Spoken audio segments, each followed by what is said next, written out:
Alexander Sendes, and Kasha Kensington. Chapter 1. Jax. What are you looking for in a relationship? I eye the woman across the table from me in the restaurant where we just had dinner. I'm pretty sure a way out is not the correct answer here. It's the honest one, though. I met Kira at a club the other night and asked her out. I keep doing that. I just want to have fun. And hot sex. Is that too much to ask? I don't want a commitment or, Jesus, the M word. I'm not looking for a relationship, I say, smiling to soften the message. Why are we even talking about a relationship the first time we've ever gone out? Her bottom lip pushes out and she gives me sad eyes, but then smiles. You just haven't met the right woman. You could be right, and I still haven't. I repress a sigh. Kira's beautiful. Tall, great rack, fantastic legs.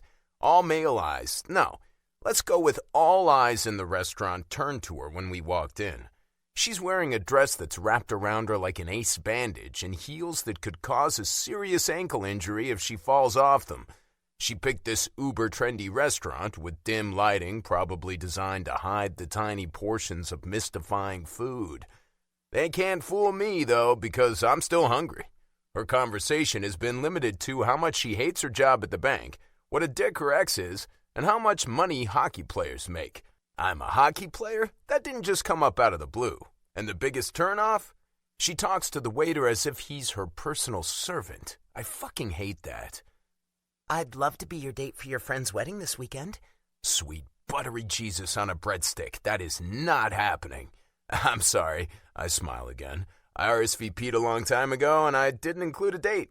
It would be rude to show up with one at the last minute. The groom is a hockey player. I'm sure they can afford one more dinner. My eyebrows rise. I don't think that's the issue. Oh, come on. She leans forward and actually bats her eyelashes at me. I don't think I've ever seen that done before. I'm sure they don't expect you to go alone. I'm sure they do, since that's what I told them I'd be doing. My teammate Steve Shevchuk is getting married this weekend. I'm going stag to this event. I absolutely could have replied to the invitation saying I was bringing a +1. I'd have no trouble getting a date. Does that sound douchey? Don't mean it to. It's just the truth. Anyway, taking a woman to a wedding is the worst idea. They get all emotional and damp-eyed and start thinking about their own wedding, which leads to hurt feelings when I tell them I'm never getting married. Also, when you bring a date to a wedding, only about 100 people will ask, "When are you two getting married?" It makes me nuts. A few of the other guys are also going solo, and we'll have fun at the open bar generously provided by Steve and Molly. Would you like to see the dessert menu? Our server pauses at the table. Ugh, no, Kira says dismissively. I resist the urge to roll my eyes. Just the check, please, I say with a smile for the server. Are we going somewhere else for a drink? Kira asks. Maybe dancing? Sorry, I tilt my head. I have an early meeting with my agent tomorrow. I thought your season is done. It is. We were knocked out of the playoffs a few weeks ago. But I'm a restricted free agent and we need to talk about my next contract. Oh. She blinks. I take care of the check, adding a generous tip to make up for having to deal with Kira, and I usher her out of the restaurant and onto North LaSalle Drive. It's a beautiful June evening in Chicago, the sun setting and twinkling lights coming on around us. We could go for a walk, Kira suggests, taking my arm. On the river walk? She's persistent. I'm starting to feel like a jerk for turning her down. Sorry, can't. I'll take you home. I parked in a parking garage a couple of blocks away, so we set off down the sidewalk. I keep talking, mostly so Kira can't suggest something else for us to do that I don't want to. Once I've dropped her off at her apartment in River West, I let out a sigh of relief. I like women in general, and I'm usually a hell of a lot better at picking someone to have a fun evening with. I know it's a dick move, but instead of going straight home, I stop by the Irish pub where I know my buddies Hart, Rico, and Gander are having beers. Just for one. I really do have a meeting with Paul in the morning. Hey, Jax! They all greet me as I approach the table. Hey! I pull out a wooden chair and drop into it. How's it going? Excellent. Where's your hot date? Just dropped her off at home. I grimace and shove a hand through my hair. They all make a low sound of understanding. Welp, have a beer, Rico says, lifting a hand to attract the waitress's attention. She speeds over with a big smile, and I order a Goose Island Belgian ale. The White Sox are playing the Royals on the big screen TV I'm facing. I check out the score. White Sox leading 5-3. "Ready for the wedding this weekend?" Hart asks. His name is Brian Earhart, but we call him Hart or Hearts. We all groan. "I'd rather stay home with a case of beer, a bag of Doritos, and the remote control in my hand," Rico says. "I'd rather rotate my tires," Gander says. We all laugh. Rico sighs. "Flowers, decorations, finger foods, frilly female clothing, missing sports on Saturday afternoons, so much fun." "Women love weddings," I say. "This girl I was out with tonight was trying to get me to bring her as my date." "Jesus, she doesn't even know Chucky and Molly." "I know," I shrug. "I don't get it." "She'd get to buy a new dress and shoes and cry during the ceremony," Rico says. We're so cynical. "Yep. If men planned weddings," I rub my chin, "they'd be different. Oh, hell yeah, we'd wear sweats and our old t-shirts and sneakers. Serve beers and pizza," I add. "We'd crack open cold ones as soon as the minister pronounces them husband and wife," Rico says. "We'd walk down the aisle to Led Zeppelin," I add, grinning. "All My Love." "Yeah, perfect." Rico and I bump fists. "And the reception would be a big party with beer pong and boat racing." I lift my ale in a toast as we all guffaw in delight at planning our dream wedding. "No speeches," I add. "Hell no." "Somehow I don't think that's what's happening this weekend," Rico says with a sigh. "Nope, but Molly's pretty down to earth. It probably won't be crazy over the top with doves flying around and fireworks and a rose petal cannon." I nod.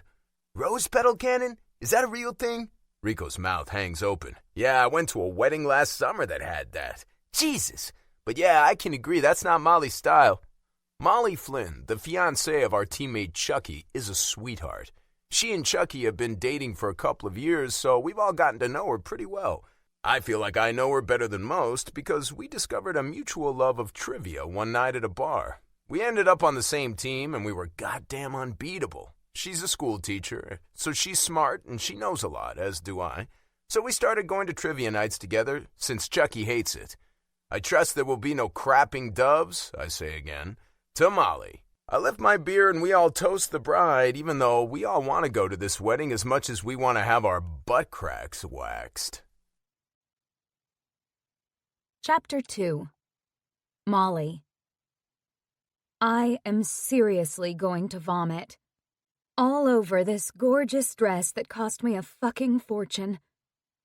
I'm standing in the Metropolitan, on the 67th floor of the Sears Tower.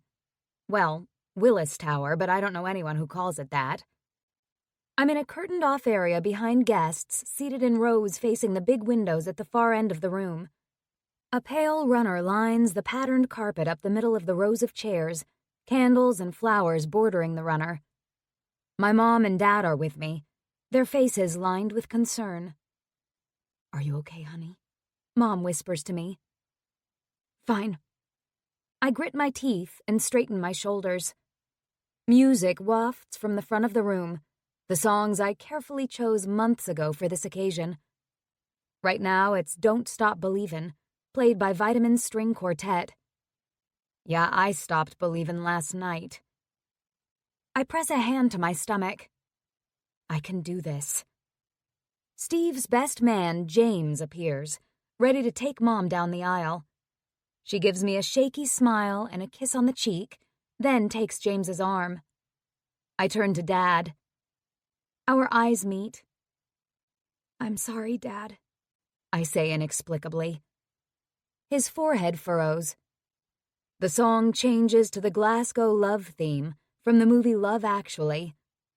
I've always loved that movie. Yes, I'm a total romantic. Or I used to be. The music is beautiful and evocative. Dad takes my arm and we move into the opening. The crowd stands, all heads turning toward us, beaming. A shaky breath lifts my breasts beneath the off-the-shoulder dress. I raise my chin and stare straight ahead at my fiancé as Dad and I slowly walk down the aisle. Steve smiles, standing next to his groomsmen. My 3 bridesmaids are on the other side of the aisle in their champagne-colored sequin dresses, holding small bouquets of white peonies. My own bouquet is bigger, with soft pink roses and peonies among the white ones, and sprays of pale greenery. Steve's so handsome. Clean-cut with short, dark blonde hair, his athletic body perfect in the black tuxedo. He stands with his hands loosely clasped in front of him, his eyes focused on me. My heart hammers against my breastbone, and my knees wobble with every step I take. I feel like this isn't real. The music reaches a crescendo as we arrive at the front of the room. The officiant we've hired for the ceremony smiles benevolently at me as Dad releases my arm, kisses my cheek, and steps away. I swallow and stand next to Steve. Damn this song. Pressure builds behind my eyes and cheekbones. Why couldn't this be the moment I'd imagined when I chose this beautiful music that I love so much? The piece ends with tinkling piano notes and soaring violins, and I nearly lose it. I catch my best friend's eye. Grace's mouth is tight, her eyes shadowed. She gives me a tiny nod, and I know she's telling me she's with me whatever I do.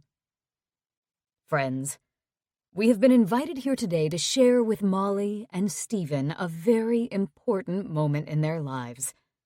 In the years they have been together, their love and understanding of each other has grown and matured, and now they have decided to live their lives together as wife and husband.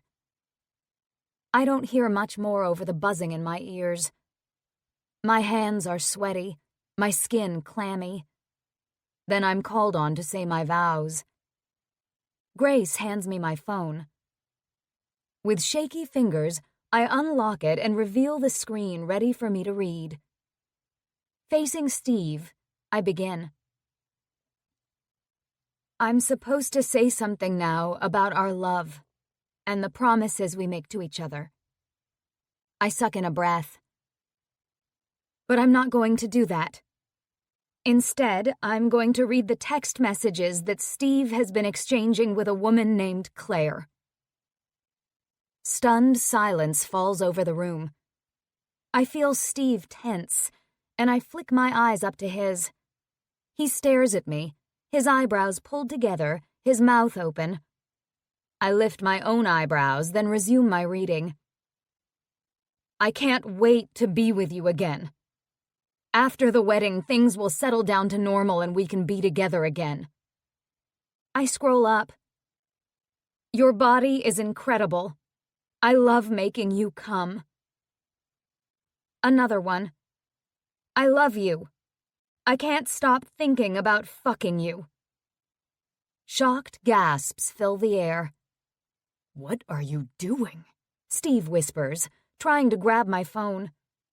I step back, set my jaw, and keep going. I only wish Molly could give a blowjob like you do. I pause. This one's from Claire. Baby, you know I love your big cock. Then there are the pictures. A selfie of the two of them. A topless photo of Claire. And a lovely dick pic from Steve. Also from Steve, I want to smack your ass and fuck you hard from behind. I'm really shaking now. Grace steps closer and slides her arm around my waist. I look up at Steve again. Obviously, I can't marry you today. I turn my head toward the guests. I'm sorry, everyone. There isn't going to be a wedding. Pandemonium breaks out. A muted roar rising as everyone starts talking, some rising from their seats. I turn to my parents, who had no idea this was coming. I'm sorry. The shocked expression on their faces nearly takes my knees out. Grace holds on to me. We're with you, Moll, she whispers. I need to get out of here. Of course. We bolt down the aisle, threading our way through people. I vaguely register shocked, concerned faces, but I try not to look at anyone, my humiliation complete. We make our way to the dressing room where we prepared for the ceremony not long ago. My other two bridesmaids, Allison and Brielle, follow us, locking the door behind us. I head straight for the champagne bottles on the counter, picking up one we were drinking earlier that's still half full. I lift it to my lips and drink straight from the bottle. Grace is beside me, rubbing my shoulder. "Atta girl," she murmurs. "You did it." I did. I swipe my fingers beneath my nose. Why do I want to cry? Because your heart is broken. She leans her head against mine. I'm so sorry. That rat-fucking bastard. I want to throat punch him, Brielle says fiercely. In fact, I think I might go do that. I'm coming with you. Allison scowls. Motherfucker. Before I can tell them not to bother, they've disappeared. I grimace at Grace and sink into an armchair, clutching my bottle of bubbly. I'd like to castrate him, she says, grabbing another bottle and a flute. But I don't want to do jail time. I guzzle more champagne, the bubbles pleasantly stinging my nose and throat. He's not worth it. I lean my head back and close my eyes. Only 24 hours ago, I totally thought Steve was worth it. Worth marrying. Worth loving. What a fool I was.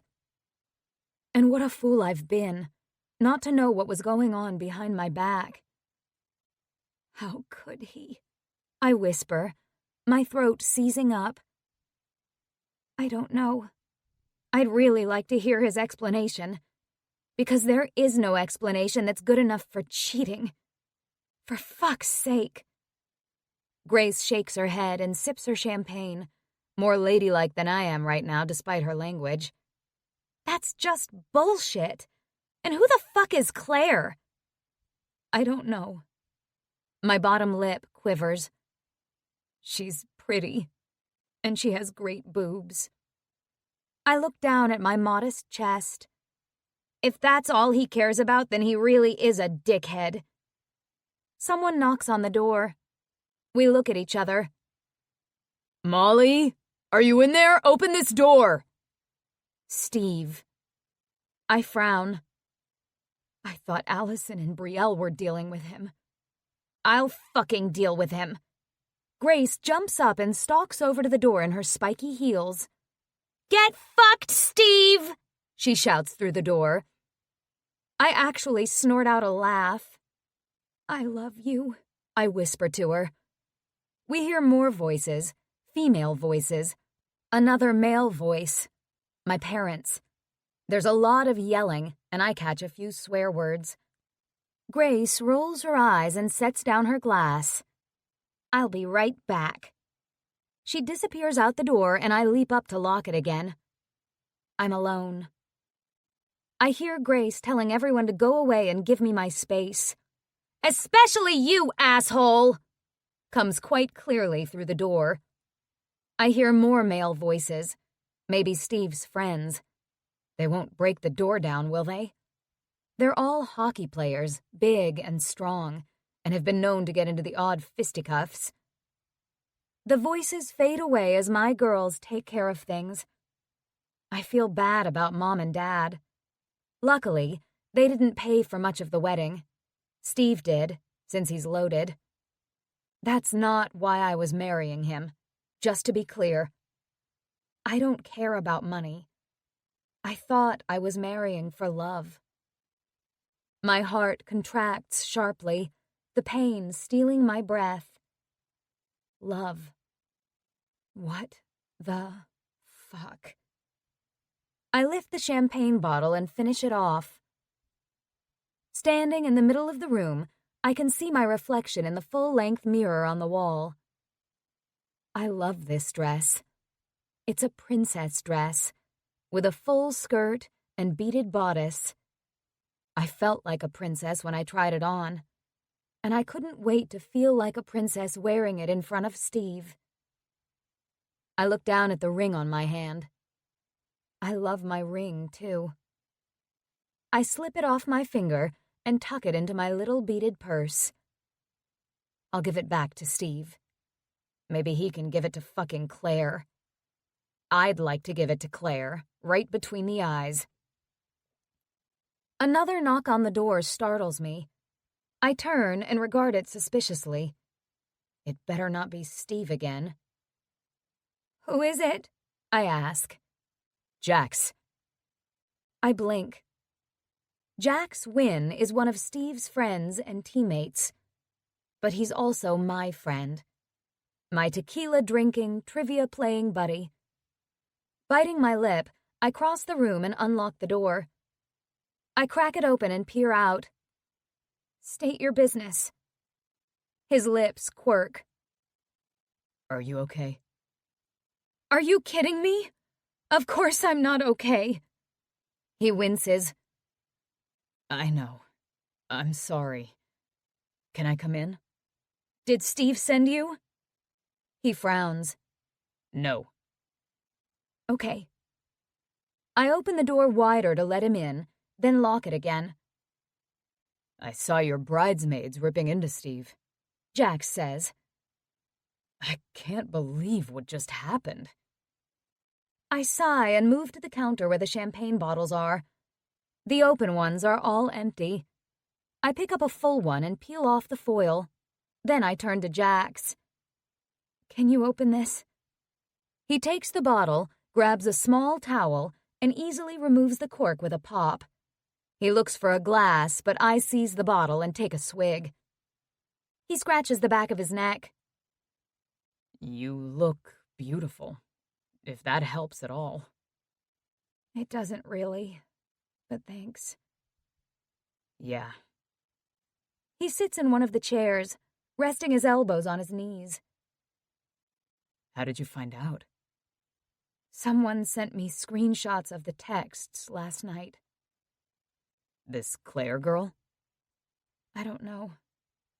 I don't know who else would know or be able to do that. Unless someone got Steve's phone. It doesn't matter." "That was gutsy." I nod slowly. "Probably stupid. I wanted everyone to know what an asswipe he is. But now everyone knows what a loser I am." One corner of my mouth dips. "What? Loser? You're not a loser. He cheated on you." "Because I don't give blowjobs as good as Claire." Christ. He rubs his face. "Also, my boobs aren't as big. In fairness, though, he may love making her come, but he wasn't that good at it with me." Jax chokes. I drink more champagne, feeling a little woozy. That's good, though. I sit again, my skirt spread all around me. "Did you know?" I ask quietly. Jax's mouth pinches up. "No," he says shortly. I just don't understand. "Me either. Hand over that bottle." I comply with a wry smile, watching as he lifts the bottle to his lips. His throat works as he takes several swallows. I need to get out of here. I stand and look around the elegantly appointed dressing room. Jax stands too, looking faintly alarmed. "Where are you going?" "I don't know. I can't go home. My apartment's empty." My lip wobbles again. "I just moved in with Steve last weekend. And I can't go there. I don't want to see him again." "I think you're going to have to see him at some point." "No." I firm my lips and cross my arms. Well, maybe. But not now. "Want me to go find your bridesmaids?" "No. I just want to disappear." Then I sigh. I don't even have a car here. Can you give me a ride?" I meet his eyes pleadingly. "I don't have a car either." Shit. We can get a taxi. I guess. But where, your parents' place? I don't want to face them either. Oh, God. I close my eyes briefly.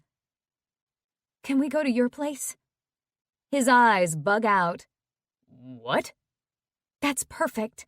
Nobody will find me there. I grab onto his arm, distantly noting the size and firmness of his biceps. Please, Jax. Chapter 3. Molly.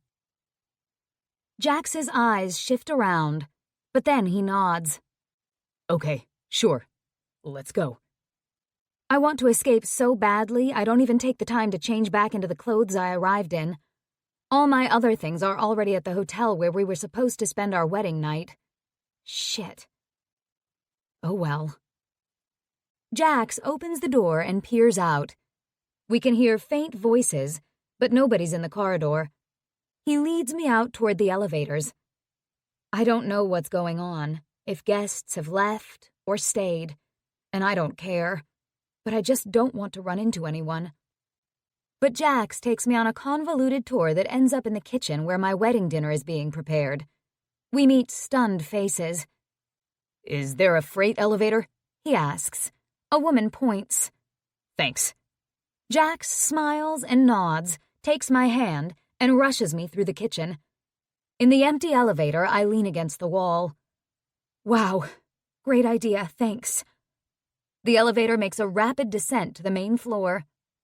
Hopefully we can find our way out from wherever we end up, Jax says. We emerge into a deserted loading area. We both scan the space and spot an exit door. We find ourselves in the loading dock area on Lower Wacker Drive. It's dark and desolate down here. Great.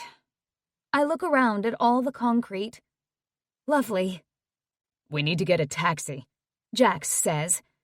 He leads the way to a narrow sidewalk. Cars roar past us, the sound echoing in the enclosed space as we walk a dark incline leading up to street level. Near the top of the incline, a man sits against the wall with a big bag beside him, no doubt containing all his worldly possessions. He eyes us as we approach. I'm glad Jax is with me. Beautiful bride, he says. Thanks. I was married once. He chokes on a sob. Oh my God. That cheating whore. I got 6 kids with her. He wipes his face. She was fucking everyone in town behind my back. Wow. I drop down into a crouch next to him, my skirt spread all around me. Vaguely, I realize this sidewalk isn't exactly clean, but whatever. Same. My fiancé was cheating on me. Him? The man eyes Jax suspiciously. No. He's rescuing me. I didn't go through with the wedding. Good for you. He pats my hand, tears still in his eyes. I'm sorry that happened to you. Yeah, my life went into the shitter after that. I'm sorry to hear that. I have no cash whatsoever, or I'd give him some. Jax digs into his pocket and pulls out a bill that he hands to the man. Here you go, man. Thanks. Good luck, pretty lady. We emerge onto South Wacker. City lights glitter around us. Jax spots a yellow cab and raises his hand to hail it. I see the driver do a double take at my wedding dress, then jerk the wheel and screech to a halt at the curb. This doesn't look weird or anything, I mutter, hoisting my skirts and clipping after Jax in my high heels as he jogs over to the taxi. You wanted to leave, he reminds me over his shoulder. We jump in, me wrestling with the multiple layers of my dress. Jax helps me deal with it, tucking fabric under my thighs. Then I pull the door closed. Newlyweds, the driver says. Congratulations! Jax and I exchange glances. I widen my eyes at him, and the corners of his mouth lift. Thanks, Jax says. Where to, lovebirds? The cabbie asks. Jax gives his address. The driver chats all the way to Jax's place, although I don't say anything, lost in my misery until we pull up in the driveway of Jax's building. I've been to his place once before when he had a party. He lives in a new, super modern high-rise on North Lake Shore. Jax pays the driver and then leads me through the elegant lobby to the elevators, where we take a ride up to the 54th floor. I'm hanging on by a hair at this point. Also, my feet hurt. Inside Jax's condo, I kick off my pointy-toed shoes and wiggle my toes on the hardwood floor. As I was the first time I came here, I'm mind-boggled by the incredible views out his floor-to-ceiling windows. I drop my tote bag and toss my purse onto a couch as I pad on bare feet over to the windows, mesmerized. Far below us, streaks of light curve along Lakeshore, with other skyscrapers twinkling around us. For a moment, I stare out at the city, feeling lost and despondent. Here. Jax speaks behind me in a low voice. I turn, and he hands me a glass of clear liquid. Grand Patron, he says. Perfect. I take the glass and sip the tequila, savoring the smooth feel and the hint of citrus. Jax taught me to like tequila, which we often drink while we're kicking ass at trivia contests. With a glass in his own hand, he moves over to sit on one of a pair of long couches. The beaver is the national emblem of what country? I tilt my head, a smile tugging at my reluctant lips. Come on, that's way too easy, my Canadian friend. He grins. I wander over and sit on the couch opposite him, a big cocktail table between us. I take another sip of tequila. What is the name of Batman's butler? He shakes his head. Alfred. I guess if we're going to practice, we need more challenging questions. Yeah. He drinks. What are you going to do? I know exactly what he means. I don't know. I become aware that my purse is buzzing. Shit, my phone. I lean and stretch out my arm to grab the purse. With my nose wrinkled up, I pull out my phone. It's blowing up with about 1,000 text messages and missed calls. I sigh. I guess I should let some people know I'm okay. Some people? Meaning not Steve? Yeah, I don't give a shit if he's worried. He probably doesn't care anyway. I'm sure he does. I shoot Jax a dark look. Why? He loves you, Molly. Apparently not. He winces. I ignore the messages from Steve. I don't want to read his lies. Fucker. I send a message to our wedding planner, Caitlin Bennett, apologizing for what happened. I tell her to call me if she needs me. Then I tap in a few quick messages to my bridesmaids and to my mom and dad, not telling them where I am, just that I left and I'm fine. I'm not really fine, but I have to say that. This is nuts. I lay my head back. I'm supposed to be celebrating right now. Yeah. We fall silent for a moment, then Jax says, You should have seen the look on the officiant's face when you read those messages. I can't stop thinking about fucking you? Yep. He chuckles. Holy shit. I thought his eyes were going to burst out of his head. I grin. Well, I'm glad I provided some entertainment. You had to know that was going to be crazy. Oh, yeah. I nearly changed my mind about doing it. But I was just so pissed. I get it. Don't worry. I won't tell him you bailed me out tonight. Jax lifts a shoulder. Whatever. I know he's your teammate and your friend. I'm sorry I involved you in this. It's okay. He meets my eyes. I'm your friend, too. Thanks. My throat constricts. You want to stay here tonight? Could I? I bite my lip. Sure. His voice sounds like he swallowed sand. I might need to borrow a few things. Yeah, we'll figure it out. He pauses. You hungry? Not really, but I am kind of drunk, so I should probably eat something. I don't have much here. I'm leaving for California tomorrow. Right. I remember him mentioning something about traveling. I can order something in, though. Any preference? It doesn't matter to me. I'll get a pizza. He pulls out his phone. Sounds good. He orders the pizza, then disappears into his bedroom. When he returns, he's dressed in a pair of well-worn jeans and a gray Chicago Aces t-shirt. He's carrying some clothing. Here. He sets them on the couch next to me. I know they're not going to fit, but at least you can get out of that dress and be more comfortable. Thanks. I scoop up the clothes. Is your fireplace gas or wood burning? What? He glances over at the wall.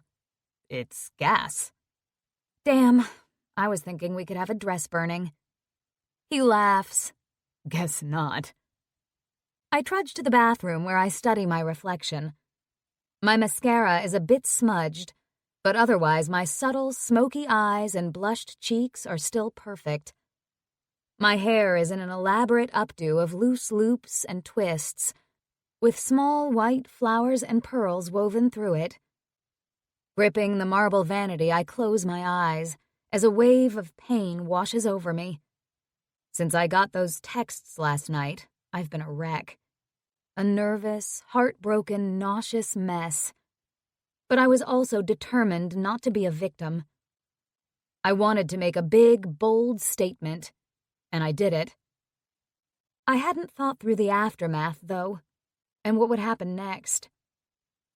Jax has given me a pair of plaid pajama bottoms with a drawstring waist I should be able to tighten, and a huge, soft t-shirt. He's such a sweetheart. Big problem, though. I can't get the little buttons on the back of my dress undone. I peer over one shoulder, then the other, nearly breaking my arms trying to do it. I really don't want to ask Jax for help. I mean, we're friends, but he's a guy, and this is awkward. Finally, sweaty and frustrated, I give up. I walk out to the living room where Jax still sits. Sorry to bug you with this, but I can't get my dress undone. He looks over at me. Oh. He sets his glass down and rises. I present him with my back. The buttons are really small. Yeah. He clears his throat. They are. The dress is off the shoulder, so the top of my back is bare. He moves up behind me and his fingers brush over my skin as he starts to work on the tiny studs. I can feel his warmth and his focus as he opens each button, from the top down to my waist. The bodice loosens around me, and I lift my hands to hold it in place. Finally, he says hoarsely, There you go. Thank you. I hasten back to the bathroom, the dress now loose, my back entirely bare. I step out of it, leaving it in a pile on the tiled floor. I'm not wearing a bra, and my panties are white lace. The white lace that was supposed to be sexy for Steve when I first planned to wear them, but which I knew he was never going to see when I put them on earlier today. Fuck him, I mutter, pulling on Jax's t-shirt. I tighten up the drawstring on the pants and roll down the waistband, then roll up the hems so I don't trip over them. Jax is a lot taller than me. I bundle up the dress and shove it in the corner. Then I pull out the pins and pearls and flowers in my hair and shake it out with my hands. There. Now I'm comfortable. Back in the living room, Jax has some music playing quietly, and he's looking at his phone. I sit again and pick up my tequila. Are you getting texts about the wedding? Oh, yeah. He tosses his phone onto the couch. I told the guys I bolted since it seems the wedding wasn't happening and I'm leaving tomorrow. Do you need to pack? Don't let me keep you from doing what you need to. I'm mostly packed. My flight's not until 3 o'clock, so I have time in the morning. Okay, good. Our pizza arrives. I managed to eat a couple of small pieces even though I didn't think I wanted any. So you're going to see your family in Los Angeles, I say to Jax as we eat. Yep. You don't seem thrilled about it. His jaw tightens. It's not going to be fun. Family stuff. His family is pretty famous. His grandfather is a hockey legend. As a Chicago girl, I've always been a fan of the Aces, but I learned a lot more about hockey when I started dating Steve. I've heard the stories about Jax's dad suing Jax's grandfather over money, but I've never really talked to Jax about it. Well, they're still family, so it's good to go visit. It's not just a visit. My grandpa has Alzheimer's. Oh, no. I gaze at him sympathetically. I didn't know that. They haven't really gone public with it yet. That's awful. But it's good that you'll go spend some time with him. The thing is, I haven't really seen Grandpa for a long time. He sets his empty plate on the coffee table. The last time was a family wedding, and I pretty much avoided him. Oh, why is that? It's a long story. My family is complicated. But now, knowing what's happening to him, I need to make sure he's being looked after. I frown. You don't think he's being looked after? His wife is, let's say, a trophy wife. I worry that now Grandpa's health is failing, she'll bail on him. My eyes fly open wide. That's terrible. Yeah. So I need to go see him and... Shit. It's probably too late. He rubs the back of his neck. Anyway, I'm not really looking forward to the trip. But it's just 10 days, and then I come back here, then head up to Canada for the rest of the summer. I nod, recalling he mentioned this. That'll be nice and relaxing. Yeah. I'm going to stay at the lake where my grandparents, my mom's parents, have a cottage. It's really nice there. What will you do? Swim, golf. There's a great golf course there. Fish, and take lots of pictures. Jax is an avid photographer. Oh, you'll love that. He smiles. Yep. Can't wait.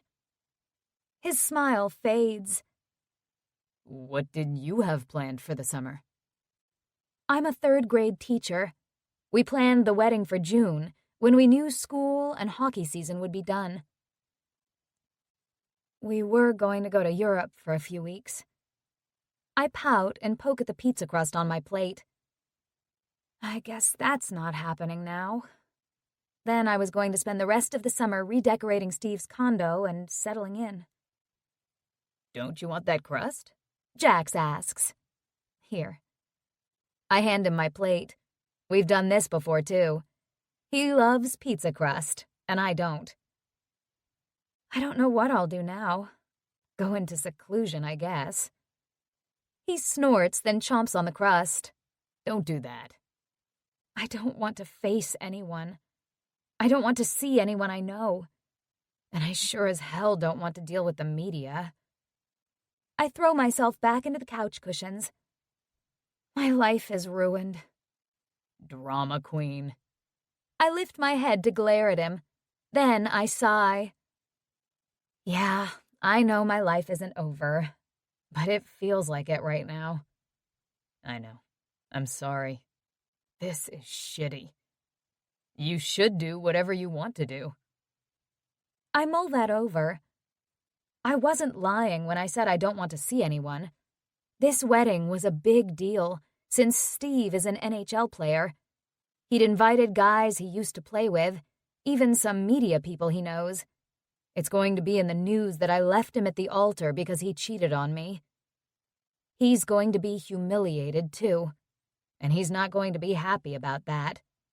Steve's a great guy, but he has a temper. Getting out of town for the summer sounds amazing. If only I could do that too. I could. I study jacks. You know what I'd like to do? What? I want to come with you to California. Chapter 4. Jax. Holy snapping eyeballs. I can't take Molly to California with me. What the hell is she thinking? I swallow a sigh. She's upset. She's not thinking clearly. She'll realize in the morning we can't do that. I don't know, I finally say. That doesn't seem like a good idea. Why not? She commandeers the tequila bottle and pours herself another. Okay, she's also toasted. Again, she'll have more sense in the morning. Well, for one thing, Chucky would have my balls in a vice if I take off with his fiancé. I'm not his fiancé anymore. She sets her little chin stubbornly. Still, he'd be pissed. Probably true, but I don't really care at this point. She lifts one shoulder dismissively. She can dismiss that, sure. I'm the one who'll have to deal with Chucky's ire. Jesus, I can only imagine how incensed he'd be. Also, you don't have a flight booked. That's easy to solve. She picks up her phone and waves it in the air. Or a hotel room. Please, she scoffs. These are not real obstacles. You don't know my family. That's okay. I'll do my own thing while you have family time. I can lay on the beach or by the hotel pool and drink margaritas for a few days. It'll give me time to process things. It sounds perfect. She's not giving up. Let's talk about it in the morning, I suggest carefully. She purses her lips. You think I'm drunk? You said you are. She's exasperating as hell, always has been. But for some reason, it always just amuses me. Right. Okay, I am. Fine. But I really want to go with you. I'm not saying that because I'm drunk. We'll see. I stand. I'm going to check the guest room and make sure the bed's made up.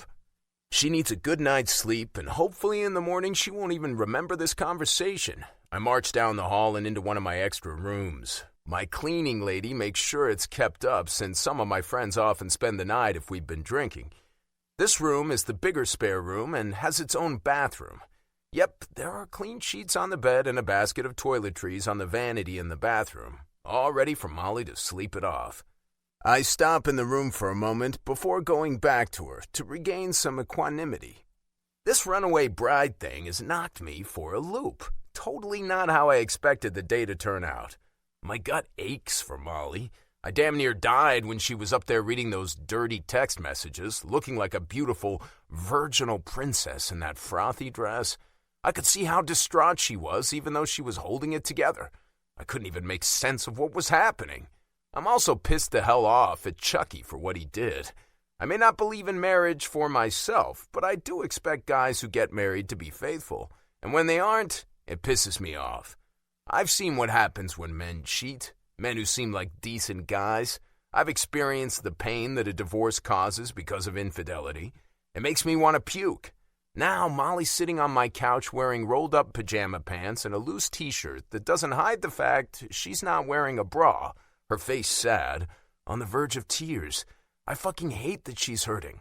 I also fucking hate that she thinks Chucky screwed around on her because of her oral skills and lack of boobage. Not that I have any experience with Molly's oral skills. I close my eyes as an image of her on her knees in front of me pops into my head. Jesus, what is wrong with me? I swipe a hand across my forehead. Onward. I return to the living room. She's turned around on the couch so her chin is resting on the back of it, facing the windows. Her red gold hair is a tousled mess of waves, just brushing her shoulders. The bare shoulders I saw earlier tonight undoing her dress. She has faint golden freckles there and a tiny mole on her left shoulder blade. I shake my head. Okay, the guest room is ready for you whenever you want to go to bed. She flips around to face me. Thanks. I think I need more tequila, though. What the hell? I pour myself another glass and top hers up. You might regret this in the morning. I've never been hungover from tequila. So you say. You don't believe me? Let's say I'm skeptical. Tell me about your family. Ugh, why? I'm curious. Why are they complicated? It's a long story. I swirl my tequila and take a sip. Fine, you can tell me on the plane tomorrow. Jesus. I shake my head, fighting a smile. She grabs her phone. What are you doing? I'm ready to snatch it out of her hand if she's trying to book a flight. I'm Facebook stalking Claire. You know who she is? No, but I bet Steve is friends with her. I watch her swipe and tap at her phone, a little notch between her eyebrows. Ha! This is her! She holds up the phone, then stares at it again, nibbling her bottom lip. Well, her profile is locked up, so I can't tell much about her. Shit. Probably for the best. I'll Google her. Do you really want to do that? Yes. She frowns at her screen again. No. She lowers her phone.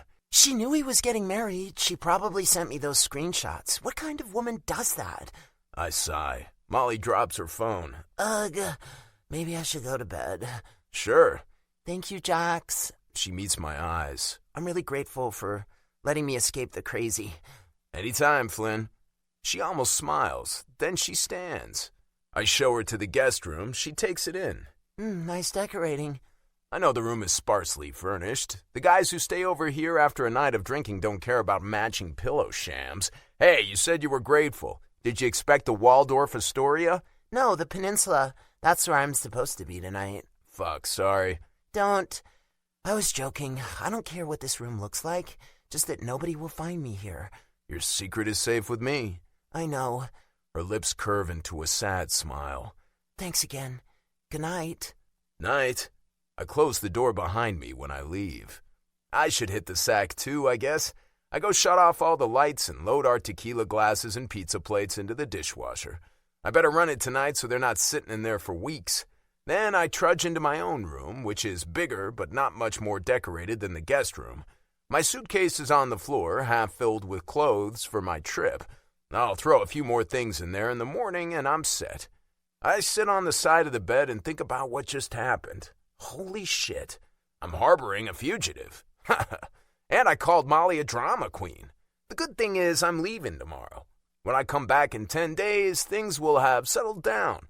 A lot of my teammates who were at the wedding will have left town for the summer, although some stay here in Chicago. I won't have to face any awkward questions or comments about Molly. She can go to her parents in the morning. I have time to take her there. She can stay with them while she and Steve figure things out. Maybe they'll even get back together. Ugh, weirdly, I hope that doesn't happen. She deserves better than that, not a cheating liar who cheats. I change out of my jeans and tee, leaving my boxers on. I usually sleep naked, but with someone else in the condo, I should probably be semi-decent just in case. I turn on the TV in my bedroom and prop myself up on the pillows to channel surf. Nothing holds my interest, and I leave it on the Golf Channel playing a rerun of some tournament, dropping the remote to the bed. I hope Molly's okay. I surface from sleep, gradually becoming aware of noises from the living room, or maybe kitchen. I stare up at the ceiling in the dark. Molly is moving around out there. Should I go see if she's okay, if she needs anything? I don't move. I'm sure she's fine. Ah, fuck. I throw back the covers and roll out of bed. Running a hand through my hair, I stumble across the room and down the hall. She's standing in the dark, staring out the window at the city. She's still wearing my t-shirt, and it hits mid-thigh. Her legs are bare. You okay? She jumps and whirls around, pressing a hand to her chest. Oh my God! Oh, you scared me. Sorry. I slowly walk closer. I heard you out here. Just wanted to make sure you're good. Now I'm closer. I can see her face is tear-streaked. Her eyes puffy. Damn it. I'm sad, she admits, leaning her head against the window. This was supposed to be my wedding night, but it's not just that. The whole life I thought I was going to have is gone. I guess that's true. Everything I dreamed about and imagined. She closes her eyes and another tear squeezes out. Your life's not over. I lay a hand gently on her shoulder and squeeze briefly. You'll have all those things. Maybe. She presses her lips together, then opens her eyes and swipes her fingertips beneath one. I'm sorry, I didn't mean to disturb you. I'm fine. Go back to bed. You sure? I wouldn't mind some tea, if you have any. I'm not much of a tea drinker. I head to the kitchen to check the cupboards. Miraculously, I find a box of some kind of herbal tea with candy canes and gingerbread men on it.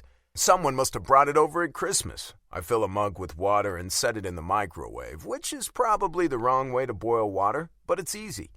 Molly followed me. I turned to see her leaning against the raised ledge between the kitchen and dining room. I catch her gaze roving over me, and I become aware that all I'm wearing is a pair of boxer shorts. My skin heats as I hold up the box. This is all I have. That's fine, thanks. She takes the box and pulls out a tea bag. Smells nice. Her shoulders slumped, her hair a mess around her face. She sighs. I really don't want to be such a downer. Just feeling sorry for myself right now. Seeing her hurting is no goddamn fun, let me tell you. Anger at Chucky spurts hot inside me. He's a friend, but I'm pissed. I get it. You have a right to feel that way, but someday this will all make sense. You think? Yeah. Everything happens for a reason. Sometimes not getting what you want can be a good thing. She eyes me. Doesn't feel like that right now. I know, but you'll get through this. Thanks. The corners of her mouth lift. You're a good friend, Jax. The microwave beeps and I take out the mug. I set it on the counter and she drops the tea bag into it. The condo is mostly dark, quiet, the feeling intimate and sequestered. This is a first for me. When I have women here, the most romantic thing I whisper to them after is, "Hey, go home." We don't usually have middle-of-the-night conversations about the meaning of life. I just want to make Molly feel better. I'm spouting bullshit I know nothing about, trying to help. She sips her tea. I'll take this and go back to bed. The tequila didn't help you sleep? I did sleep for a while, then I woke up and started thinking. Why is thinking in the middle of the night the worst? Everything seems terrible and hopeless. I guess I don't usually do that. I rub the back of my neck. Lucky you. Okay, see you in the morning. I watch the t-shirt twitch over her ass as she walks away. She may not have big hooters, but she has a spectacular ass. Okay, yeah, I've noticed that. Hopefully, I can get some sleep too. I didn't set an alarm, and I'm shocked when I grab my phone and see I slept till nearly 10. I bolt up in bed. Molly. The condo is silent. I throw back the duvet and once more go searching for her. Her bedroom door is closed, the rest of the place deserted, so I guess she slept too. That's good. I'm not a tea drinker, but I like coffee, so I make myself a cup in the Keurig, then carry it into my bedroom. I need a shower, finish packing, and take Molly somewhere. After I'm showered and the beard stubble is tidied up, I toss my toiletry bag into the suitcase along with a few more t-shirts. I add one pair of dress pants and a shirt, but I don't plan on doing anything that requires dressing up. My camera gear is already packed. Molly appears in my bedroom door, now wearing the plaid pajama pants again. Morning. Hey, good morning. You must have gotten some sleep. Yeah. She's washed her face, and she looks so different without all the dark stuff on her eyes. Kind of pale and soft and vulnerable. Good. She holds up her phone. What airline and flight are you on? Jesus, she's still on this? Seriously? Her little chin is firm. Yes, seriously. I won't be a bother, I just want to get out of town. Molly, wait. I cross the room to stand in front of her. She tips her head back and meets my eyes. I think you should go to your parents' place. I think you should call Steve, and I think you two should maybe go for some couples counseling and see if you can work things out. Her eyes widen. They're a light green, almost the color of a pear, with a dark ring around the iris. What? She sounds like I just jabbed a stick into her belly. Maybe you can work things out. Let him explain, apologize, grovel. Explain what? Her voice rises. I don't know. I swipe a hand over my mouth. Maybe he has some kind of explanation. There's no explanation for cheating. I sigh. I know. I totally agree. But I feel I have to give this a shot. But people make mistakes. Maybe you can move on from this. Are you fucking kidding me? She plants her hands on her hips and gives me a glare that could ignite a bonfire. I saw those texts. I know what he was doing and who he was doing it with. Shit. I I hold up my hands and make a calming motion. Okay, I get it. I want to move on, all right, but not with him. Look, I'm not saying I hate him, but I hope his next blowjob is from a shark. After a stunned beat, I burst out laughing. I fall against the wall. I'm laughing so hard. Jesus, Flynn. She gives me a lopsided smile, her anger dissipating. It's true. Her eyebrows slope down. Why are you saying this stuff? You really think I should go back to him? I'm not saying that. I shake my head. I don't even know what I'm saying. I just feel like you shouldn't bail on a relationship without making an effort. I made an effort. He didn't. Honestly, I don't blame her. Like I said, she deserves better. Okay, it's your decision. Good. I'm coming to California with you. You could just stay here. If you want to hide out for a while, the place will be empty. She pushes out her bottom lip, considering this. For a few seconds, I think she's going to go for it. Then she shakes her head. I want to be far away. This is going to be all over the internet. I exhale slowly. Okay. I grab my own phone and find the boarding pass I downloaded yesterday when I checked in. I give her the flight number. She sits herself down on my bed without being invited. After a moment, she says, What's your seat? 3C. Her head snaps up. First class? Yeah? Jesus, she mutters. Her fingers move on the screen. Maybe $1,000 or more will deter her. Then she lifts her head and smiles. Wow, I can't believe seat 3A was available. You didn't. Yep, I'm booked. I shake my head. Okay then. What are you going to do about clothes? She looks down at herself. I guess I can't get on the plane like this, huh? Wouldn't bother me. She laughs. You know I won't. Can we stop at a Target on the way to the airport? I can't say no to her, goddammit. I never can. I hope she doesn't realize this or I'm fucked. Sure. Why not? Chapter 5. Jax. Several hours later, we're at O'Hare, checking my bag and Molly's newly purchased suitcase filled with clothes and girl stuff from Target. Molly spent most of the drive to the airport on the phone with Caitlin Bennett, sorting out wedding-related issues. Caitlin is a wedding planner, and she's married to another one of our teammates, Tanner. Flying first class is nice, Molly says when we're in the first-class lounge. I've never done it before. I need the legroom. At 6'2", sitting in the main cabin is pretty damn uncomfortable. I guess you do. I gather the charter plane you guys use has more legroom? Yeah, it's all customized for us. We ordered drinks. Do you miss hockey? She asks. Not yet. When will you miss it? In about a month. I grin. That's usually how it goes. I love it, but the season is long and hard. My back's hurting, and summer off gives it a chance to heal. Her lips pout in concern. Are you okay? Oh yeah, nothing serious. I've had some physical therapy. Tight hip flexors apparently pulled things out of whack. I have some stretches and exercises to do. Oh, that's good. After a while away from the game, though, I get antsy and anxious to get back on the ice. She nods. I guess she knows this stuff since she was engaged to another player. Molly leans across the small table. That girl is eye-fucking you. I shake my head. Over there, the blonde. I roll my eyes. I'm not looking. Why not? You're single. She's hot. I'm a little occupied at the moment. Damn. I'm cramping your style, aren't I? You'd probably buy her a drink if I wasn't with you. She slumps back in her chair. It's a possibility. Passing the time in an airport with a hot blonde is never a bad thing, but I have a cute little strawberry blonde sitting with me, so that's not happening. And I don't really care. I love people watching in airports. Molly leans back in her chair to look around. That couple over there? She moves her head. Sugar daddy and his sugar baby. I follow her gesture and study the couple. Yeah, the guy's older, well-dressed, neat gray hair. The woman wearing high heels, tight, skinny black jeans, and an expensive-looking silk blouse has her hand on his arm, laughing at something he just said. Nah, that's a father and daughter. Are you kidding? They're flirting like crazy. I don't see it. And look, they have the same eyes and nose. Molly squints across the room. I don't think so. I grin. I have no idea and don't really care, but she seems into this. We start making up stories about everyone else in the lounge. That guy's a Russian oligarch, I tell her, motioning to a man sitting alone. Ooh, that's good. I think you're right. He's probably en route to Washington to meet with a scammy politician. We finish our drinks and stroll out to our gate. It's nearly boarding time. I need to use the ladies' room, Molly says. I hate using the bathroom on airplanes. She disappears and I pull out my phone to pass a few minutes. Things have died down about the wedding, it seems. Or maybe not. Rico sent me a link to a gossip blog that has a whole thing about Chucky being left at the altar. Ugh, I won't tell Molly about that. We're first to board and settle into our seats. Molly's all smiles, checking out the space we have and the little menu. We get food, she whispers to me. And booze, I add. We can drink our way across the country. Don't get too carried away. I have a party to go to tonight. What? A party?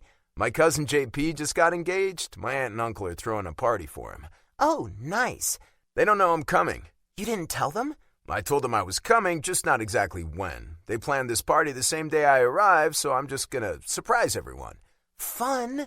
Okay, now tell me about your family and why you and your grandpa don't get along and why you don't trust his wife.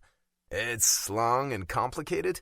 We have about 4.5 hours, she says, fastening her seatbelt. I laugh. Ha! True.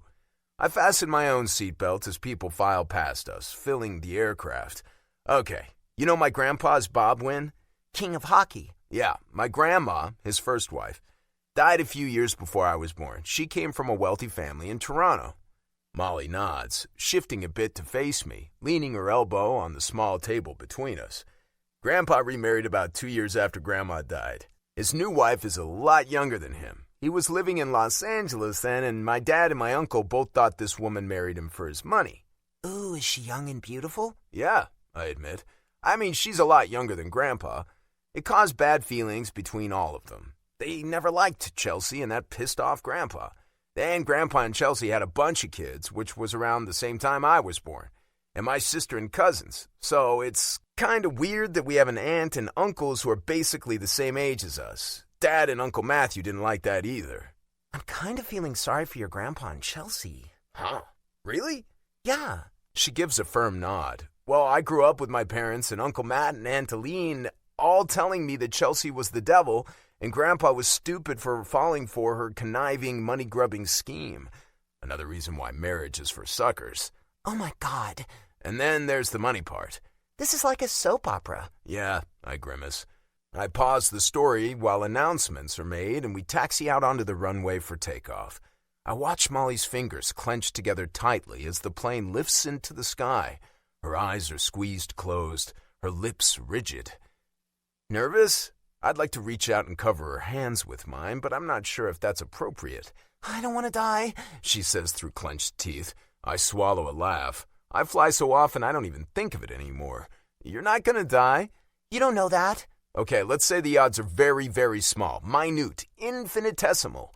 It's 1 in 5.3 million. Of course you know that. But I don't care about odds. Even 1 in 5 million means it's possible.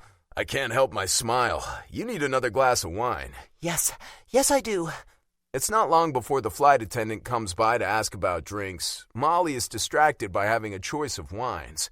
You don't get a choice when you fly coach, she whispers. I mean, your choice is white or red. She selects a Pinot Grigio, and I ask for a beer, which also has several choices.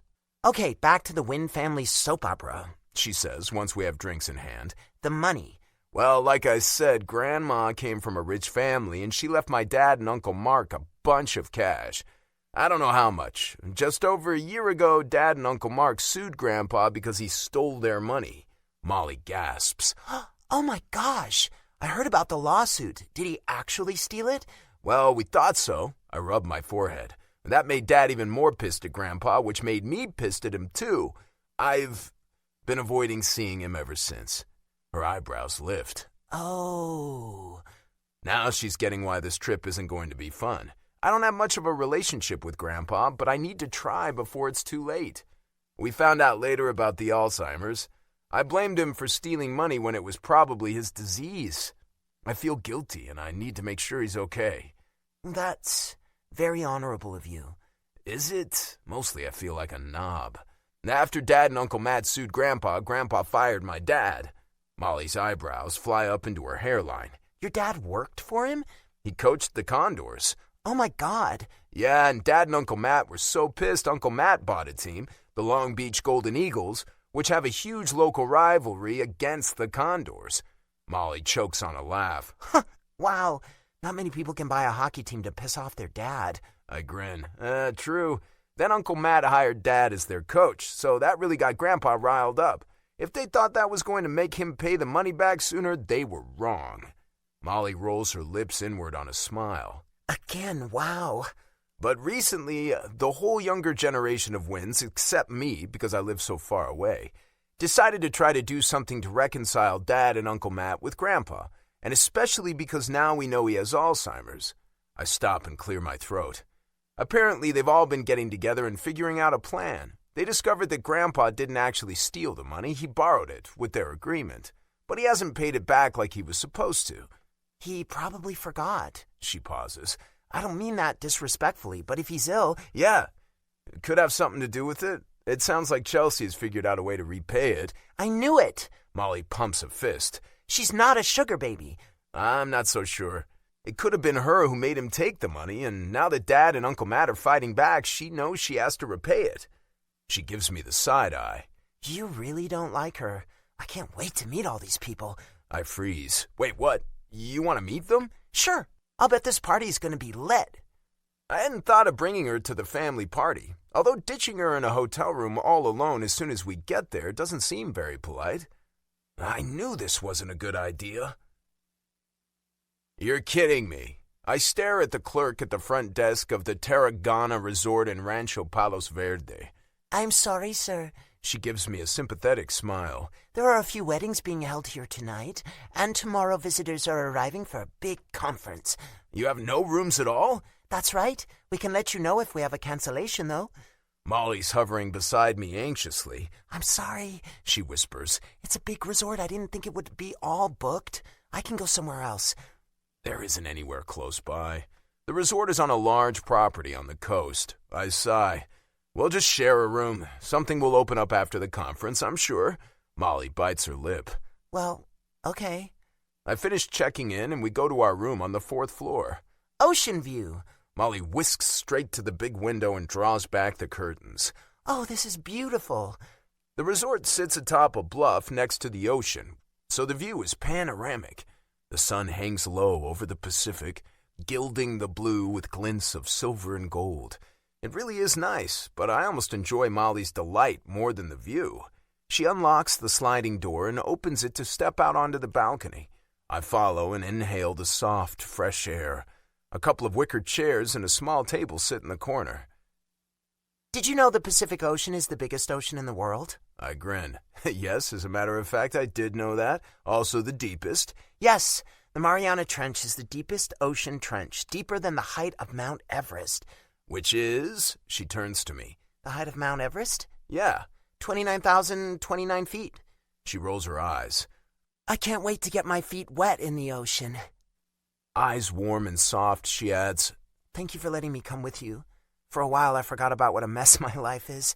My heart softens. Your life isn't a mess. But good, I'm glad we've taken your mind off things. Now, we need to get ready for the party. Oh, are people going to be dressed up?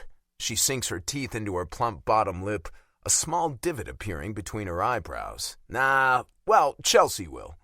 Her eyebrows shoot up. I don't mean that in a negative way, that's just her. Okay, I guess I can wear that sundress I bought earlier. That'll be fine. Except the idea of her changing into a sundress in the room we're sharing has every nerve ending in my body on alert. What the hell was I thinking? Molly turns back to the room. The room is lovely, too. This resort is 5 stars, so yeah, it's pretty nice. I picked it because it's close to Dad's place and to Matthew and Aline's home where the party is tonight. The king-size bed takes up a lot of space. 1 bed. What the hell are we going to do about that? There's sort of a couch, a chaise, I think it's called, but there's no way in hell I'll fit on that.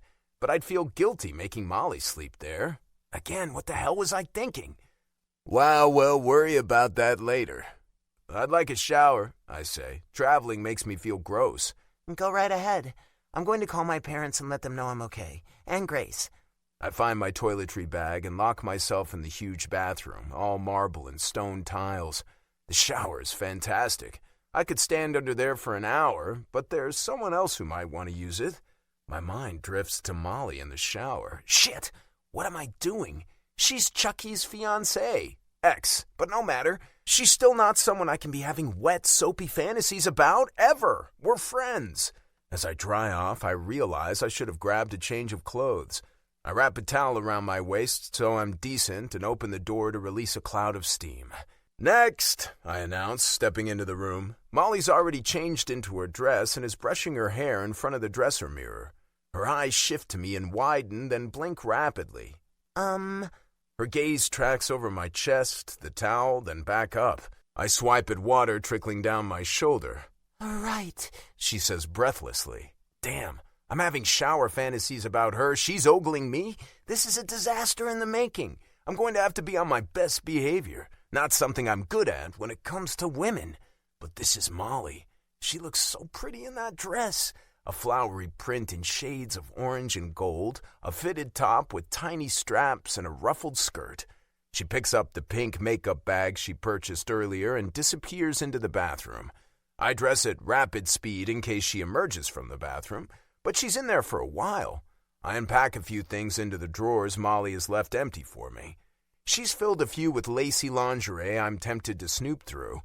I was a gentleman and left her alone in the lingerie department at Target, but now I'm curious what she bought. Jesus, here I go again, thinking about Molly's underwear. I rub my face and check out the minibar. I better not drink anything, though. We had a few on the plane, and I'm driving the rental car we picked up at LAX. Finally, she reappears, her hair in messy waves that look casually stylish, and makeup on her eyes again. And lips, they shine with a soft, peachy gloss. I'm ready. You look great. I attempt a casual compliment. She smells good, too, like pink grapefruit. Thanks, you too. She smiles at my khaki pants and navy shirt I left loose, sleeves rolled up. Okay, let's roll. She picks up her purse and a sweater. Let's make like a rock. I frown, holding the key to the car. What? Let's make like a rock and roll. I drop my head forward in amusement. Ha! Right. Sorry. She smacks my shoulder. Keep up, Win. I grin, a sense of fun fizzing in my chest. I'm not even dreading seeing the family, which I should be. It's been a year, other than a few quick meetups when playing against the Golden Eagles when I can see my dad and play against my cousin JP, or when we play the Condors and I see my other cousin Theo, who's the manager of the Condors. One thing I didn't tell Molly about was the tense relationship I have with my dad. My parents divorced when I was 15. It was a brutal time. I blame my dad for it. It had to be so hard for Mom. I know the fact that I hated Dad really bothered her, but she never once criticized him, to my face anyway. She was a single mom and a hockey mom for both Riley and me, which is extra hard. As a teenager, I didn't appreciate how difficult it had to be for her, and I probably still don't because I've never been through that, and I never will. So on top of seeing Grandpa, seeing Dad tonight isn't something that I'm all that stoked about either. But Molly's happy anticipation of this party where she knows no one is infectious. Not sure how I'll explain who she is and why she's with me. Could be awkward, but we'll figure it out. The 20-minute drive to Uncle Matt's place in Rolling Hills is scenic, almost rural, winding through palm trees and scrubby hills with the odd mansion tucked into them, then through a more residential neighborhood.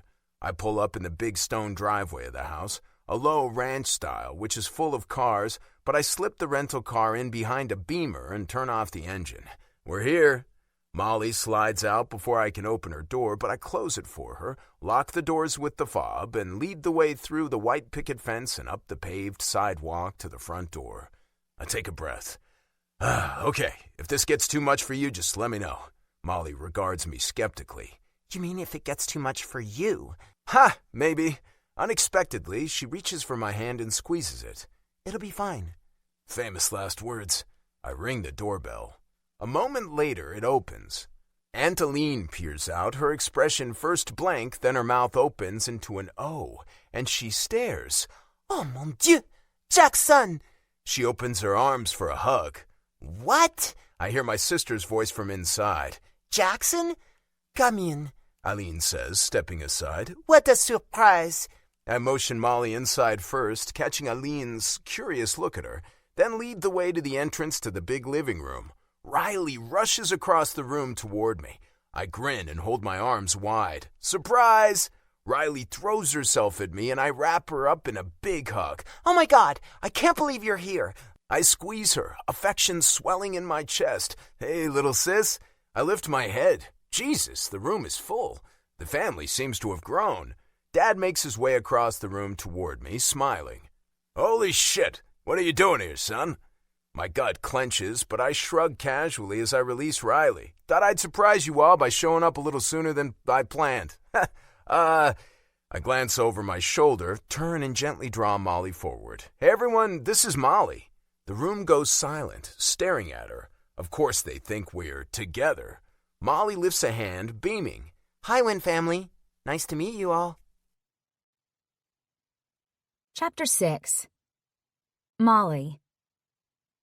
Well, I got what I wanted. Here I am, surrounded by the legendary Wynn family. Yikes. What was I thinking? Everyone's staring at me, and I am acutely aware that they may know who I am and that I just jilted my fiancé. And now I'm here with Jax. Maybe I should make a run for it. Nope, can't do that. Nothing for it but to make the best of this situation I got myself, and Jax for that matter, into. So I smile and wave, and don't bother waiting for introductions. Hi, you must be Riley, I say to the woman Jax just hugged. Nice to meet you. She shakes my hand, bemused. Yeah. Hi, Molly. My dad, Jax says. Mark Wynn. Mr. Wynn. I shake his hand, too. He smiles, and I see the interest in his eyes. He glances back at Jax. Call me Mark, he says. Pleased to meet you, Molly. Jax continues the introductions, and I start to lose track of who everyone is. Jax greets Taylor, whom the party is honoring, with a friendly hug and says, Last time I saw you, 2 guys were fighting over you. He slides a sly glance at JP, her fiancé. What? I'm so curious I could burst. Taylor laughs. Oh, yeah. Welcome to the family. Thank you. But there are more. I keep smiling and shaking hands. Finally, he introduces me to his grandfather, Bob Wynn, and his wife, Chelsea. Jax was right. Chelsea's stunning. Her blonde hair in a wavy bob, her makeup impeccable, and her slim black pants, silky tank top, and heels are all killer. It's Jackson, Chelsea says to Mr. Wynn in a low voice. Oh, God. What if he doesn't even remember Jax? I cast a quick look at Jax and bite my lip. Bob Wynn eyes Jax. Haven't seen you in a while, Jackson. No, sir. Jax clears his throat. Okay, at least he recognizes him. Surprised you've lowered yourself to join us. Ouch, Jax mutters. Or maybe it's just me you haven't wanted to associate with. My insides tighten as I watch the exchange. Pretty much, Jax agrees. Mr. Wynn barks out a laugh. At least you're honest. I am honest. Jax tips his head to one side. I can see he doesn't know what to say. He clears his throat. I'm sorry, Grandpa. Bob Wynn nods. Jax looks at Chelsea. We need to talk. She tilts her head, clearly surprised. Of course, she murmurs. We'll talk more while I'm here. Jax adds to Mr. Wynn. Huh. You assume I want to talk to you after all these years. Mr. Wynn says gruffly. Eep, Mr. Wynn's a little salty. Mr. Wynn turns his attention to me. New girlfriend? He says. Or are you 2 gonna surprise us and tell us you're married? Like Teo did last year. I shoot Jax an alarmed glance. She's not my girlfriend, Grandpa. Just a friend. I hear someone behind me choke. Great. They know. Uh-huh. Grandpa frowns. Sure. She's not his girlfriend, Dad. Someone speaks up. I turn to see one of the guys. Jax's Uncle Asher, I think. She's engaged to Steve Shevchuk, Asher says, giving me a narrow-eyed look. He plays for the Aces. Jesus Christ! I jump at Bob Wynn's shout and whirl around, wide-eyed. Nervously, I edge closer to Jax as Mr. Wynn glares at him. You kids! You can't keep stealing other men's women! My thoughts freeze with confusion, and I blink rapidly. Everyone starts murmuring. Asher's comment has clued everyone in that I'm the runaway bride they heard about. Jax speaks up. No, Grandpa, that's not it. I'm not engaged to Steve, I say firmly, loudly. Then I add glumly, "Not anymore." "You were?" Bob Wynne snaps. Yes. My gaze darts around the room, and heat washes up my throat and into my face. Bob slaps a hand down on the armrest of the chair where he sits. "Damn it! Jackson, you should be ashamed!" I suck in a breath and turn to Jax. "I'm so sorry," I whisper. He shakes his head. "Grandpa, we're not together. She wanted to get out of Chicago, so she came with me. That's all." Bob Wynne frowns. "Well, that's as stupid as a screen door on a submarine." "It was my idea," I speak up. "I begged him to let me come. He didn't want to do it." Jax rolls his eyes and sighs. What's with that? I'm trying to help him out.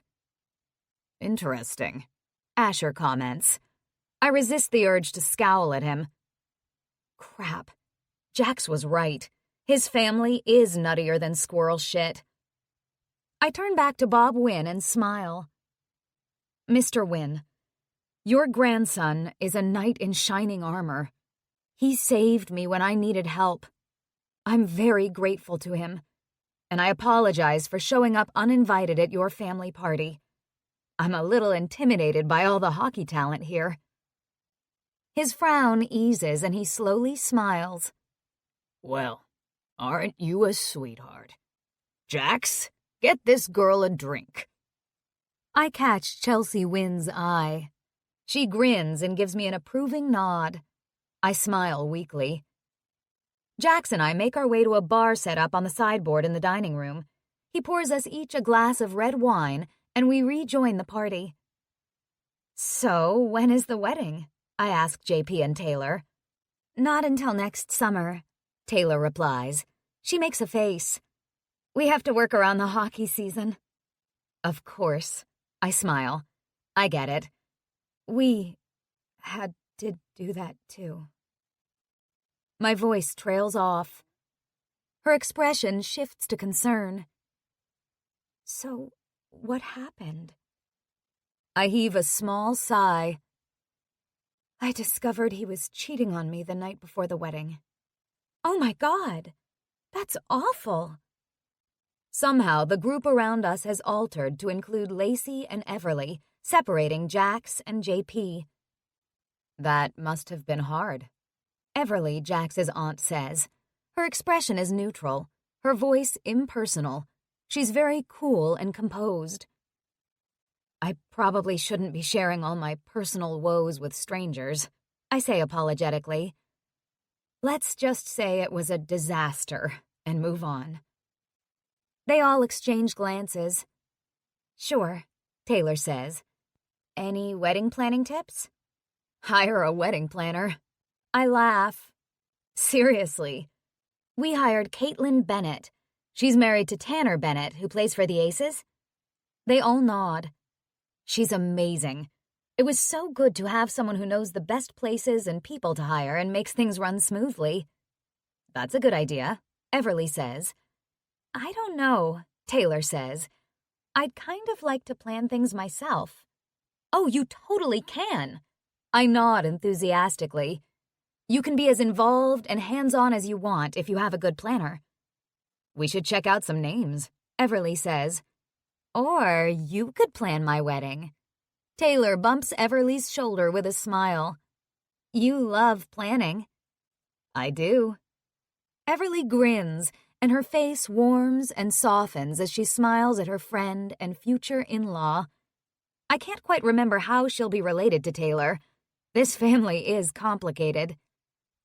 I spot appetizers on the low cocktail table and excuse myself to step over and get food. I'm starving. That meal on the plane was a long time ago.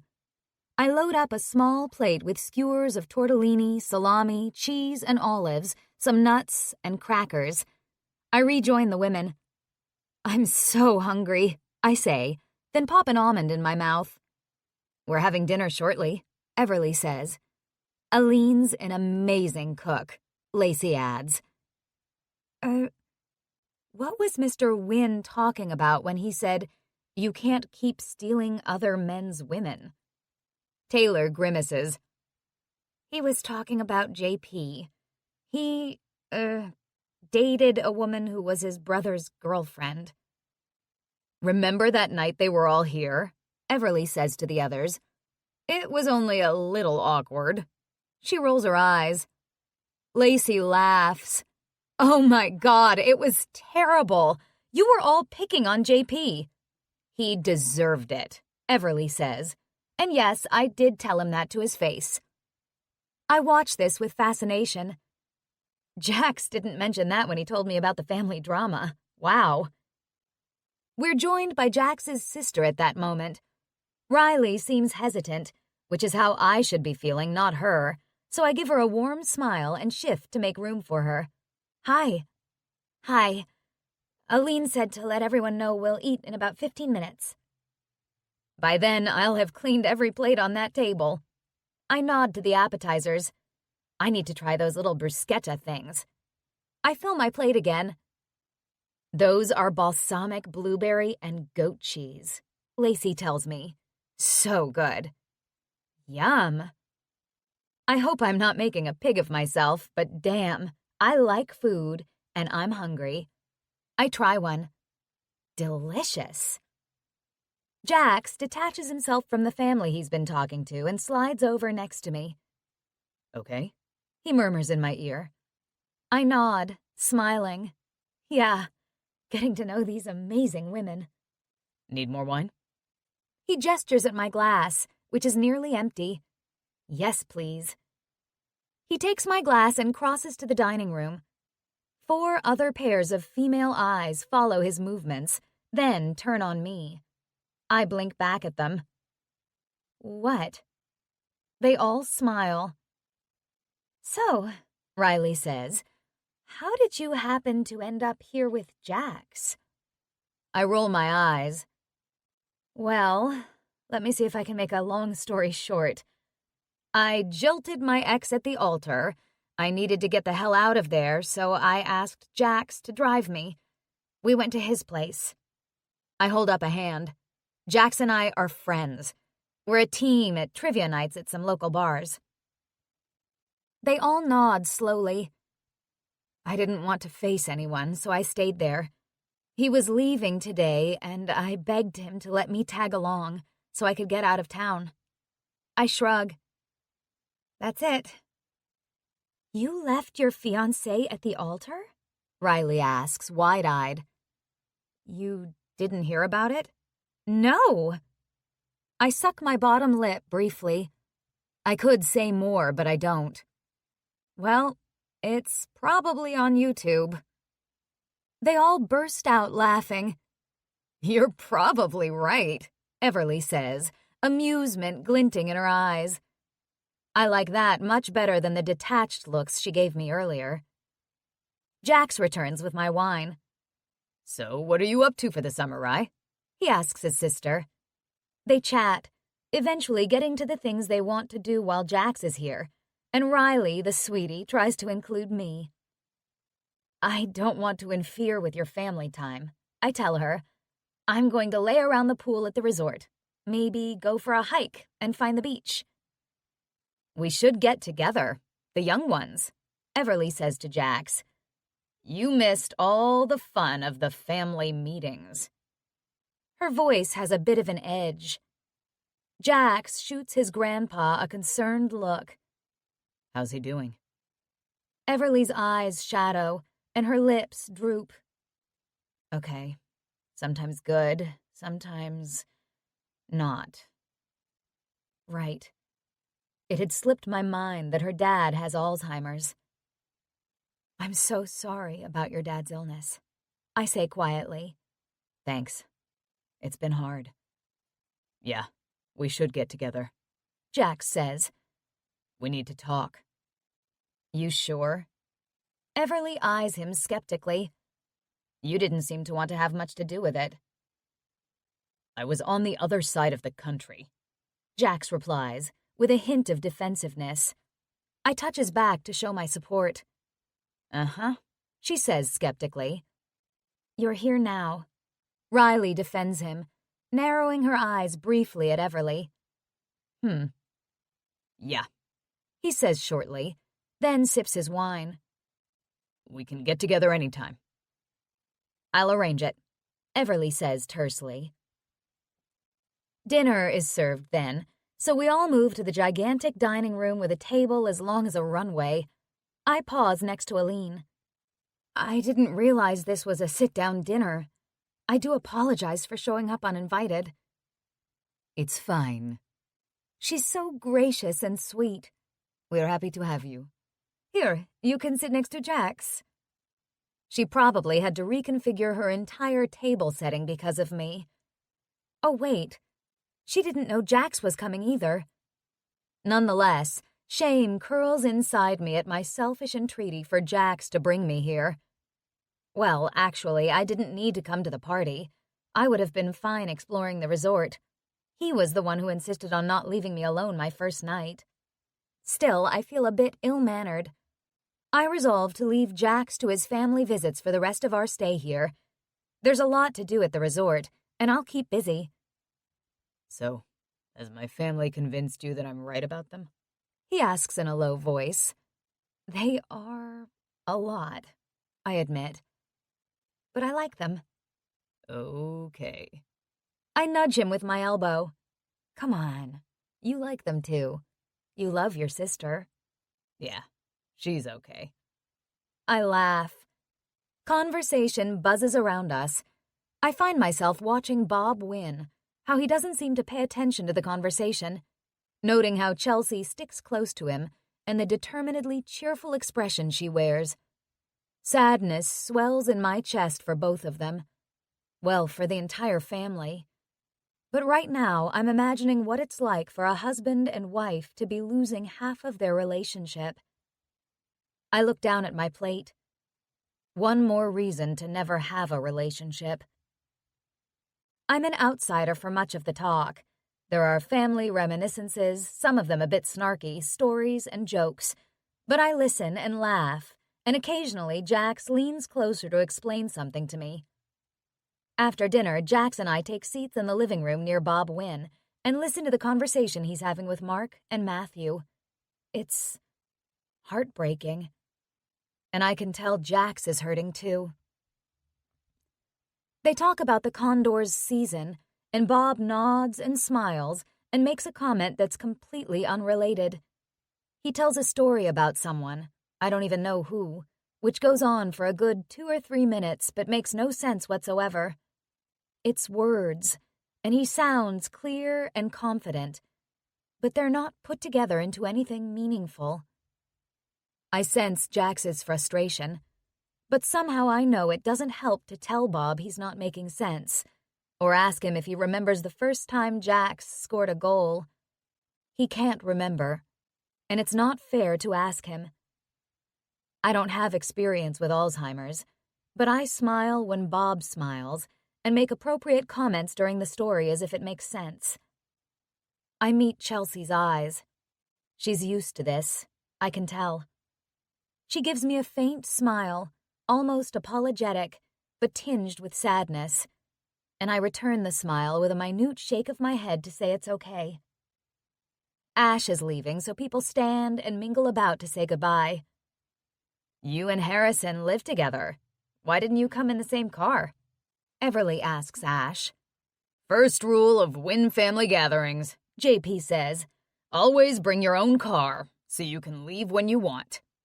Everyone laughs. Ash points at him in agreement. It's true, Jax says in my ear. You ready to go? Anytime you are. I'm just tagging along.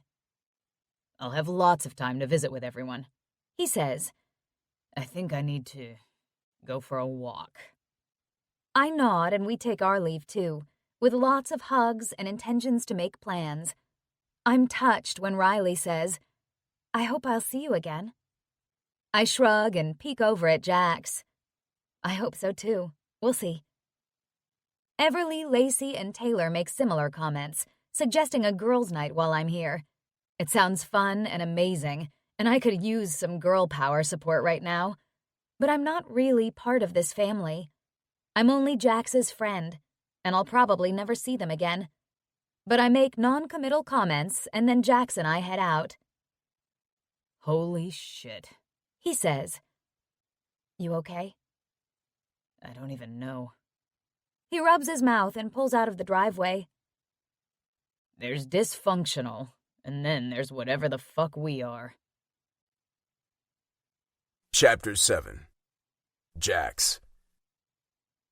I find my way back to the resort with the help of my GPS. Spotlights illuminate the palm trees around the grounds, white lights twined around their trunks. I park and we walk into the lobby. The bar on our right is open and lively. Let's have a drink, I say, jerking my head toward it. Okay.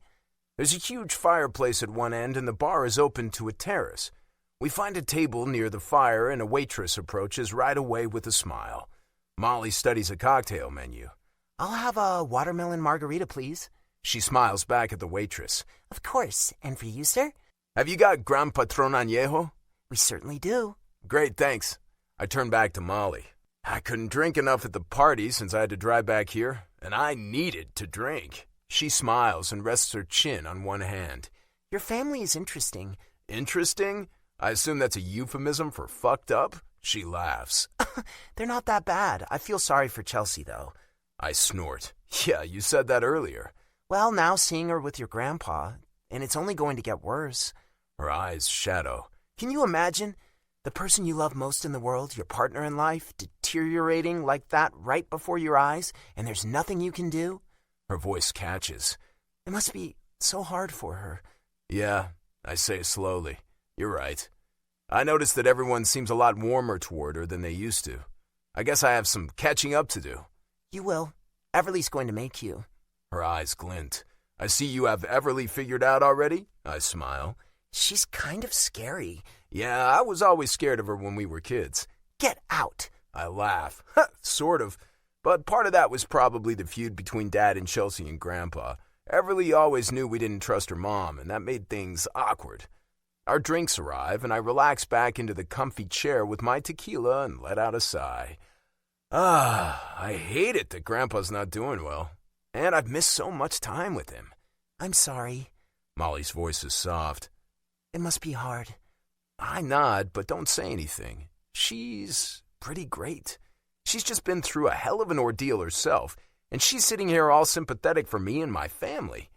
I'm sorry I caused some trouble by showing up with you. She picks up her drink. I never even thought that they would know about the wedding, but I guess I should have. I'm sure it's all over social media. Probably. Also, probably good to not know that. Don't look. I don't think there's any way I can stop myself. She grins crookedly. I'll try. You were going to marry a hockey player. You know you can't look at all the shit they write about us. And about the wags. Especially about the wags. I've seen some cruel shit online. True. Especially someone as soft-hearted as you. Soft-hearted? Her eyes widen. Me. I laugh. Yeah, you. You cry at any TV commercial with a dog in it. I do not. Yeah, you do. It's not an insult, but... What? She eyes me with eyes as big as hockey pucks. It's easier to get hurt when your heart is all squashy. She snorts. Squashy-hearted. Got it. Then she lets out a short puff of air. Huh. I may have been squashy-hearted in the past, but no more. I'm never going to let a man fool me or take advantage of me again. I don't believe in love and marriage either, but it makes me a little sad hearing her say that. She's always so happy and vibrant, and I hate to think that Chucky's bullshit has turned her off men and relationships because she's made for love and commitment and probably a family. I, on the other hand, am not. I take a gulp of tequila, which slides warmly down my esophagus. So, what's up tomorrow? Molly changes the subject. I'm gonna go to Grandpa and Chelsea's place. I want to find out what's happening medically, how he's managing. Checking up on Chelsea? Well, yeah. For what it's worth, I don't think you have to worry. She's pretty attentive to him. I think she cares, and I think this is really hard on her. You decided that in a few hours? She tosses her hair back. You know I'm always right about stuff. One corner of my mouth lifts. That is true. Well, I guess I'll see. What about your dad? I gaze into my amber drink. I'll see him at some point. When she says nothing, I look up at her. She's regarding me with her head tilted, lips pursed. What's that about? What? You and your dad. She nibbles her bottom lip. Sorry, not my business, I guess. My dad and I have never been close. He and my mom split up when I was 15. He left Winnipeg and took a job in Hershey, Pennsylvania. My mom and my sister Riley and I stayed. We didn't see much of him after that. Oh, I'm sorry. I hitch one shoulder. Not a big deal. Lots of couples divorce these days. Then why do you seem like you hate him? I don't hate him. Okay, sure. She eyes me and clearly recognizes this isn't something I'm eager to talk about. Turning her head to survey the lounge, she says, This resort is way nicer than I expected. Yeah, it's pretty good. We should go for a walk, explore the grounds. Okay. So after we finish our drinks, we do that. The night air is fresh and calm, carrying the scent of the ocean. The rustle of palm fronds above us is the only sound as we stroll a dark path past bungalows, around a wing of the hotel, and into one of the pool areas. Oh my gosh, this is amazing. Molly gawks at the luxurious pool with cabanas and loungers. The pool glows turquoise in the dark, the water still. I can't wait to get down here tomorrow. That's your plan, huh? Hell yeah. I chuckle. I'll need to buy some sunscreen, she adds. Pretty sure they'll have that in that shop in the lobby. We keep walking. The dark sky is streaked with pale blue clouds. We follow a path to the edge of the bluff and gaze out over the Navy Ocean.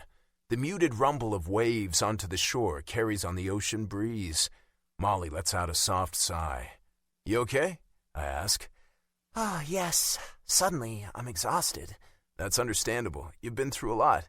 Want to head back to the room? Yeah. Great. The room we're sharing. That's not going to be awkward at all. Now I'm tense. We've circled back to the front entrance of the hotel and entered the lobby, crossed to the elevators and right up to the 4th floor. The air in the elevator is thick. I try not to look at Molly, and I get the feeling she's doing the same. In the room, I flick on a light. Molly walks over to the dresser and pulls out some clothing, pajamas, I guess. She looks directly at me. I'll sleep on the long, she says. I eye it doubtfully. I don't think it's going to be long enough. I'll make it work. I just need one of the pillows. Since there are about 10 on that bed, you should be okay. My lips twitch. Yeah, I guess I can spare one. I noticed an extra blanket in the closet. I don't feel right about this, but I know it's ridiculous for me to offer to sleep there. We could share the bed. Holy shit! Did those words just come out of my mouth? I mean, not... It's a big bed. We can put pillows down the middle. She frowns and scrutinizes the bed. Well, let me see how the long works.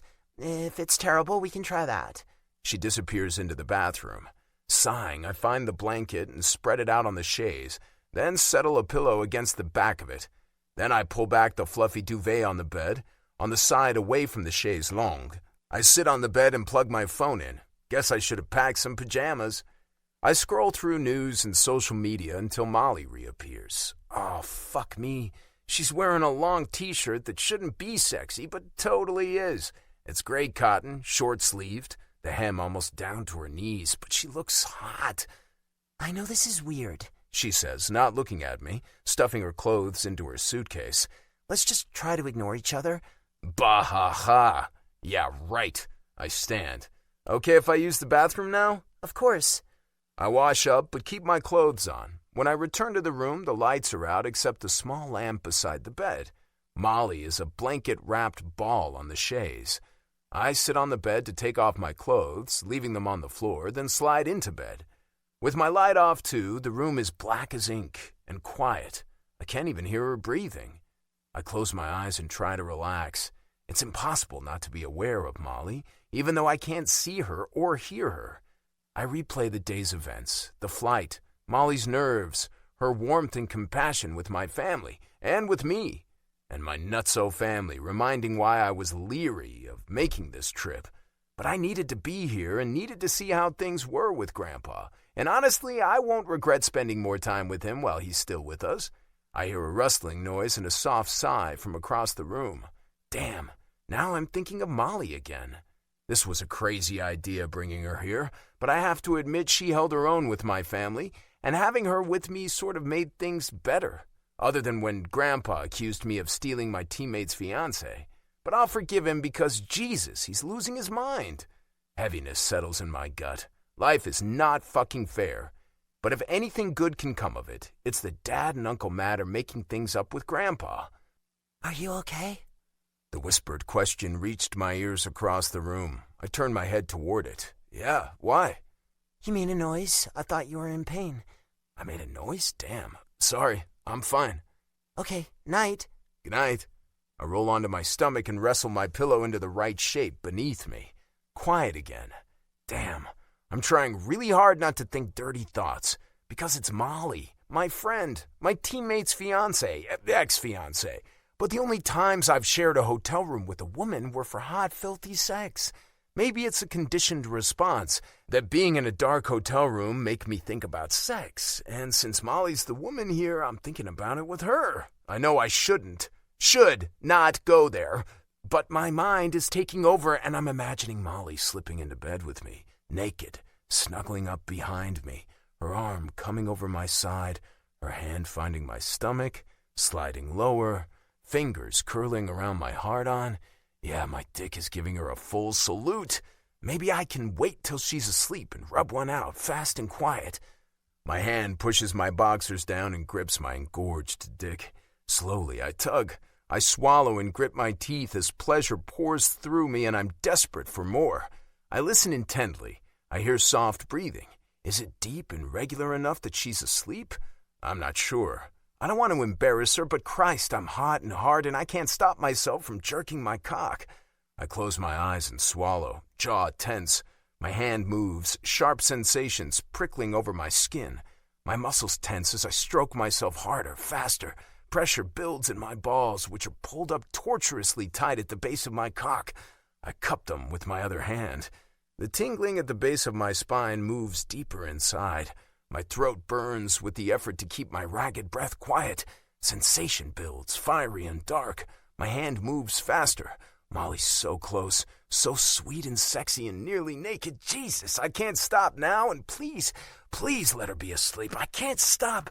An ecstasy erupts in my balls, fire racing up my spine and down the backs of my thighs. I shudder through the climax, teeth gritted as I swallow my groan, body tense. I need to gasp for air, but I can't. I slowly pull air in through my nose and let it out, over and over, my heart hammering. Eventually, my heart and breathing slow. My hand is a sticky mess. Shit. I rearrange my boxers and wait a few more minutes, hoping like hell Molly's sound asleep. Then I slip out of bed and quietly pad to the bathroom to clean up. I study my face in the mirror, the high color on my cheekbones, the glitter in my eyes. Damn, that felt incredible. But my poor, hopeful dick is still half hard, still wishing to be inside a warm, wet woman. An image of Molly naked beneath me flashes in front of my eyes. Smooth, creamy skin, bright red gold hair on the pillow. Jesus, I'm an animal. Can't I even share a hotel room with a platonic friend without getting all these depraved fantasies about her? What is wrong with me? I'm going to need every bit of self-control I can muster up to get through the next few days until we can move her into a room of her own. Chapter 8. Molly. I'm not going to make Jax take me with him to visit his grandparents. I feel bad enough about tagging along to the party yesterday. He needs to do this, and I need time at the pool. After sleeping late, we have breakfast together in the lobby coffee shop. Then Jax goes back up to the room while I visit the hotel gift shop.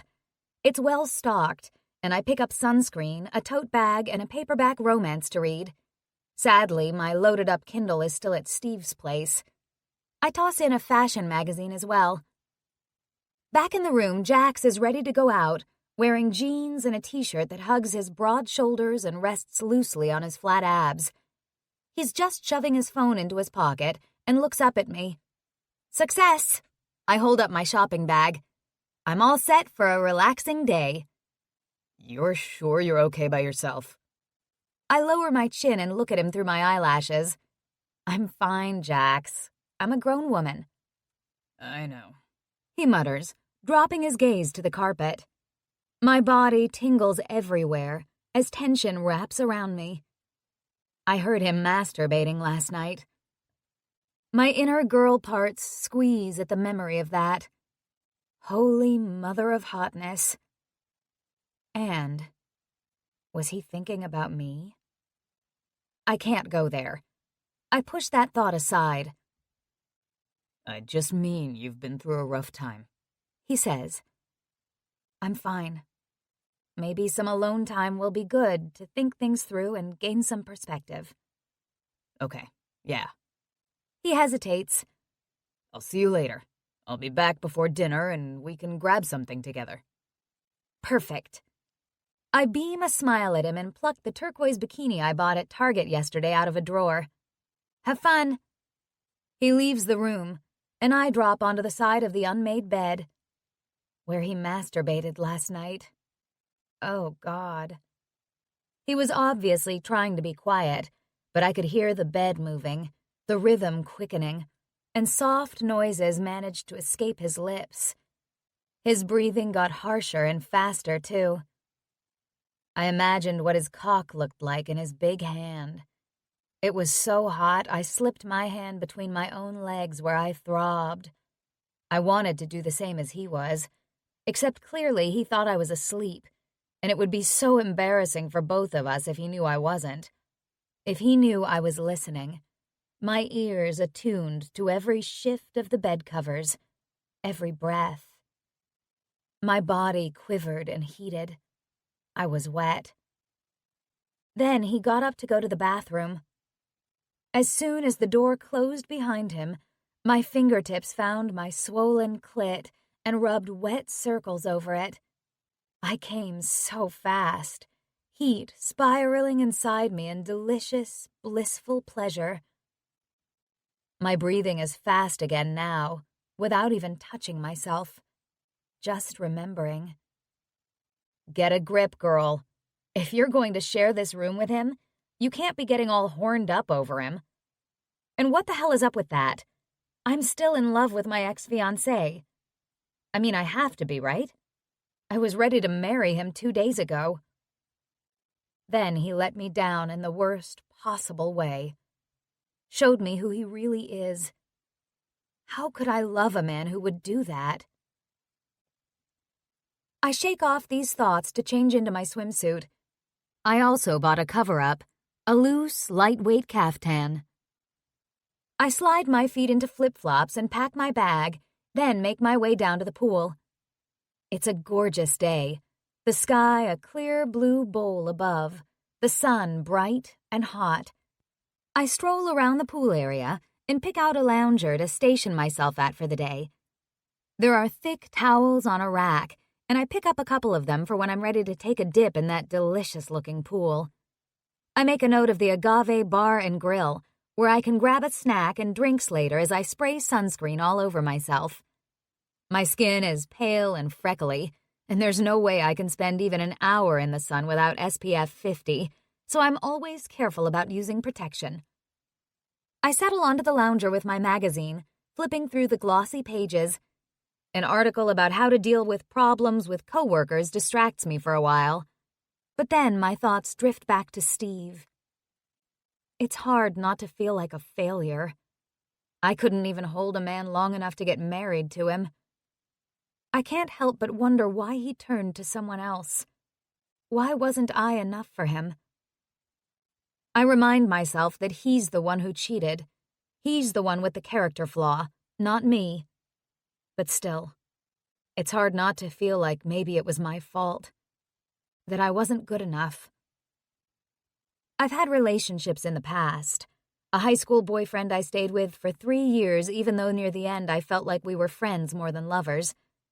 I can see now that I was comfortable with him and reluctant to break free. I dated a few guys in college. One turned into a year-long relationship that was, well, unhealthy. He had a lot of issues and was afraid of commitment and strung me along for a long time. And I let him. I vowed I'd never let another guy treat me that way. After that, I had lots of guy friends, men I liked, who were fun to spend time with, but they always treated me like a sister or a friend. I can't deny that troubled me, and I wondered if I'd ever find someone who'd love me as more than a friend. Then I met Steve. He was like a rock star, rich, famous, talented. I couldn't believe he was interested in me. I fell hard for him, and there was no doubt in my mind when he asked me to marry him. And look what happened. So yeah, I'm wondering if something's wrong with me. I lay my head down and close my eyes. That's a depressing thought, and I don't want to be depressed. I guess I could have pretended I didn't know about the cheating and gotten married anyway. Or I could have confronted Steve privately, and maybe we could have figured things out. Deep inside, though, I know I couldn't have done that. I may have self-doubts, but I have enough self-esteem that I won't put up with a man who cheats on me. I'm going to be fine. I spend the day giving myself pep talks, swimming in the pool and drying off in the sun. I luxuriate in the warmth and the beautiful vistas around me of palm trees, bright flowers, and tropical plants. I eat at the snack bar, avocado toast enjoyed with a margarita.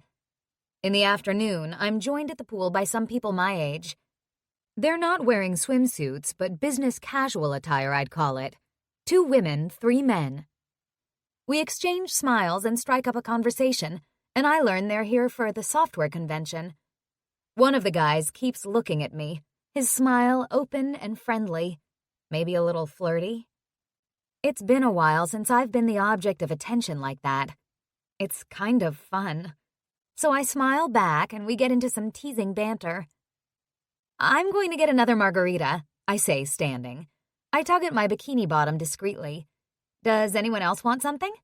I'll come with you, Justin says, rising as well.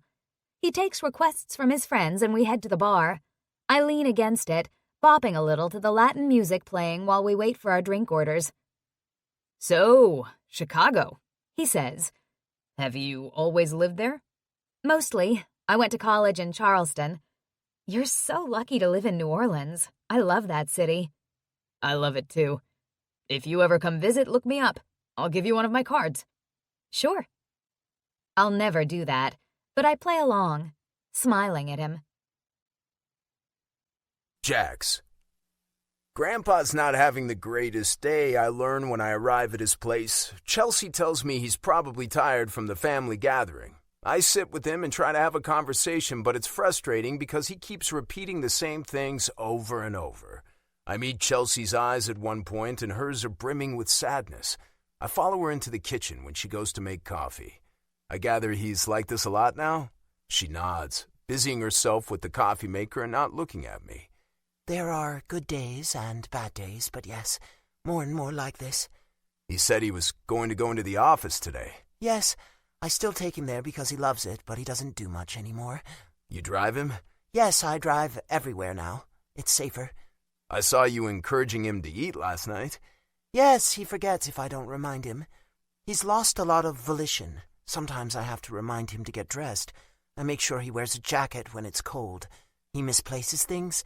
A smile touches her lips. One day I found the TV remote in the fridge. Ha, I've done that. Well, not the remote, but I once put the milk in the cupboard. We all have our moments, but his are a lot. I'm silent for a moment, struggling with emotion. That fucking sucks. I growl out. It does. She bows her head as the coffee brews. What she describes sounds like looking after a child, not a husband. I feel like a band is wrapped around my chest, squeezing. She's still here. She loves him, no matter what. What does he do at the office? I finally ask. Not much anymore. He can't really make decisions. Luckily, Theo is there, and I've been helping. So I hear. She gives me a sharp look. Everly tells me you've been more involved. I say, it's good. Do you really think that? She faces me, challenging me in a way she's never done before.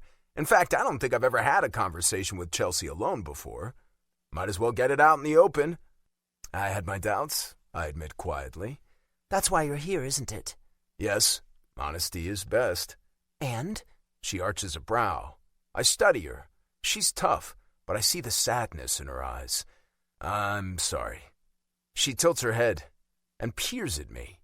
Sorry for what? I'm sorry you're going through this. I'm sorry I doubted you, and I'm sorry I've been avoiding Grandpa because I was pissed that he stole Dad's money. Chelsea sucks on her bottom lip. Thank you, Jax. I guess I'm a little late, but it seems like the rest of the family has already realized all this. One corner of her mouth lifts. I think so, yes. You've never defended yourself to us. She slowly moves her head from side to side. If I'd told you all I didn't marry Bob for his money, would you have believed me? I don't think so. I just wanted to live my life and love my family, and I knew that one day you'd all see that. I didn't expect this. She waves a hand. But this is our story now. She turns to pull mugs out of a cupboard. What do you take in your coffee? Just some milk, please. She pours the coffee and retrieves the milk from the fridge for me, then adds some to Grandpa's cup as well. What about the future? I ask. At some point it's going to be too much for you. We can afford help, she says calmly. Bob doesn't want to be a burden on me or anyone else, so we talked about memory care facilities, and we've explored options. We found a nice one not far from here when the time comes. Will you make sure you take care of yourself? She picks up the 2 mugs and smiles. You sound like Everly. She lifts her chin. She and the boys have all been great. They'll make sure I'm okay too. That's good. My throat feels scratchy. I take a quick sip of my coffee as I follow her back into the living room, where Grandpa is watching a new show. Back at the resort, I change into board shorts and head down to the pool to find Molly. I find myself out of sorts, anxious, guilty, sad. I really, really want to see her because her quiet understanding and sunny outlook feel like something I need right now. I find her at the pool bar talking to a good-looking dude who's looking at her like she's the most fuckable thing he's ever seen. Jesus. Hey, I say. Molly turns to me, her face lighting up. Oh, hey, you're back. Wow, what time is it? The dude looks at me, then back at Molly. Oh, Justin, this is my friend Jax. Jax, this is Justin from New Orleans. He's here for the convention, the one that has all the rooms full. She rolls her eyes. I frown, my gaze sliding back and forth between them, then reach for Justin's hand, eyeing him. The bartender sets drinks on the counter in front of Molly and Justin, and she pays for hers while Justin charges the rest to his room. Do you want to get a drink? She asks me. Yeah. Why are you looking like that? She sips her margarita. Bad day? I become aware that I'm still scowling. Yeah. I order a beer from the bartender. I'll wait with you. Molly smiles at Justin, who picks up several drinks and starts off with them. Who the fuck is that? I ask. She shoots me a startled look. I told you. You just met him here? Yes. She wrinkles her nose at him. Is there a problem with that? I pause. Is there? You almost got married a few days ago. Her eyebrows shoot up. What does that mean? I don't know. I feel like I need to watch out for you. You're Steve's fiancé. No, I'm not. She lifts her chin and meets my eyes. And I can look after myself, thank you. I was just being friendly. I wasn't trying to pick him up. I roll my eyes. Glad to hear it. Wait, what? Even if I was, that would be none of your business. It is if you're sharing my hotel room. Okay, I'm kind of being a jerk. I feel like I can't help it. I wouldn't bring him back to your room for the love of goats. So you'd go to a stranger's room? Her mouth falls open. What is happening here? I don't know. I rub my mouth. The bartender slides my beer across the counter and I sign the bill to charge it to the room, then grab the drink to take a big gulp. And furthermore, she straightens, sharing a room with you doesn't give you the right to tell me what to do with my sex life. I cough. I'm not doing that. Yes, you are. No, I'm not. She inhales a long breath and lets it out. Come on. What are we arguing about? We're friends. I'm a grown woman and I can do what I want, and so can you. Although... She pauses, then sighs. Never mind. What? I was going to say I'd appreciate it if you didn't bring a woman back to the room, but then I realized that you should totally be able to do that because it's your room and I'm just the pesky friend who's crashing your party. She sighs again. As if I'd want to bring another woman back to the room. You're not pesky. Yes, I am. You've told me that before. Okay, you're pesky in a cute way. Look. I'm sorry. I don't know why I reacted that way to seeing you talking to that guy. Like I said, I guess I still think of you as Steve's girl and... I stop, clear my throat, then continue. And it didn't seem right. But it's true. You're not his fiancé anymore, and it's none of my business who you talk to. Thank you. She eyes me over her margarita. I nod. Come on, come meet them. They're nice people and we're having fun talking. She leads me back over to the group. I don't want to meet a bunch of people. I want her to myself. Well. She introduces me to the group. Holy shit! Justin says, eyes opening as big as margarita glasses. You play for the Chicago Aces? Yeah, I smile. You a hockey fan? Big time! The Lightning are my team, but wow, it's great to meet you. Everyone's in awe, peppering me with questions about hockey and other players, which I try to answer without insulting the refs, the league, or other players. Oh, we need to get going, Sarah says eventually. We have a dinner tonight. Yeah, Justin makes a face. Duty calls. Your boss is here, Sarah reminds him. You better show up. They leave to go to their business dinner. Molly and I have finished our drinks. We should think about dinner too, I guess. I set my empty down on the small table. Yes, I've had enough pool time for the day. No sunburn? I don't think so. How's my back? She turns. I cough, admiring the expanse of smooth skin. Oh, looks good. Whew. It's hard to sunscreen your own back. She pushes a book and magazine into her tote bag, folds up her towel, and we start back to the room. So why was your day so rough? Your grandpa not doing well? I blow out an explosive breath. Ugh, no, it's just hard. She doesn't press me, but I know she will at some point. What do you feel like for dinner? Something here or should we go out? Let's go out, somewhere fun and noisy. Okay. I let her shower first, then take my turn. When I come out, rubbing my hair with the towel, she's dressed in another cute sundress and she's looking at her phone, clearly upset. I stop rubbing my hair, lowering my arms. What's wrong? Her lips tighten. Steve went on our honeymoon. Ah, fuck. I close my eyes and shake my head. I'm sorry, Molly. It's okay. She pulls in a breath and stands. Fuck, I mutter again. How do you know that? She holds up her phone. Grace sent me a text message. My phone's been off, and I had a bunch of missed calls, voicemails, and texts. Most from Steve, but a lot from Grace and Brielle. And one from Mom just checking in. She hesitates. I didn't listen to Steve's messages, but I did read the others. Who's he there with? Grace says she doesn't know. She swallows, a pained expression on her face. If he's with Claire. God damn it. I'll finish getting ready. She darts into the bathroom. No rush, I call. I'll be out on the balcony. I grab my own phone and go outside where the sun is sinking down to the horizon. The ocean glints silver and turquoise, stretching out to infinity. Should I text Steve and see who he's with? I run my thumb over the phone screen. Shit, I hate seeing Molly unhappy. It must feel like a slap in the face that he went without her, especially if he's with someone else. It might seem weird if I message him. We weren't best buds or anything, so I don't, but I scroll through Insta while I wait for Molly. She joins me a few minutes later. You okay? I ask. Yeah, I don't care about the honeymoon. She sits too. Yes, I was excited to go to Europe, but it was my decision not to go through with the wedding, so I totally gave up the honeymoon too. It makes sense that Steve should go on the trip rather than waste a bunch of money. It just hurts that he may have gone with someone else. I nod. And if he's with Claire, that just reinforces that I made the right decision. I guess that's true. That doesn't mean it doesn't still hurt, though. This view is incredible. I set down my phone. It really is. I get why the rest of my family likes living here. Would you want to play here? Christ, no. She chokes out a laugh. Okay, then. My family owns both the local teams here. I don't want to work for my family. Holy shit. I shake my head. But what if you got traded? Players don't always have a say where they're going. True. I grimace. Let's hope that never happens. I found a place for dinner. Mexican, how's that? Sounds good. We find the restaurant easily. It's a typical cantina with wooden tables and chairs, stucco and brick, and lots of greenery. We start off sharing cheese chips with guacamole. Molly orders the chicken mole, and I go for beef fajitas. While we sip our drinks and wait for our meals, she changes the subject back to my visit with Grandpa. So, how's your grandpa doing today? I purse my lips briefly, tell her about my conversation with Chelsea, ending with, she's not bailing on him. She watches me closely. Do you feel more comfortable about her now?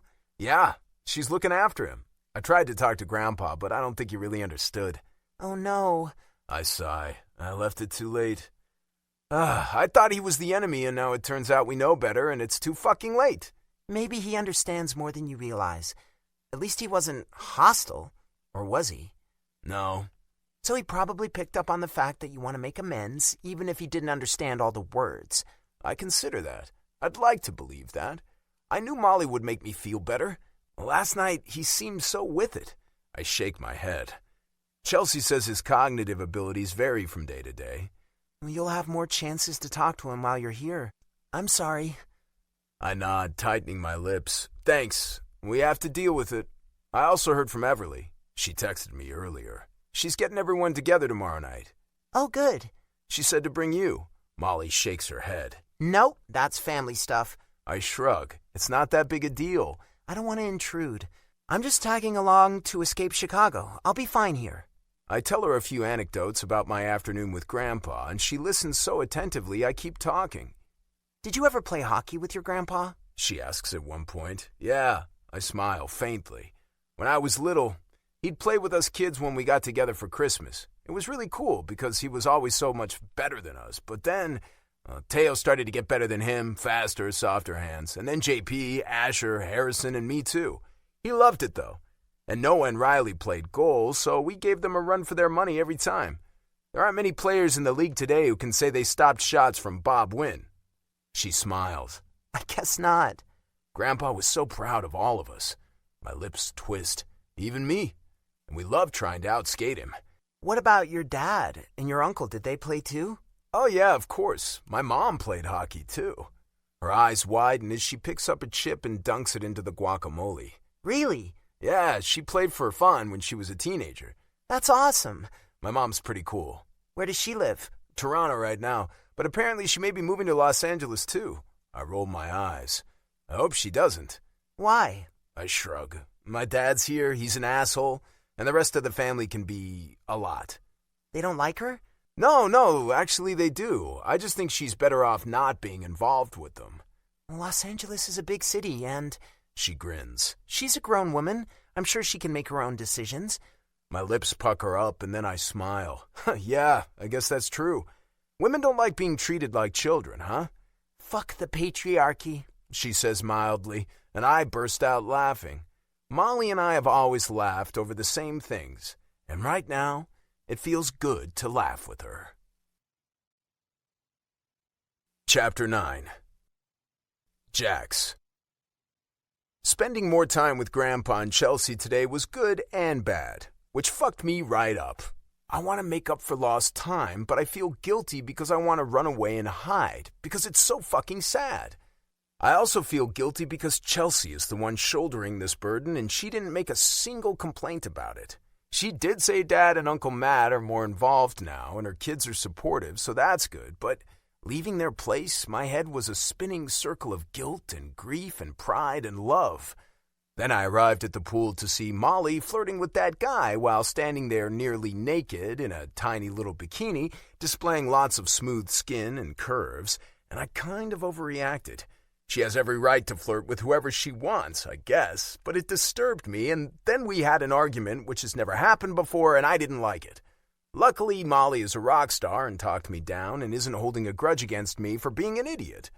After a big margarita on the rocks and a few chips and guacamole, not to mention Molly's smiles and easy conversation, I'm a lot more relaxed than I was an hour ago.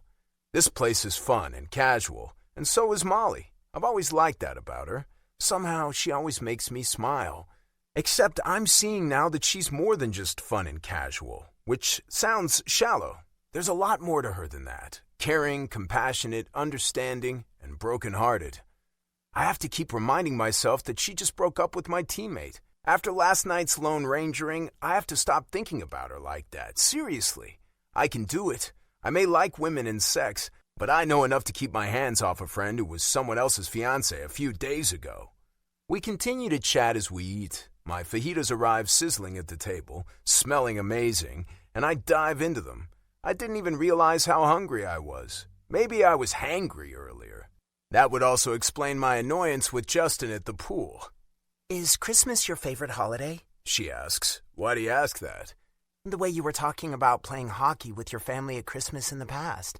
Oh, well, Christmas is different now. The whole family doesn't get together anymore, especially the last few years, and I try to make sure I spend time with my mom and my grandma and grandpa on her side. And the break at Christmas is short. That must make it hard, too. True, but yeah, I like Christmas. Memories, you know? I know. How about you? Is Christmas a big family time? Thanksgiving more so, I guess. I don't have much family. My brother's married and has 2 kids, and I love them to bits, but outside of that, we don't have much extended family. I love Christmas, though. I love giving presents, and I love snow and twinkling lights. I love snow, too. Lots of people think that's nuts. Well, it can be a pain in the ass, but it can also be beautiful. Actually, it's kind of magical that nature can form so many incredibly tiny crystals and pile them up, and they're perfectly white and sparkly. I tip my head and smile at her description. She's right. It is kind of magical. Yeah. You'd miss snow if you lived here, Canuck boy. I laugh. I definitely would. It's dusk as we leave the restaurant. Back at the resort, we agree to another walk around the grounds. Tomorrow I'll check out the beach, Molly says. I found the path to get there. I'll come with you. I pause. If that's okay. She glances sideways at me. Sure, it's okay. You don't have other plans tomorrow? Not until evening. She nods. What about your dad? My teeth clench involuntarily. What about him? You are going to see him again, aren't you? Sure, yeah, at some point. How about tomorrow? Give him a call and see if he wants to do lunch. Why are you pushing me to see my dad? I'm not. She pauses. Okay, I am. I just think it would be good for you. Good for me? Annoyance fizzes in my gut. What does that mean? She doesn't answer right away. Finally, she says, I should stay out of it. Good idea. My words came out harsher than I intended, and I sensed her hurt. We walk in silence for a moment, then in a low voice I say, Sorry. Again. Sorry for what? Her tone is light. I was rude? No, I was. It's not my business what's between you and your father. It's true. Molly and I are friends, but not like best buds. It really isn't her business. So why do I want to know why she said it would be good for me to see my dad? I really don't care about him that much. I came here to fix things with Grandpa, I say stiffly. Not my dad.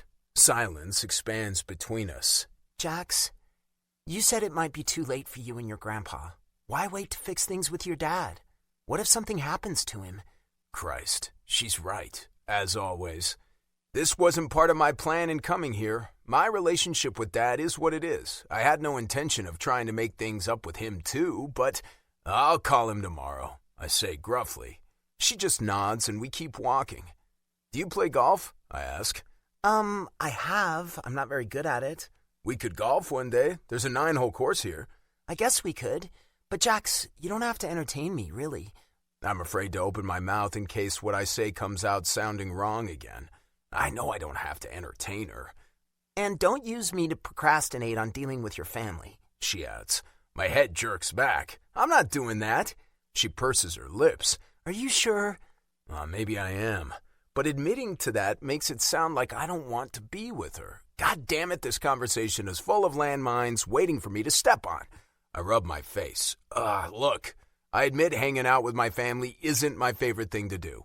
I'd rather hang out with you, and that's not using you. I'll spend time with my family, but I also want to have a little fun on this trip. Okay?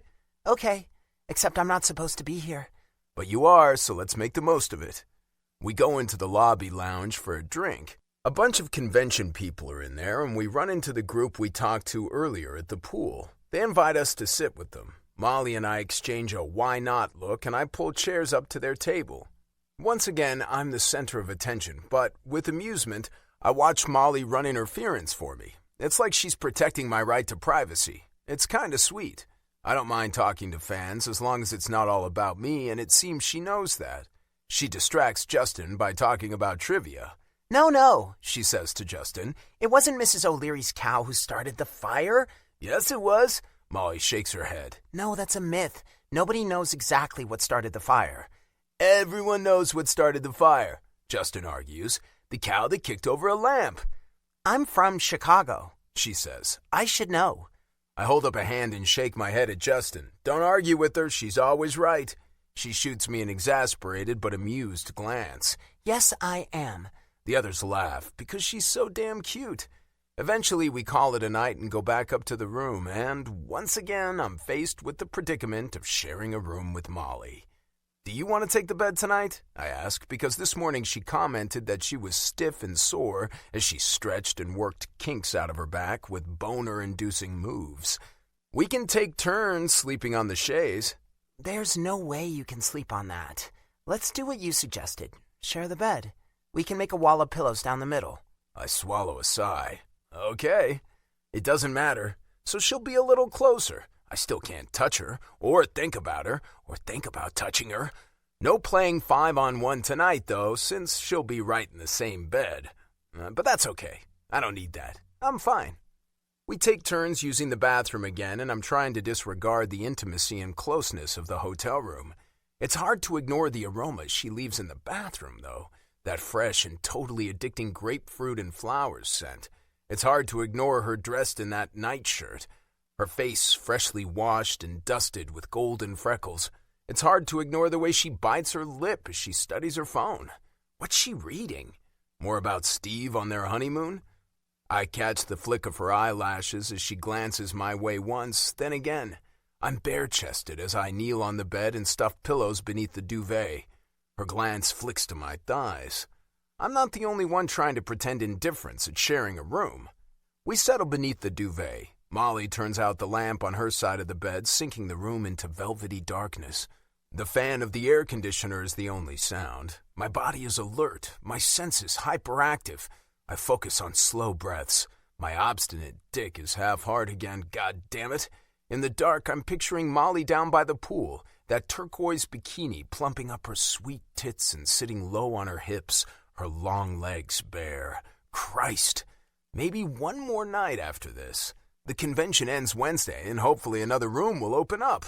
But can Molly afford it? This resort is like $500 a night. That's pretty steep for a school teacher, but I don't know her financial situation.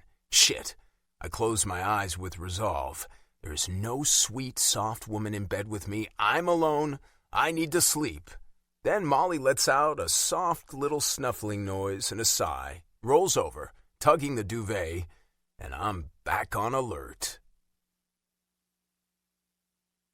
The beach sounded like a good idea until Molly takes off the shorts and tank top she's wearing to reveal that bathing suit again. There's a little bow between her breasts and one on each hip. It would be so easy to pluck one of those ties and whisk that bottom off. I need a quick dip in the Pacific Ocean, which I know is going to be cold. Perfect. I leave Molly settling onto one of the resort's lounge chairs under a wide umbrella. This little cove is nice, with a sandy curve of beach, but I wince as I traverse the rocks lining the edge of the water. Then I'm back onto sand, gentle waves lapping around my ankles in this sheltered area. I wade in deeper, hunching my shoulders against the chill, then dive in. Cold water embraces me as I sweep my arms out and back in a breaststroke and kick my feet. I surface and roll onto my back, turning my face to the sun. Nice. Okay, that took care of the inconvenient erection. I can't spend all day in the ocean, though. I turn again and swim in a crawl, staying parallel to the shore, back and forth a few times until I start to feel winded. I swim lazily back to shore and hike back to the umbrella. Molly's wearing big sunglasses, but I feel like she's watching me, so I tighten my abs. I grab the towel from the lounge chair next to her and towel off a bit, but the sun will dry me fast enough. We should try out the kayaks, I say, nodding to the kayaks arranged on one side of the cove. Or paddleboards. That would be fun. I'm glad she's up for that because I'm not good at lying around doing nothing for very long. Right now, though, I'm fine stretching out in the sun, trying not to look at Molly, trying not to think about looking at Molly. She's reading her book and we're both quiet for a while. Then she says, "Could you put sunscreen on my back?" Fuck me. She wants me to touch her? Sure, I croak. She hands me her sunscreen bottle and sits facing away from me. It's a spray bottle. Maybe I don't have to touch her. I spritz away, covering her slender back with the lotion, all the way down to the shallow indents on either side of her spine, just above the bikini bottom. She leans forward to give me better access, and I swallow. Okay, I say. Done. Thanks. I blow out a breath as she adjusts her chair and stretches out on her stomach to read more. The sun gleams on her skin. Is your book good? I ask. Yes, it's so good. I love romantic suspense stories. Toni Anderson is one of my favorite authors. Is there a murder in it? Several. She grins. Bloodthirsty. I know. Her grin turns a little evil. I wouldn't have thought that of you. You teach little kids. She laughs. Yes, and at night I like to read about serial killers. Tell me something about you that would surprise me. Huh. I think on that. There's probably a lot she doesn't know about me. I'm a virgin. After a startled beat, she bursts out laughing. Her head drops down to her book and her shoulders shake. Finally, she lifts her head and half rolls to her side to face me. Yes, that would surprise me, she says dryly. if it were true. I grin. You don't believe me? Nuh-uh. Come on, tell me something real. I'm afraid of heights. Really? Yeah. When we were standing up on the bluff, I didn't want to get too close to the edge. Huh. What's something else about you? Her shiny pink lips purse. With half her face hidden by sunglasses, her mouth becomes the center of my attention. When I was a kid, I had an imaginary friend. My eyes widen and I smirk. No shit, what was her name? You assume it was a girl. Was it? Yes, She admits. her name was Opal, because that's my birthstone. She lived in the broom closet. What? Poor Opal. Did you talk to her? Yes, until I got old enough to realize how weird it was. Then I just did when I was alone, or thought I was alone. One of my cousins overheard me talking to her once and made fun of me for years about it. Ugh. Your turn. Well, I don't tell everyone this. I pause. But under these shorts, I'm naked. More laughter spills from her lips. Good one. Okay, how about this? My feet are 2 different sizes. Really? Yeah, I have to buy 2 different pairs of hockey skates. It was expensive as a kid. Do you buy 2 different pairs of shoes? No, usually I can get away with just buying the size that fits my bigger foot, but I have to have skates that fit perfectly. Let me see. I stretch my legs out, feet together, for her to inspect them. Luckily, my toenails are trimmed. Feet can be gross. I really can't tell. She says. Is it your right foot that's bigger? Yeah, No one would ever know. probably not. Just me, and now you. Nobody else knows that about you? Well, my mom does. Of course, she probably cursed when she had to buy 2 pairs of skates. I grin. Yeah. My cell phone rings on the small table where I set it. I pick it up and see Paul's number. Sorry, I have to take this, I tell Molly. I answer the call, swinging my legs over the side of the lounge chair and standing. Hey, Paul, what's up? I have no news for you, he says immediately. Shit, I know. Paul sighs. I glance at Molly. Even with her sunglasses on, I can see the concern on her face as she listens. July 1st is coming up, I say, mentioning the start of free agency in the NHL. Yep, I've been talking lots to Yarish, but we haven't made any progress. I don't want you to worry, but we do need to be thinking about arbitration. Ian Yarish is the GM of the Aces. I don't want to go into arbitration. I know, I don't either. I want to sign you to a big fat contract that fairly represents what you're worth. But you know how it is. We've talked about your rights and how it works. Yeah. Paul is really good about explaining things and treating me like I'm running a business. It's just me, so it seems weird, but looking at it that way helps. We know what your strengths are. I know you're willing to hold out. It takes guts to do that. But I think we're in a good situation. Jesus, Paul, you need to push harder. We need to get this done. A few seconds of loaded silence greet my little outburst. What do you think I'm doing, Jax? He asks quietly. I close my eyes. I have to trust Paul.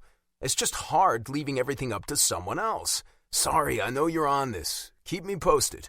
Yeah, I'm flying to Chicago after the 4th of July. We'll talk more then. Okay, thanks, Paul. I end the call with a heavy sigh, dropping my arm. What's wrong? Molly asks. That was my agent. My contract expired this year and negotiations aren't getting anywhere. Oh. She pulls her bottom lip between her teeth. Do you think you might end up somewhere else? It's possible. I don't want that, but I want to be paid what I'm worth. Of course. She purses her lips. There's still time though, right? Yeah, I wanted to get things done before summer, but that didn't happen. Hopefully it will before training camp. Hey, let's go out on those paddleboards.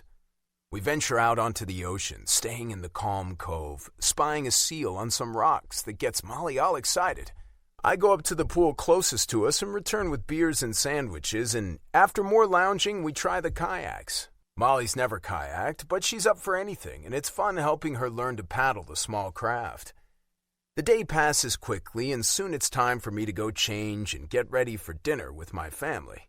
I don't want to leave Molly on her own, but she already said she won't come, so I don't push, and she's probably right. This is a family get-together. I hesitate at the door, dressed in pants and a button-down shirt, fidgeting with the key to the rental car. You sure you'll be okay by yourself? She rolls her eyes. Of course. I'll have dinner in the bar, take a walk, maybe watch a movie. I nod. Okay, see you later. I don't know why it feels wrong to leave her, but I force myself out into the hall and out of the resort. I found the restaurant where we're meeting on Google Maps on my phone, a seafood place in Manhattan Beach. The drive is about 40 minutes, traffic heavy in spots, and Everly, JP, and Theo are already there. Nice place, I say, taking a chair. Great view. The big windows look out onto the ocean. You didn't bring Molly? Everly asks. I act surprised. Why would I? She wrinkles her nose. You just left her alone at the hotel? She'll be fine. A server approaches and I order a scotch on the rocks. What happened with her wedding? Everly asks, leaning forward. It was quite the news story. Yeah, I rub the back of my neck. I guess it was. What all's been said about it? Everly grimaces. She apparently read out explicit text messages her fiancé sent to another woman. Okay, that about sums it up. He was screwing around on her and she found out. Well, she definitely has ovaries, Everly says. Asher and Harrison join us at that moment. Who has ovaries? Harrison asks. Jax? We all grin. Molly, we were talking about Molly and Steve Sevchuk. Everly informs him. Ugh. Asher shakes his head as he pulls out a chair. What a douche. Are you close friends with him? Everly asks me. Not super close. I sit back so the waitress can set my drink in front of me. She takes orders from Asher and Harrison as well.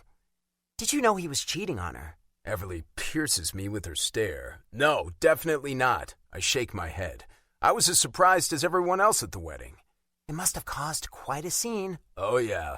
And you were her knight in shining armor, riding in to swoop her up and rescue her. Ha ha, funny. Everly grins. She said that the other night at the party.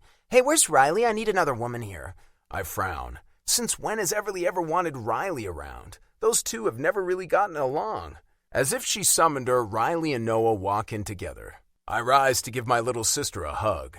I wait until we all have drinks and have ordered dinner, and then look around at the table. Okay, fill me in on what's going on with Grandpa. And Chelsea. Chapter 10. Molly. I never mind having dinner and drinks alone when I'm in a different city. I have my phone to keep me company, but I like people watching and making new friends. I sit at the bar and the bartender is very helpful in picking out a cocktail to have. Are you here for the conference? He asks me as he slides a drink with gin, honey, and lemonade over to me. No, just a little vacation. I smile and take a sip of the drink. Oh, this is good. Thanks for the suggestion. No problem. Would you like a food menu? Yes, please. The place is filling up, and soon every seat at the bar is occupied. I exchange a polite smile with the man on the stool next to me. He's probably about 40, wearing a suit but no tie. What's that you're drinking? He asks. I show him the cocktail on the menu. It's really good. I'll try it. He orders one also. Here for the convention? I repress my smile. No, just vacation. How about you? Yeah, I presented today. Oh, awesome. What was your presentation about? Domain-driven design for modern architectures. I blink. Oh, cool. I have no idea what that means. He laughs. That's okay. What do you do for a living? I teach 3rd grade. Fun. Maybe? It is. I love kids, and I love teaching. Do you have any of your own? No, I almost got married a while back. Okay, 4 days ago, but it didn't work out. Ah, sorry to hear that. We chat back and forth about the resort and the weather.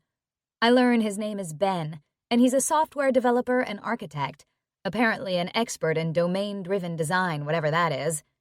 He's being a little flirty, and I'm not looking for anything more than casual conversation, but it's fun. Ben. A woman's voice speaks behind us. We both turn to see her standing there. She's about his age, wearing a suit also, and she's looking at me like I just tried to steal her purse. Oh, hi, he says. Done already? Yes. Her tone is frosty, her eyes ice blue and narrowed at me. Let me just settle up for this drink. I want to tell the woman I'm not interested in her husband or boyfriend or whatever he is to her, that I wasn't the one flirting, but that probably wouldn't be helpful, so I just give her a friendly smile and turn away from her to check my phone. Why are men such douche waffles? It's not that I was really interested in him, but he sure as hell wasn't acting like he was married. Enjoy your vacation, he says, his tone completely different as he slides off the stool. Asshole. Thanks. I sigh as they depart. Another man takes the stool right away, smiling at me. I scrunch my face into a phony smile, then focus on my phone. I order a salad and scroll through social media, keeping my head down as I eat, to discourage any chatter. I have one more drink, then I pay the bill and go outside for a walk, which is getting to be a routine while here.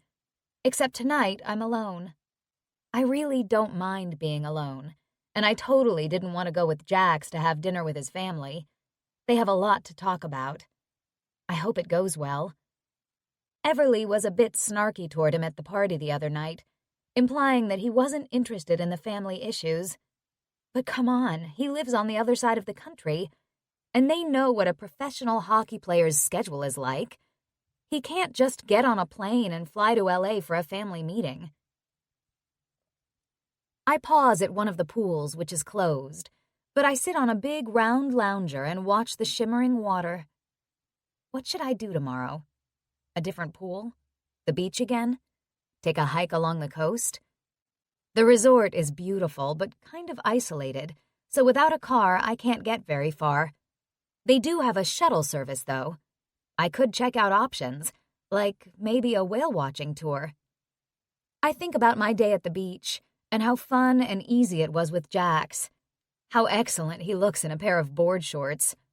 How his shoulder muscles bunched and rippled when he paddled the kayak. How his strong legs braced on the stand-up paddleboard. I was glad to see him relaxing and having fun. Yesterday was clearly a rough day for him. Confronting the reality of his grandfather's decline would be difficult for anyone to accept.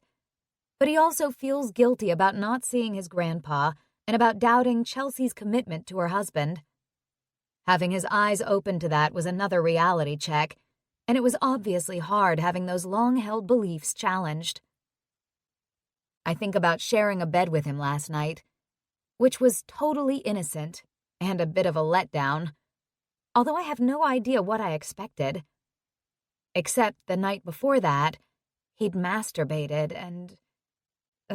what did I think was going to happen? Because nothing can happen. And I don't want anything to happen. I'm still in love with Steve. I think. My phone buzzes with a text message, and I unlock it to see it. Jax. Hey, where are you?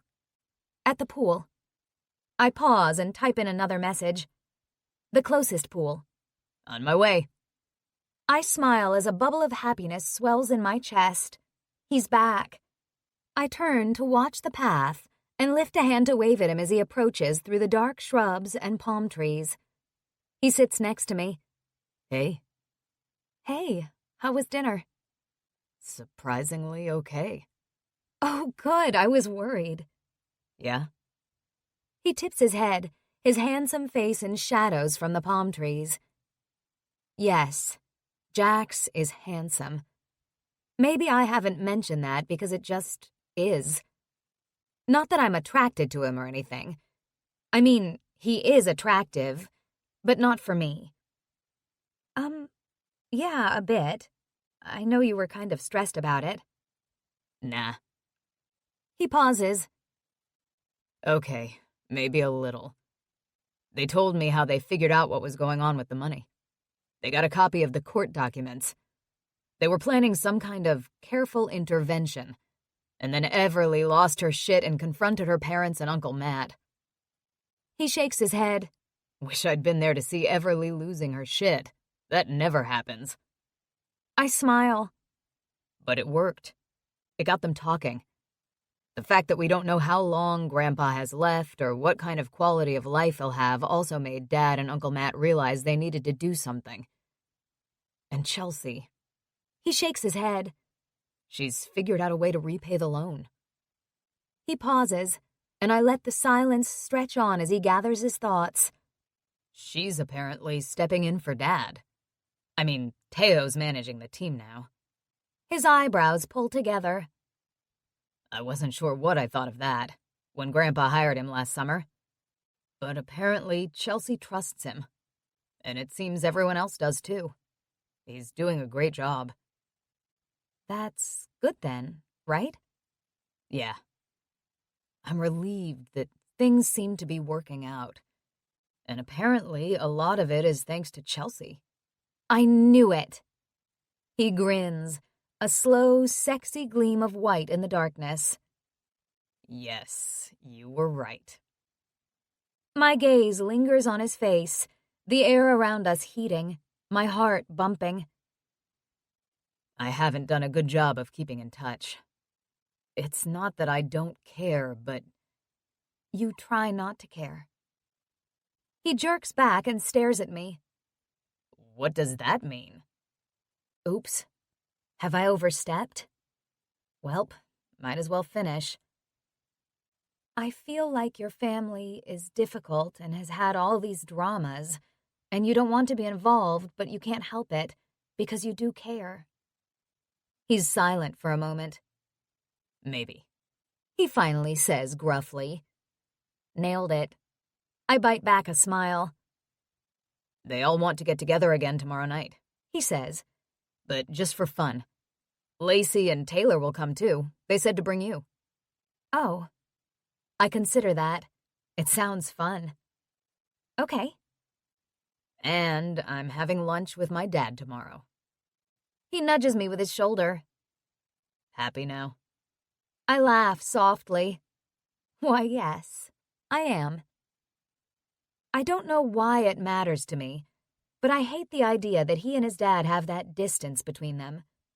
His dad seemed so happy to see him when we showed up unexpectedly at the party. And I think Jax does care about his dad, but something hurt him. I suspect it's his parents' divorce, but that's a wild guess.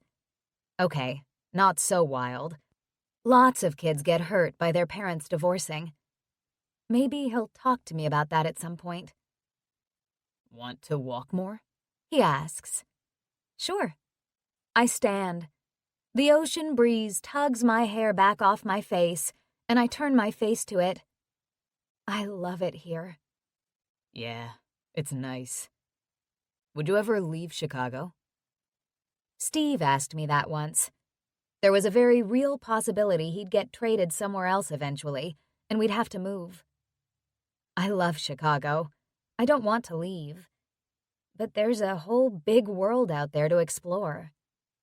I gesture toward the bluff and the ocean. Like this. It's beautiful. True. We walk farther. You're a pretty smart cookie, Flynn. Of course I am. I'm a teacher. I smirk at him, and he laughs. Jax arranges to meet his dad for lunch, and it's near a shopping mall, so he drops me off there on his way. It's an outdoor 2-level mall, and I wander in and out of some shops. I spent a bunch of money on things to come on this trip, which was kind of a waste when I had perfectly good clothes and makeup at home, so I probably shouldn't spend more. But I have some savings, which I was going to spend on the honeymoon. Sigh. If we're going out with Jax's family tonight, I want to look decent.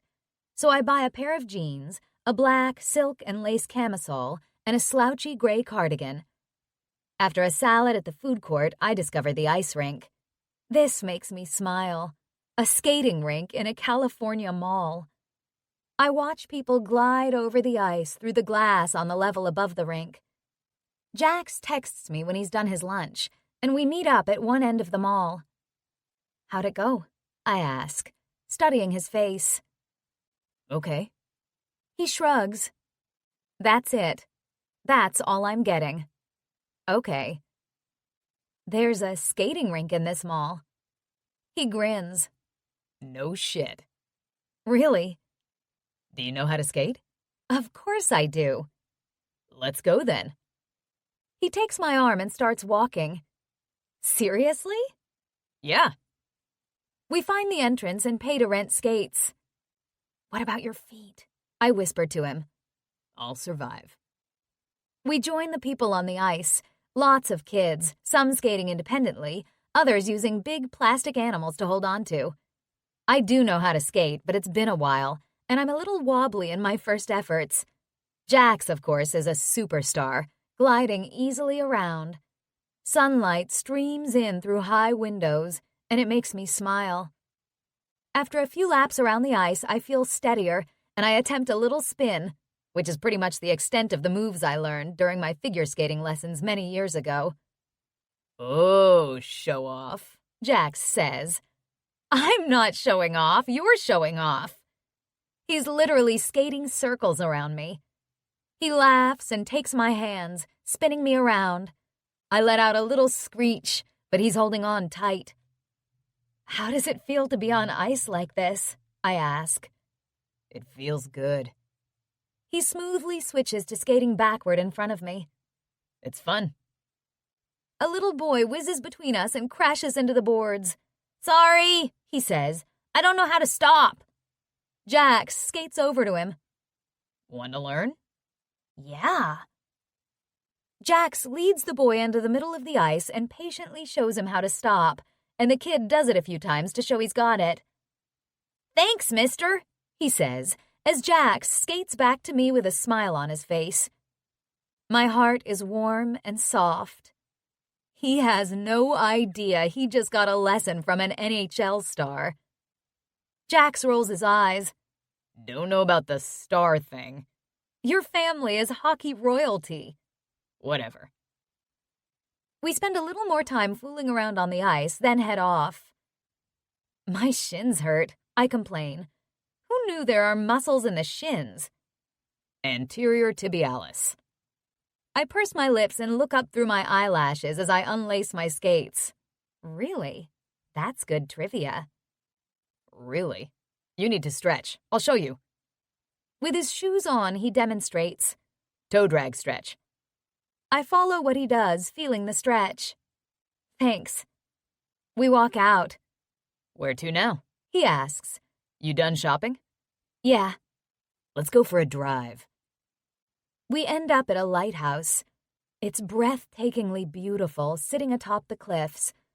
The lighthouse isn't open, but we wander around and explore the views of the ocean from up here. Then we stop at a Starbucks for coffees and head back to the hotel to get ready for our dinner out. Where are we going tonight? I ask. Will I be okay if I wear jeans? It doesn't matter what you wear. Yes, it does. I roll my eyes and teasingly say, men. He laughs. Let me check.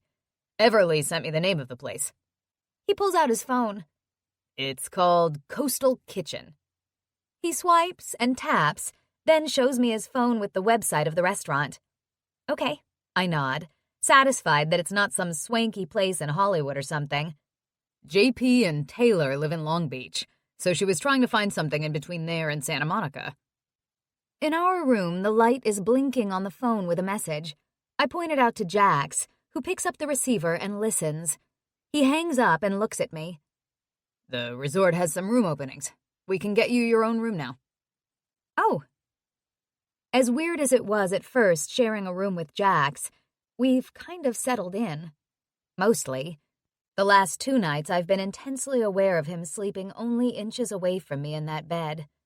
Yes, it's a big bed, but he's a big man and takes up a lot of space. There's also the issue of money.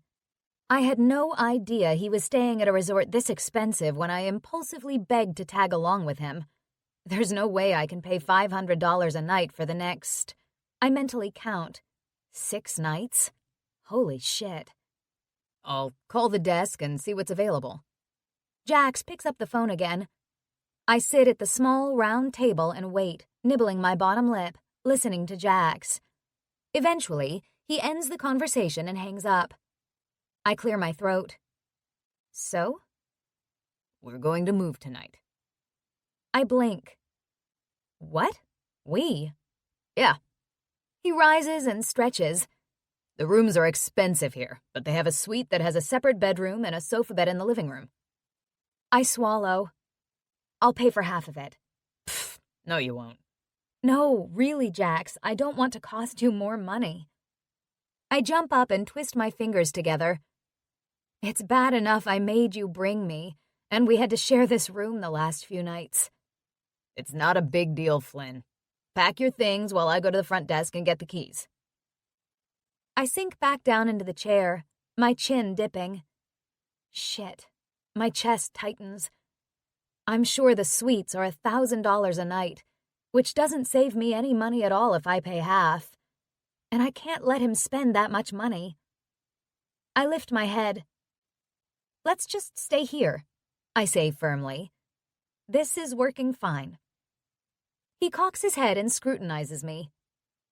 Are you sure? Yeah, it's fine, right? And it's a pain packing up and moving. Yeah, he says slowly. It's fine. Chapter 11. Jax. I'm only doing it to save Molly money. I know she's not enthusiastic about spending so much. I'd have no problem springing for a suite so we could each have a bed in separate rooms, but I also see she feels guilty about that. So we'll stay put. It's no big deal. She spends a long time in the bathroom getting ready. I hope she's not upset. When she finally emerges, her eyes are a bit pink and bright, confirming my suspicions. I guess I could say it serves her right for insisting on coming with me, but damn, I don't want her to be sad. She's got enough problems with a lying, cheating fiancé. Other than that, she looks amazing. Jeans that show off her fantastic ass and long legs, a sexy lacy cami, and a loose cardigan over it. Her bright hair's the usual mess of shoulder-length waves, her lips shiny. Ready? I changed while she was in there, so I'm ready too, also wearing jeans. If I'm wrong and the restaurant is super classy, we'll both be in jeans. Coastal Kitchen is nice, but we're dressed fine. Everly and her boyfriend Wyatt are already sitting at a long table. Wyatt plays for Grandpa's team, the Condors. How does it feel to be dating the team owner's daughter? I guess he's okay with it since he and Everly both look happy. We all greet each other. Everly and Wyatt are sitting on a long banquette loaded with blue and white cushions on one side of the table, so Molly and I take seats on tall white stools opposite them. We're still looking over the drinks menu when Taylor and JP arrive, followed soon after by Lacey and Theo. We may have weird relationships, but we're all close in age and we're all united by hockey and our wacky families, so hopefully tonight isn't a fiasco. It's trivia night here, Molly announces beside me, holding up the table card. Really? I turn to her. Yep. We lift a hand in the air and high-five each other. This is a thing? Taylor asks. Yeah, we kick acid trivia, I reply. Let's sign up. It doesn't start until later, so we'll have time to eat first. I'd think better on a full stomach. We order bottles of wine, then appetizers to share. There's lots of noisy chatter and laughter, food being passed around and glasses filled. Molly talks animatedly with Taylor and Lacey, laughing at the story about the fight that broke out at Lacey and Theo's wedding and telling them about her job teaching third grade. I work with kids too, Taylor says. They're so much fun. They can be. One of my kids had been away for a few days because his grandfather passed away. When he came back, he said that he'd been away because his grandpa died and he had to be a polar bear. They gaze blankly back at her. He was a pallbearer, she finishes smiling, cracking everyone up. It was so cute. At one point, JP returns from the men's room, shaking his head. Well, that was awkward. What? Wyatt asks, picking up a potato skin. Some dude in the bathroom came and stood at the urinal right beside me. Every other one was empty. All the guys make appropriate sounds of consternation. The women exchange looks. At least he didn't try to make conversation, I say. Oh, he did, JP says. We all groan even louder. That's not allowed? Molly asks with a grin. It's an unwritten guy rule, I reply. There's nothing that can't wait to be said until you're both finished. Everyone cracks up. Are there other unwritten guy rules? Everly asks. Oh yeah, I say. We have to kill all the spiders. Not me, JP says. I'm not going near those fuckers. Taylor grins. I'm the spider killer. Also, when you're in the bathroom in a stall and someone else comes in, you have to cough or make some kind of noise so they know they're not alone, Wyatt puts in. The rest of us guys nod solemnly in agreement. And never leave a bro hanging when he tries to high-five you, I add. That's just wrong. The women are falling over in laughter. Molly and I convince the others to sign up for the trivia event. As things get started, she and I do our secret handshake. 2 fingers, a couple of backhanded slaps, and a fist bump. What was that? Theo asks, grinning widely. Lucky handshake, I reply. We do it every trivia contest. I catch Everly giving me a strange look. What? I ask. Nothing. She shakes her head, lips tipped up. It's cute. Cute, I scoff. Please, this is serious business. I'm already regretting participating in this, Wyatt says. I rub my hands together. I'm having fun, with my family. There's a lot less tension than I've ever felt at a family get-together, and it's a goddamn relief, to be honest. And it's fun being here with Molly. She fits right in, and everyone loves her. How did you get into trivia? Everly asks me curiously. I shrug. I read a lot when we travel, on the plane, on buses. Weird stuff just sticks in my head. The announcer begins the trivia night, welcoming everyone, outlining the rules and the prizes. Tonight's theme is carnal knowledge. Wait, what? I turn to Molly at the same moment she looks at me, her eyes big as plates. Does that mean what I think it means? She asks. That's right. It's all about the bow chicka wow wow, the announcer booms. Driving Miss Daisy, doing the horizontal greased weasel tango. The crowd makes a displeased noise. Putting ranch dressing in Hidden Valley. Now the crowd boos. All right, enough of that. Let's get started. I know a lot about this subject, Wyatt says enthusiastically. I was afraid I was going to look stupid. Everly cracks up, falling against him. First question, where did the term a blowjob come from?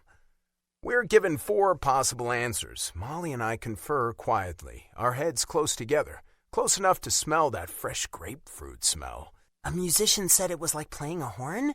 She whispers incredulously. Sounds plausible to me. No, that's not the answer. Okay, which is it? Number 4. A merging of the Victorian slang for prostitute and ejaculation.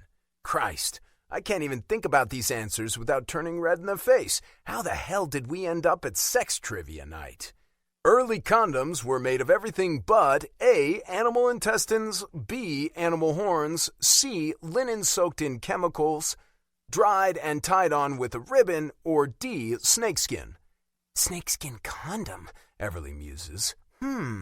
Molly and I again confer. Again, she seems confident of her answer.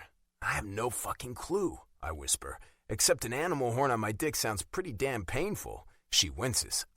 Yeah, it's snakeskin, for real. What is the average number of sex partners for women? The announcer calls. 3, 7, 9, or 20? I look at Molly. Her lips twist up. I think it's 7. I blink at her. Has she been with 7 guys? That's none of my business. Okay. Once again, I have to go with her answer. The next question is average number of sex partners for men. 4, 7, 9.5, or 11. 9.5? I ask. How do you have half a sex partner? Maybe blow-up dolls count, Harrison says, cracking us all up again.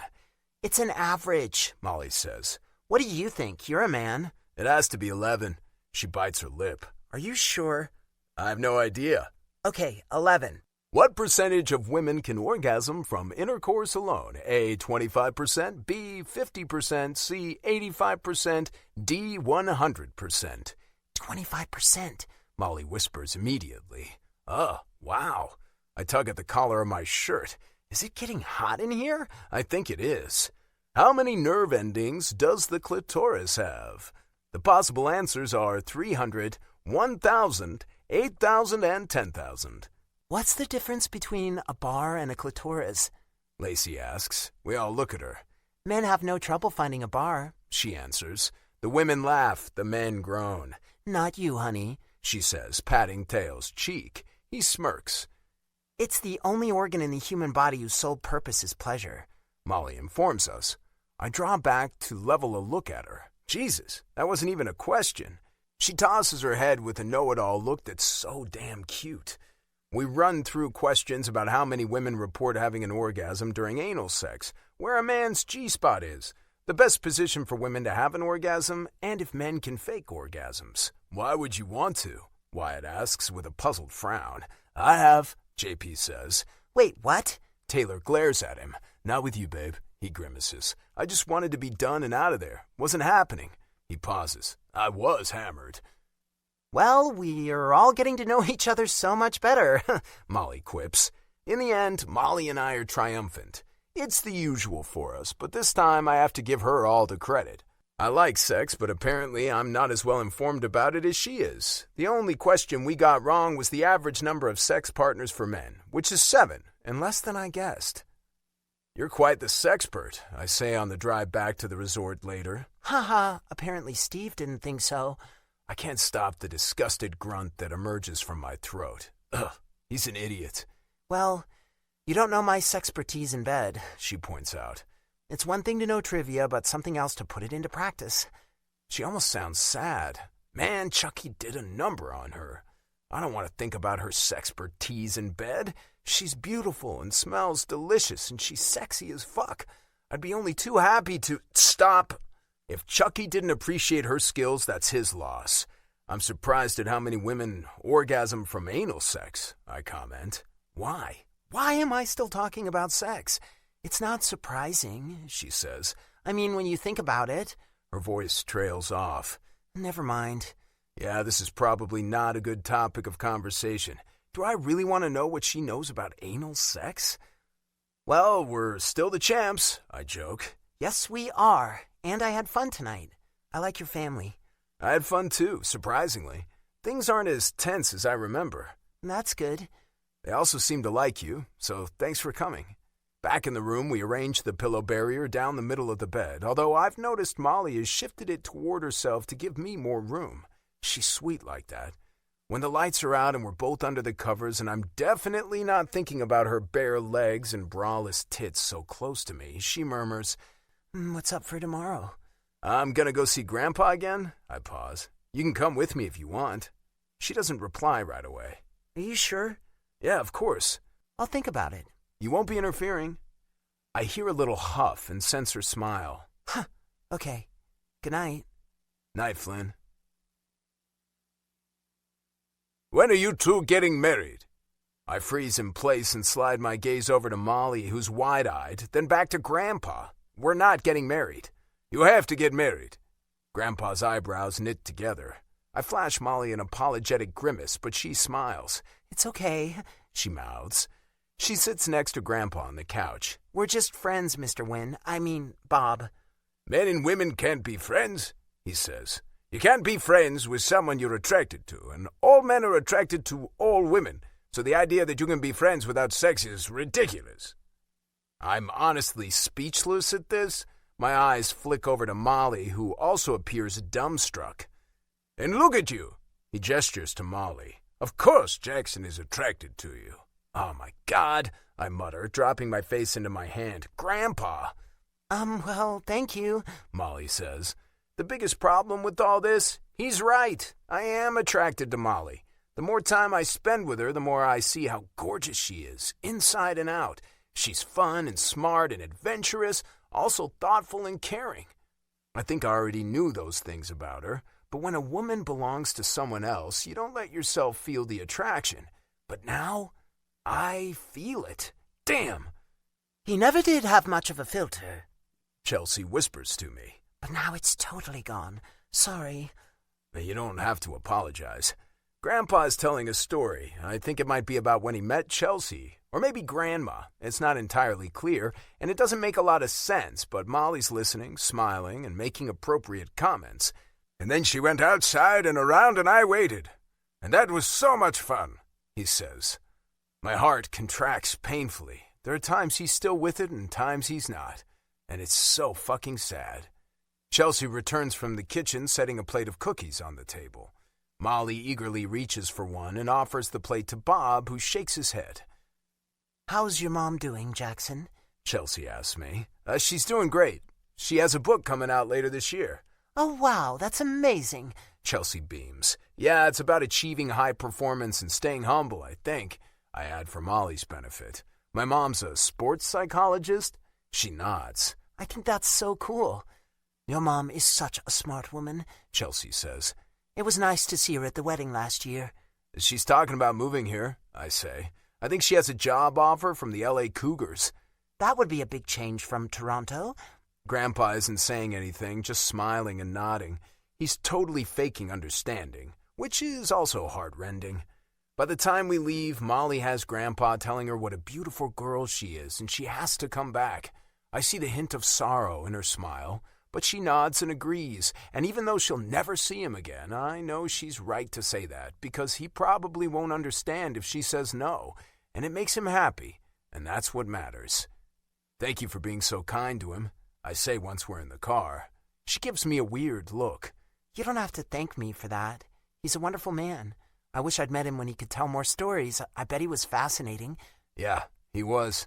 You still have those memories, she says softly. You always will. Yeah, I blow out of breath. I wish I had more, though. I wish... What? Dad and Uncle Matt kind of spoiled my relationship with Grandpa. I wish that didn't happen. Ah, yeah. I get it, but... Now it's my turn. What? Well, your relationship with your grandpa's between you and him. I huff. Huh, true. But I felt like I needed to be on my dad's side, you know? Even though you and your dad don't get along. Jesus, this woman. She was always fucking right, and it's exasperating, but also... she's right. Okay, I get what you're saying. My dad's my dad, and I care about him, and also I care about Grandpa. She smiles. And it's hard not to get down about what's happening to him. But he had an amazing life, and we've all been lucky to be part of it. Even though at times he was stubborn and hard to get along with. I pause. I wonder how much Dad and Uncle Mark regret all the negativity. Did you talk to your dad about that when you went out for lunch? No. Jax, you should have. You're probably right. I'm a coward. No, you're not. It's not easy talking about things that have hurt us, but...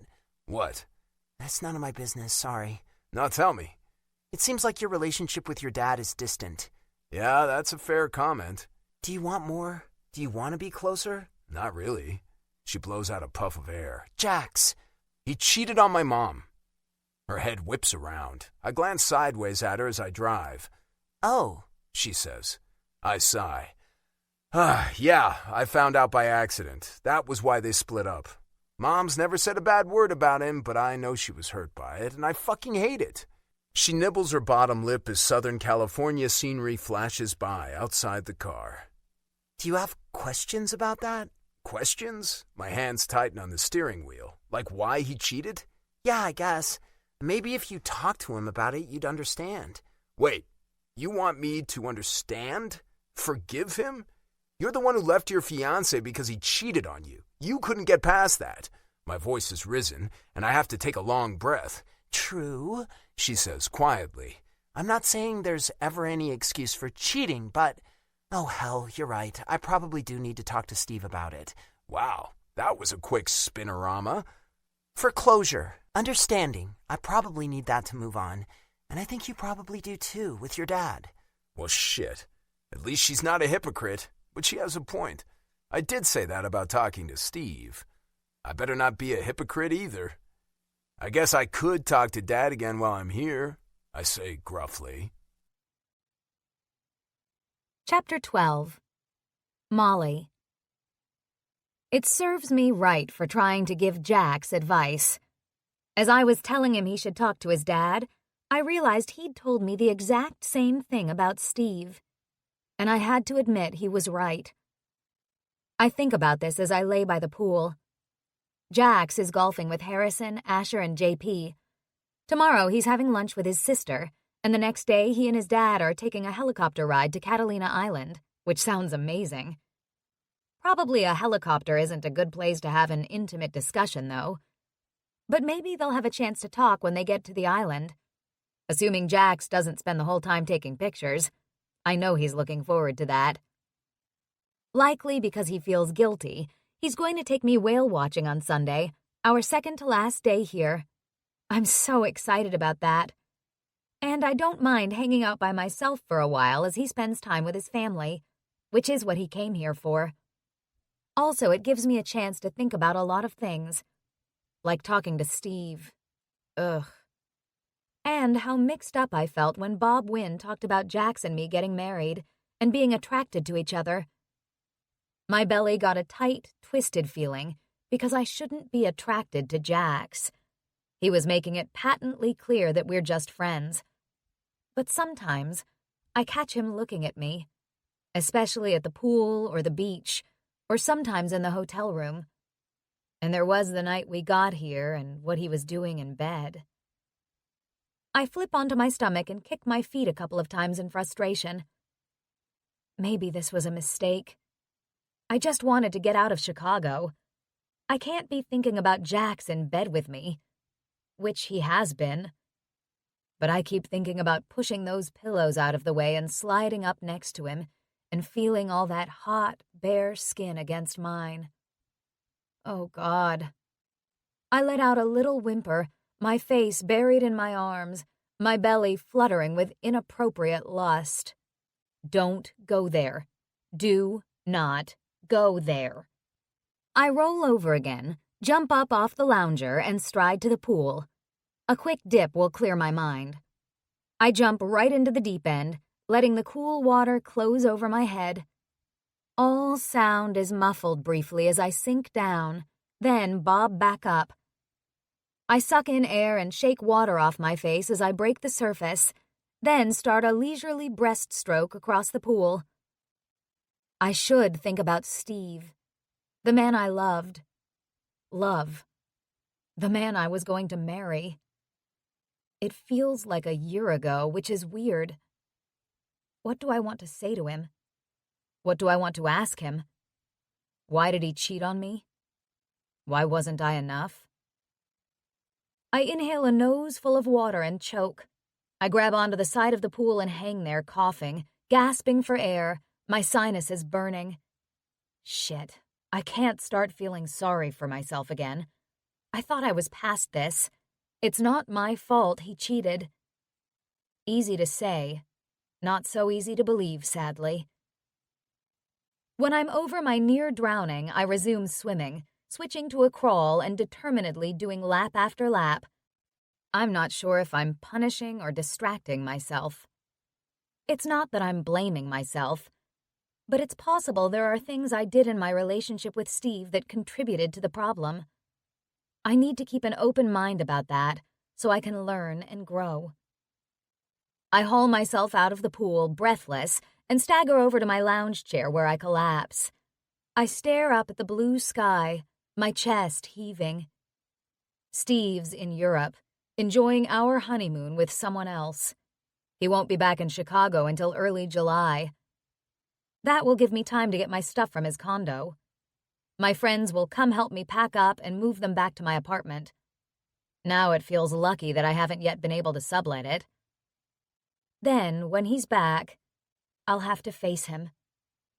All I feel is a sense of calm resignation. I can do it. Jax, I'd rather shit in my hands and clap than ask Dad why he cheated on Mom. So I'm waiting for the right moment on this little excursion to Catalina Island. We leave from Long Beach. The helicopter ride is sick. I've never been on a chopper before, and I love it. I've got my camera and a few lenses with me to take as many pictures as I can. The view of the ocean beneath us, flat, blue, smoothly textured, and endless, is stunning. The flight is only about 15 minutes, so soon we're landing in Avalon on the island. There aren't a lot of cars on the island, so we walk, checking out the town and the beach. There are tons of things to do: paddleboarding, kayaking, snorkeling, even ziplining. I didn't come prepared for snorkeling, so I let Dad talk me into ziplining. Obviously, that's not the time for a deep conversation. I've ziplined before, and it's really cool. A little adrenaline rush swinging through eucalyptus trees. As we wander the streets, I keep seeing shops that I think Molly would enjoy. Too bad she's not with us. She's been a trooper about letting me spend time with the family, not realizing that I kind of like having her along. And she fit right in the other night at Coastal Kitchen. Eventually, we stop at a restaurant right on the beach for beers and food. We're seated on the deck next to the railing, overlooking the curving beach. "This is the life," Dad says, smiling. He sets his sunglasses on the table and gazes around. A table of 4 women across the deck are eyeing us, and by us I mean Dad. Jesus, I guess he's not that old, but those women are closer to my age than his. Once we have cold beers in hand, my gut tightens. Okay, I have to do this. Molly will be disappointed in me if I don't. I'm not sure why her opinion of me matters, but apparently it does. But it's also for me. She's right. I do need to understand better what happened. I run my hand through my hair, looking away, then take a big gulp of beer and swallow. I look back at Dad. Can I ask you something? His gaze swivels back to me. He arches an eyebrow. When you have to ask that question first, that means it's something unpleasant. I gnaw briefly on my bottom lip. Yeah, I guess that's so. Go ahead. He curves both hands around his glass, watching me. Why did you and Mom get a divorce? His lips tighten, but he nods. Your mom and I agreed that we wouldn't talk to you kids about the reasons. Then he sighs. But that was years ago when you were teenagers. The truth is, I made some mistakes in our marriage, and he drops his gaze briefly. I was too focused on my career and not enough on my marriage. One corner of his mouth kicks up in a glum smile. Don't make that mistake. Not a worry since I'm not getting married. You will, one day. Nope. I pause, then I say it. I know you cheated on her. Dad's jaw drops and his eyes burst wide open. What? Overheard Mom talking one day after you left. I think she was talking to Betsy, her friend. She said you'd betrayed her. Dad's head moves side to side and he genuinely appears shocked. I never cheated on her. Then he grimaces. I understand why she might have thought that, since I was hardly ever home, but I didn't. Now his eyes narrow. Were those her exact words? Yeah, I think so. It was a while ago. She may have felt betrayed, but it wasn't because of another woman. I don't know what to do with this. Do I believe him? I've spent my entire adult life thinking he's a cheater. Well, if it wasn't that, couldn't you have worked things out? Christ, I sound like a hurt little boy, still hoping for his parents to reconcile. We tried. We went for counseling. It helped us communicate better. Well, somewhat. It helped your mom. Actually, she didn't need help. She's a great communicator. It is kind of her job, yeah. His smile was wistful. She's the smartest woman I've ever known. Jesus, I blink at him. He sounds like he still cares. Is that possible? I wasn't great at talking about my feelings. In the end, Mom wanted different things, and I wasn't ready to give those to her. What did she want? Only things that she shouldn't have had to ask for. Dad's lips droop, and he turns his beer glass in his hands. It was never her fault. I want you to know that. I huff out a sigh. I never thought it was her fault, but I thought... You thought I cheated on her? Yeah. My chest feels like I'm being squeezed by giant bear paws. My face heats, and I take a fast gulp of lager. My mind is scrambled. I don't know what to think. I don't know how to feel. Well, I have to say that explains a lot. Dad's voice is quiet. And it kinda hurts, Jax. I know. I choke out. I can't even meet Dad's eyes. My armpits prickle and sweat trickles down my spine. I've never claimed to be perfect, he says. But I at least hoped that I'd demonstrated honesty and integrity to my kids. But then, he pauses. I wasn't around as much as I should have been, especially after the divorce. For a moment, neither of us speak. Then he says, I guess I deserve your animosity. No, I swipe a hand over my damp brow. No, you don't deserve it. I'm sorry. I wish we'd had this talk years ago, but I'm not blaming you for that. You were a kid. I'm your father. I'm sorry, too. I swallow thickly, my face tight. He heaves a sigh and drinks his beer. Ah, what a lot of wasted years. Shit. I choke out a laugh. Yeah, shit. I pause. Also, what a lot of wasted years for you and Grandpa. Dad's eyes widen then narrow. Then he closes them, looking like someone's jabbing the butt end of a stick into his nads. Yeah, I know. I regret that too. He opens his eyes, and his are a little red as he regards me across the table. I'm proud of you, Jax.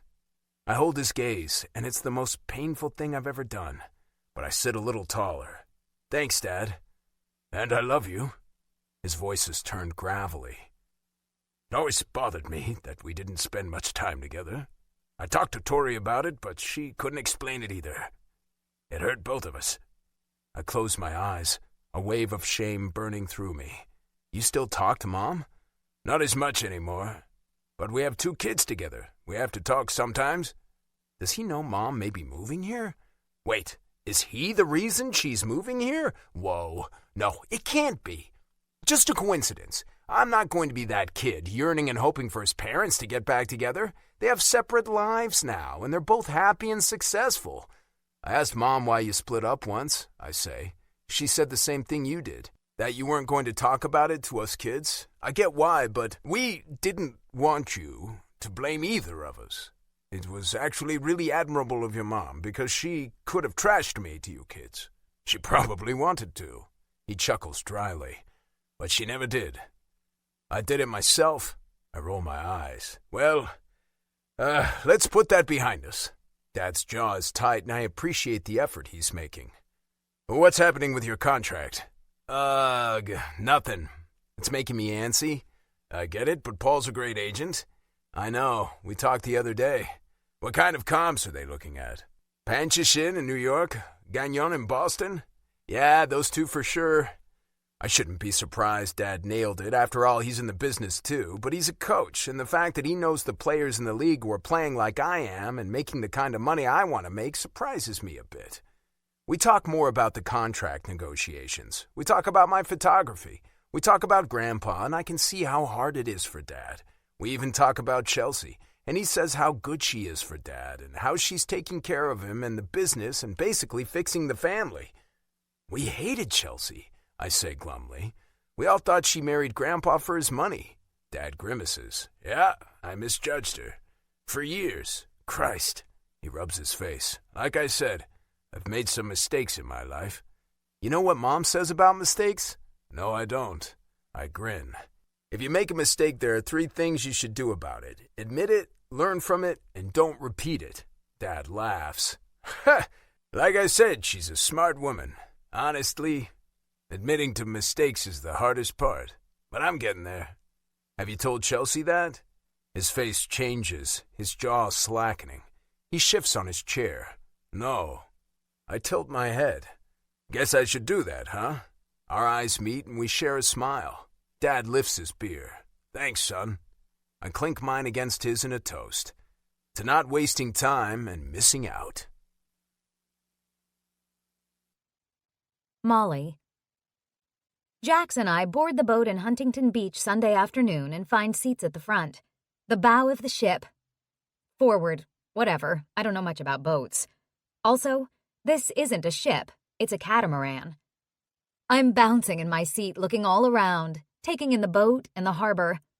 I hope we see whales. No guarantee, Jax says, smiling. but I hope so too.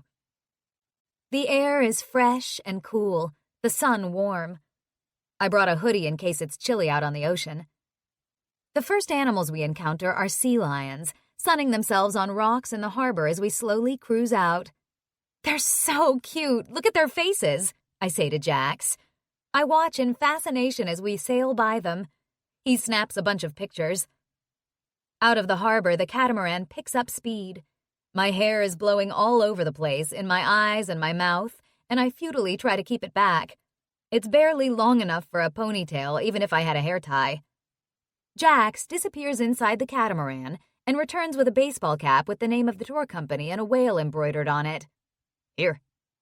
He gives me the hat and holds my hair back as I pull it down. Thank you. I am now free of hair blowing in my face. That was so thoughtful of him. The tour guide is speaking over a sound system, telling us what kinds of whales and other marine life we may see on the cruise. I look back to the shore, already distant, then turn my face to the sun. The ocean stretches all around us, shimmering cobalt, the Channel Islands shadowy in the distance, achingly beautiful and awe-inspiring. Blue whale season is typically from May through November, the guide tells us. Blue whales are the largest mammal on Earth. weighing up to 300,000 pounds and reaching up to 110 feet long as adults. That's approximately the length of 3 school buses. I shiver with excitement. Jax has his camera ready to capture images of whatever we see with a super long lens. He showed me a bunch of pictures he took on the helicopter trip yesterday, and then Catalina Island, and they were amazing. Unfortunately, the blue whale species is on the federally endangered species list. We'll talk more about blue whale endangerment and the threats this species faces today. Oh no, I hate it that they're endangered. I pout at Jax. Humans suck. He snaps a picture of me and I roll my eyes. Can I get some of your pictures from today? I ask. I want to show my students what I did over the summer. They'd love hearing about whales and dolphins. Of course. We cruise along for a while and then the boat slows. Okay, folks, on the port side of the boat, that's the left side for those who may not know, we have a pod of common dolphins. Jax and I are seated near the left side, so we jump to the railing to peer over. I point excitedly. There! Jax has his camera focused, clicking away. The dolphins are swimming fast, and some are jumping out of the water. I clap with delight at their acrobatics. There are so many of them. A lightness fills my chest, and I bounce on my tiptoes. I try to take a few pictures with my phone, but I know they'll suck compared to Jax's. Everyone around is excited, too. Lots of kids overjoyed to see the playful creatures. The dolphins accompany the boat, and I happily watch them until our guide announces we should look out at 3 o'clock, where he's spotted a spout of water, which is likely a whale, and they're heading toward it. Jax and I stay by the railing. I'm holding my breath in anticipation. It seems to take a long time, and I've almost given up when water erupts near the boat. Everyone shouts, and my eyes widen. The whale comes to the surface, and the boat gets closer still. Jax is taking pictures like crazy, and I'm breathless and laughing as I see the curve of the back of the huge mammal. It's a blue whale, the guide says. A small one. That's small? I smile. Wow. The surface of the water bubbles and sparkles as he goes down, but another spout announces him, and then his shiny back arcs out of the water again, graceful and majestic. I'm lost in wonderment. There's another spray of water, a whoosh of air, the whale coming even closer to the stopped boat. He's really curious about us, the guide says. As he surfaces again, everyone on the boat oohs and ahs. Unbelievable, Jax says, a huge grin on his face. I take my eyes off the whale briefly to watch Jax, who's as delighted and mesmerized as I am. I love his smile, the way it lights up his eyes. My heart skips a beat.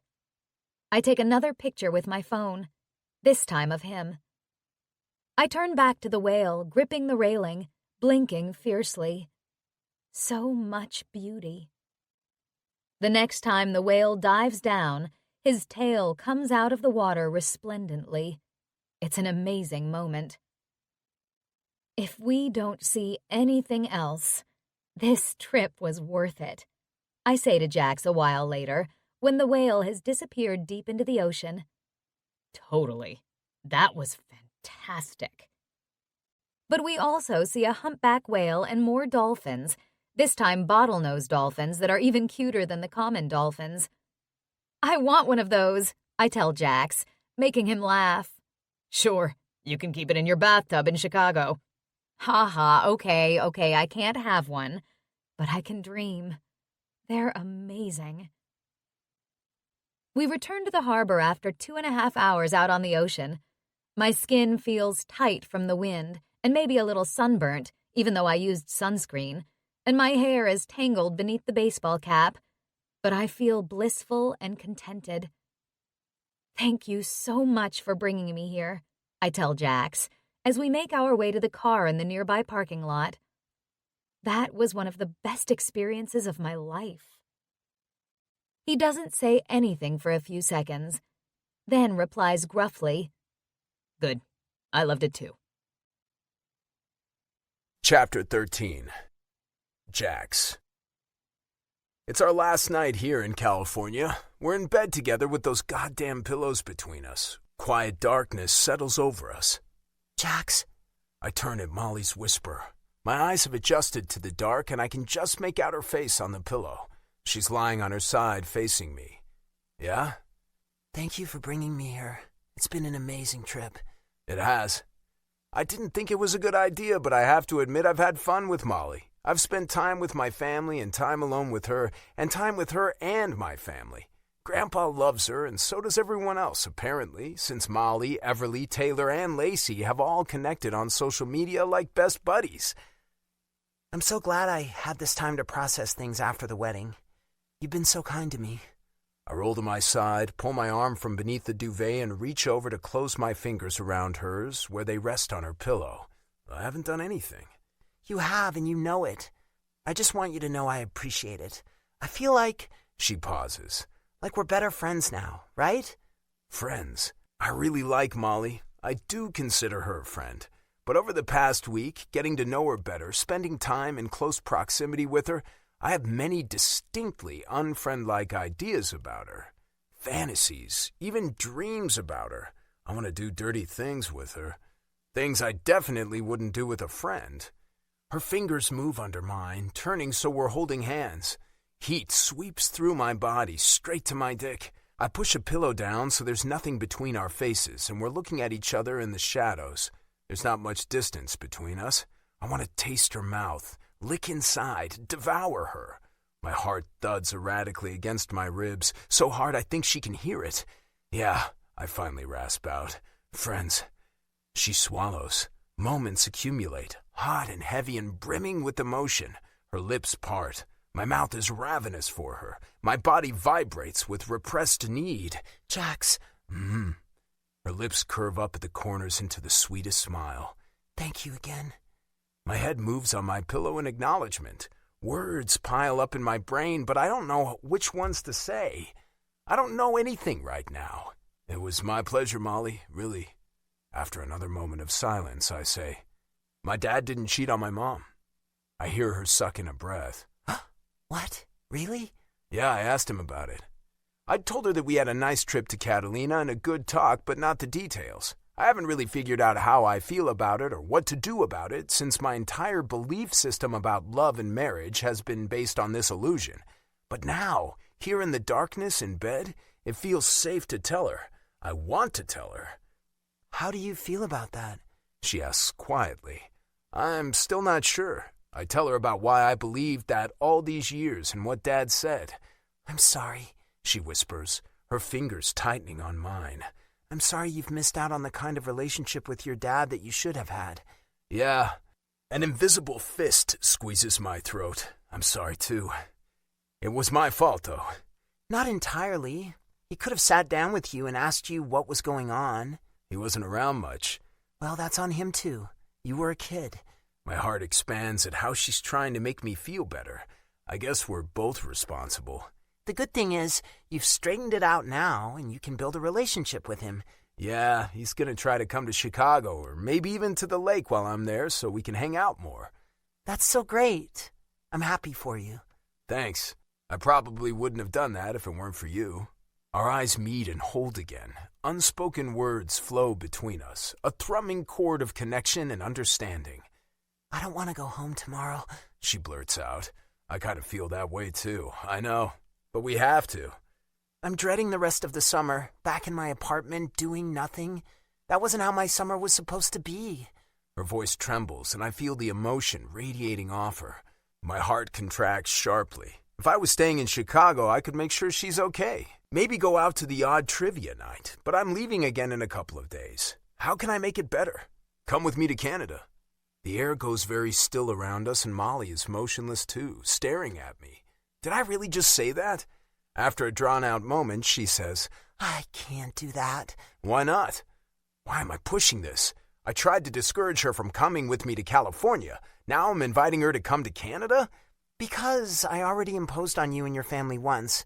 I can't do it again. You're not imposing at all. I smile. My family freaking loves you, and I just told you I had fun too. We'll have fun in the boreal forest. Her forehead furrows. Forest? For real? I'm kind of a city girl. I chuckle. I'm kidding. There's lots of forest if we want to go hiking, but my grandparents' cottage has all the amenities. She falls silent again, seemingly contemplating this. It'll just be me at the cottage mostly, I continue. My grandparents and my mom are coming for a few days later in July. Maybe my dad, so you're not imposing. I pause. You can even have your own bedroom. Oh, well then why didn't you say that? She laughs softly. Really, Jax? Yes, really. You don't have to stay the whole summer like I am. I mean, I'll be back in Chicago mid-August to start skating and working out. But you could come back whenever you want. I suppose. School doesn't start again until after Labor Day. She blinks a few times. I know I have to talk to Steve, but he won't be back until July 5th, I think. You can fly back to Chicago after that if you want. I know I have to deal with things. Yeah. Her smile deepens. Okay, I'll come with you. Then her eyes close, her long eyelashes sweeping her cheeks, and her mouth relaxes. I watch her face for a long time in the dark as her breathing grows deeper, until I fall asleep too, holding her hand. In the morning, I awaken to find Molly snuggled up against me and my arm over her hip. For a few seconds, I enjoy it, reveling in the feel of a soft, warm woman against me, her silky hair so close to me, her scent in my nose. Then reality bites me in the ass. Jesus, did I do this? She wakes up too, slowly. Then her eyes fly open and she jerks back. Our eyes meet. The room is still dark, the curtains drawn over the window and sliding door. My body goes electric, heat burning over my skin. God, I'm sorry, Molly. I release her and shift myself away. It's okay. She blinks, pushing back too. The pillows are amassed at the foot of the bed. I don't know what happened. I'm so sorry. It's okay, she says again. I don't feel violated. Her attempted humor lightens the air in the room. A little. My morning wood is throbbing, and it's all I can do to stop myself from reaching for her and rolling her under me. Good, I manage to say. Me either. She chuckles. We were asleep. It was just... Okay, I don't know if it was me or her who shoved the pillows out of the way. I don't know if she rolled into me or I pulled her over. What I do know is I wanted that. And somehow in my sleep it happened, and it was probably my fault. Yeah, I roll out of bed, keeping my back to her, because the stiffy in my boxers is enormous. It just happened. I'm gonna jump in the shower and whack one out. It feels so damn good leaning against the tiled wall, water streaming down on me, my hand gripping my cock and tugging rapidly until the pressure builds and builds and my groan as I come is lost in the spray of water. I stay like that in the cloud of steam for a moment, catching my breath, my thighs quivering. When I played in Philly, one of the players was screwing around with another player's wife for months. Everyone else knew about it but him, until the day he found out. The two of them got in an actual fight during practice. They both ended up in trouble, and it affected the atmosphere in the room for months. We lost game after game, and I still think that was part of it. Things only got better when they traded Baxter away. I don't want to cause something like that in Chicago. I can't cause something like that. I don't even have a contract signed yet, for Christ's sake. There's no way I can even think about touching Molly. Okay, it's not like anything actually happened. We were just snuggled up together. Two people wanting connection. Bullshit. But I'll keep telling myself that. You're sure he's away? Yeah, she frowns. That's what Grace said. I don't want to come in there and run into him. We're at Chucky's place so Molly can pick up some things, including her car and apartment keys. We just flew in, and it's late Tuesday. You can wait here if you want, she says. I'll go up and get stuff. I'm tempted, but I should at least help her. If I run into Chucky, well, we'll deal with it. No, that's okay. I'll come up. We leave my vehicle in the loading zone out front, and she uses her code to access the elevator, then his condo. I've been here before, many times, but it's weird walking into a teammate's home with him not there. Molly's chin is set determinedly as she moves around gathering things up. She finds a big suitcase and fills it with clothes, toiletries from the bathroom, and a few framed pictures of her and her friends sitting on a shelf in the living room. She leaves the pictures of her and Chucky, then she picks up a trophy and buries it among the clothes. "What's that?" I ask. She rolls her eyes. I was on the top team in high school. It's a national trivia game show. In senior year, we won the championship. "I know what it is. I'm impressed." She stands in the middle of the living room and looks around. I guess that's it for now. I can get the rest of my things later. "What's left in your apartment?" Nothing. One corner of her mouth hitches. I was trying to sublet it. I got rid of anything I didn't take with me here. "You're coming to my place, then?" Her eyes expand. "We haven't discussed this."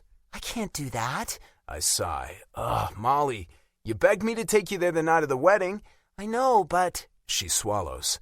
"We both know things are different now. We're both not going to address that." Okay. She blows out a breath. I could go to my parents' place or maybe Grace's, but... "We're flying to Winnipeg on Friday morning. It's no big deal to stay with me a few days." She nods, not meeting my eyes. "It's fine, Molly. We're friends, right?" Her head bobs again. Right.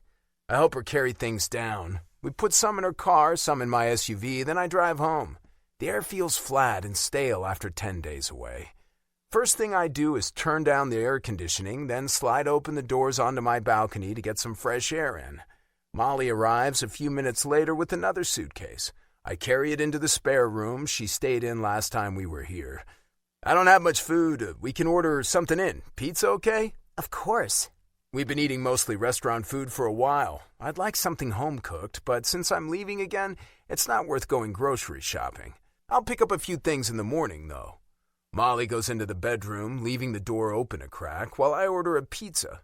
I hear her moving around in there, but I want to give her privacy. I'm sure it's hard being back in town and back to reality. It's hard for me, for fuck's sake. Molly. I've been to my parents' place and talked to them. They were worried sick about me, despite my phone calls and text messages assuring them I was fine. I feel guilty for disappearing like I did, but I don't regret it. It was just what I needed. I apologized for that and for the scene I made at the wedding. Like Jax, they think I should have talked to Steve first, but they understand and are totally supportive of my decision, so that's good. They were also glad that I'd been in contact with Caitlin to deal with wedding cancellation issues. I get together with Grace and Brielle. My third bridesmaid, Allison, has gone home to New York. The bridesmaids were the only ones who knew what I was going to do at the wedding. The fallout from that didn't surprise them. What did surprise them was me disappearing. "Okay, where did you go?" Grace demands. We're at her house. Her fiancé has gone out, and we're drinking cocktails and eating appies for our girls' night in. I went to California. Ooh, good choice. She picks up a crab rangoon. Why there? I bite my lip and look from Grace to Brielle. Okay, I'll tell you, but you guys have to swear secrecy about this. Eyes widen. They exchange glances. Swear, Grace says, and Brielle nods. I was there with Jax. They both freeze, enormous eyes staring at me. Jax, Grace says carefully. Jax Wynn? Yes. He came to check on me while you were all beating up on Steve. I asked him to get me out of there. We went to his place. He was leaving the next day to go visit family in California, and I begged him to take me with him. I couldn't face anyone, especially Steve. Wow, Brielle breathes. Grace gulps down her strawberry Moscato cocktail. We're friends, I add. You know that. Right. I grin. We even did a trivia night there. We won. Of course. He's a great guy, I say. But seriously, don't say anything to anyone. If this gets back to any of his teammates, especially Steve, there could be problems. I don't want to cause him any trouble when he was just helping me out. Oh, yeah, there could be problems, all right. Brielle slides her head from side to side. Wow. Nothing happened between us, I say, ignoring the fact that we woke up snuggled together our last morning there, ignoring all the times I wanted to kiss him, or touch him, or nothing. Okay, we won't say a word. Grace picks up a paper napkin. I tell them about what we did and the time I had to think about things. I know I need to talk to Steve, and I will. He's not here anyway. Grace wrinkles her nose. Yeah, about that. What? He's been posting pics on social media. It seems like he's not alone, but there aren't any pictures of him with anyone. Brielle clears her throat. I think if he was with a friend, like a teammate, they'd show pictures together. Shit. I stare down at my pink drink. You think he's with Claire? We don't know for sure, but it seems like, yeah. Brielle pushes out her bottom lip. He's scum. Why didn't you tell me that before I agreed to marry him? I ask. Their faces all register surprise. I'm kidding, I add hastily. I'm not blaming you all. I should have known he was scum. I didn't think he was scum before the wedding, Grace says glumly. I feel like I missed a hell of a lot too. Brielle flashes me a guilty glance. I knew he was scum. He hit on me once. My jaw drops. Shut up! Yeah. Her mouth twists into a sardonic curve. I should have told you, but I thought I was doing the right thing by not telling you. You were so happy. When did that happen? Just before you got engaged? When you were all at Orion. I shut him down right away and told him to never say anything like that to me again. She sighs.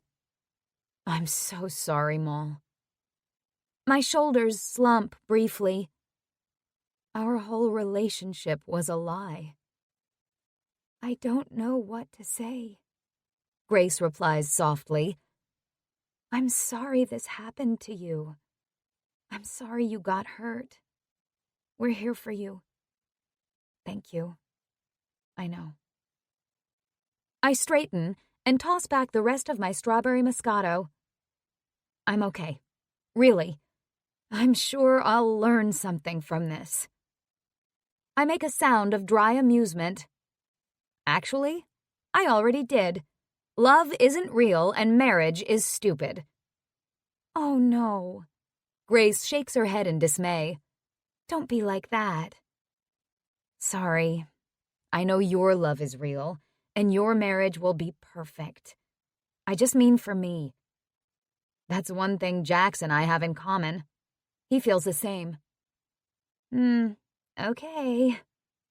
Grace's eyes slide sideways to Brielle, then quickly back to me. I hate it that you're so cynical. Don't give up on love because of one asshole. We'll see. I pick up a stuffed mushroom. I am going to go away again for a while, since Steve isn't here. Where to now? Brielle asks. Canada, with Jax. Seeing their expressions, I hold up a hand. We're just friends. Again, he was planning to go there anyway, and I didn't want to hang out here waiting for Steve to show up. I pause. With Claire, I add disdainfully. So he asked me to come with him. This is all met with silence and poker faces. I eat my mushroom. What? It's fine. This is delicious. I want the recipe. Well, good for you, Brielle says. Have all the fun. Why not? I'm not sure I agree. Grace glances around. The more time you spend with Jax, the more chance there is that something will happen. So what? Brielle asks. What if it does? They're both single. Neither of them is looking for a relationship. He can be your rebound, she adds, looking at me. My eyebrows shoot up. Rebound? Yeah. The first relationship after a breakup is always a rebound. I consider that. Well, I'm not even looking for a rebound. I suppose that's true, Grace says slowly, apparently unconvinced. I just wouldn't want you to get hurt again. I roll my eyes. I'm not getting hurt, because it's not like that. I'm going to a lake cabin to commune with nature and relax. It's summer, I'm on vacation, and I didn't get to go to Europe. Unlike Steve. I screw up my face. That's true. Grace smiles. You do whatever you want and have fun. Thanks. Chapter 14. Molly. I'm doing what I want, and I'm going to have fun. I survived another flight, and we're in Winnipeg. All I know about Winnipeg is that it's the home of the Jets. Jax laughed at me when I asked him if I needed warm clothes for this trip. Then he admitted that I would need a sweater or hoodie for at night, as it gets cool up at the lake. And sure enough, it's a beautiful day as we leave the airport in another rental car, warm and sunny. Jax's first stop is visiting his grandparents. I don't need to meet your grandparents, I tell him. Maybe you can drop me off somewhere, a shopping mall or something. He eyes me. You sure? Yes. The fewer people who know about me being here, the better. Huh. I guess that's true. Okay, there's a new outlet mall not far from them. I'll leave you there and pick you up in a couple of hours. That sounds good. Not that I need to do more shopping. I've reclaimed my belongings and now have ample clothes, toiletries, and my beloved Kindle. But I can hang out there and grab something to eat. He points out the modern new condo building where his grandparents live as we pass it, then turns into the parking lot of the mall. We make a note of which entrance we're at, and he says he'll pick me up at 4 o'clock. Apparently, it's about a 3-hour drive to the lake. I pass a couple of hours easily, with a stop at Starbucks and an impulse purchase of a pair of shoes that are 50% off at Saks Off 5th. Jax smirks when he sees my shopping bag. I toss it in the back seat and climb in. What's so funny? You like shopping, don't you? I could tell that day at Target. I pull my seatbelt down and across my body. Yes, I admit it. But we're going into the wilderness and I won't be able to shop, right? Not exactly. There's a shopping mall at the lake? Not a mall, no, but there are shops. Oh, cool. Now I'm even more excited. He laughs and pulls out onto a wide street heading west. I don't know if they'll be your kind of shopping. We pass the drive chatting and listening to music. I gaze around in fascination as we cross the prairie, flat and open, the sky enormous above us. Farmland stretches out on either side of the highway. Jax turns off the Trans-Canada Highway to head north on what is called the Yellowhead Highway, and we pass a town called Gladstone. There's the cutest statue with the name Happy Rock painted on it. Get it? Jax asks. Happy Rock? Gladstone? Ha ha, hilarious. It is funny. Then we arrive at Neepawa. Are you hungry? Jax asks. Yeah, I am. Good. There's a drive-in here we can stop at. It's also cute. Jax orders a ton of food, including a hamburger, pierogies, and onion rings. I stick with a burger and a milkshake, but I pilfer one onion ring. We eat at a picnic table on the small patio, then climb back in the car. Are we almost there? I ask plaintively. Jax laughs. Yeah, not much farther. This part of the drive is a change of scenery, with huge rolling hills and valleys and more trees. Finally, we arrive at our destination, Riding Mountain National Park. We have to make one stop before we go into the park, Jax says, turning off the highway and into the parking lot of a hardware store. We need booze. At the hardware store? He grins. Yep. We pick up beer, wine, and tequila. Then we're back on our journey and entering the park. We actually have to wait in a line of cars at the booth, where Jax purchases a seasonal pass. In a moment, we're cruising through a quaint little town with shops and restaurants and log cabin structures. Not what I expected. This is Wasagaming, Jax tells me. We round a curve and drive along the lake. It's now evening, but still fully daylight, with lots of people strolling the beach and walking the sidewalks. That lake is amazing. I gaze at the incredible blue in awe. Clear Lake, Jax replies. The town name, Wasagaming, is a Cree word meaning clear water. We'll see more of it. We progress a couple of blocks, and Jax turns left into a driveway and rolls to a stop. Made of logs and with a big fieldstone chimney, the cabin sits nestled among tall pines and aspen trees. On one side, craftsman-style tapered columns with fieldstone bases support a wide porch. It's old-world picturesque, like nothing I've ever stayed in. Jax carries our suitcases to the door of the porch and fishes a key out of his pocket. After unlocking the door, he pushes inside with the bags and I follow behind. Through another locked door, we enter a big living room. Here, I see the fireplace the chimney is attached to centered on the wall, built of the same fieldstone. A big window on one side and sliding doors on the other side look out onto a deck, and beyond that, the lake. The walls, ceiling, and floor are all wood, out of date but charming. The place is a little old-fashioned, Jax says apologetically. The furniture is clearly well used. Upholstered sofas and chairs, antique tables, and a worn rug on the floor. It's clean and cared for, though.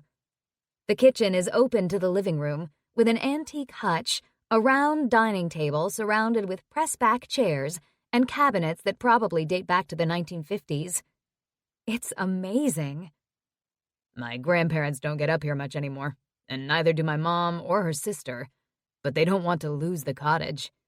These things are passed down for generations here in the park. I can see why.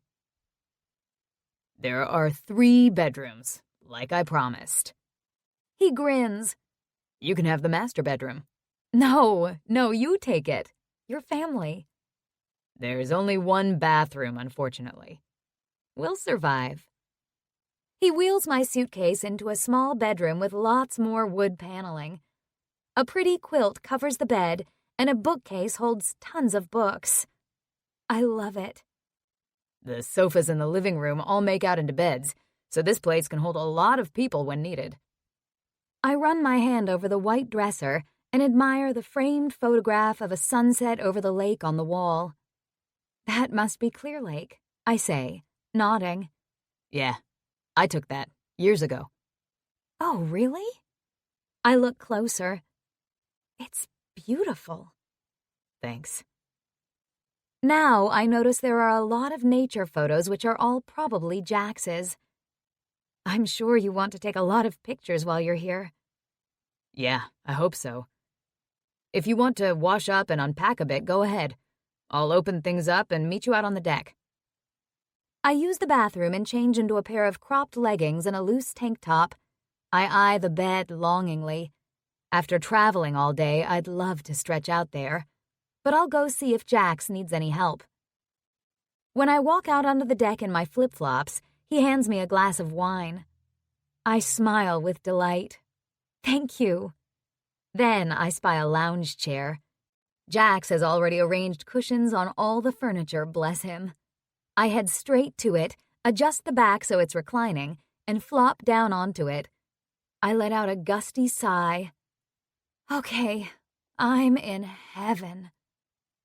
I'm looking out over the lake, through some trees and bushes, although there's a path leading to the beach. I think I can see a wooden dock, and I'm eager to explore more at some point.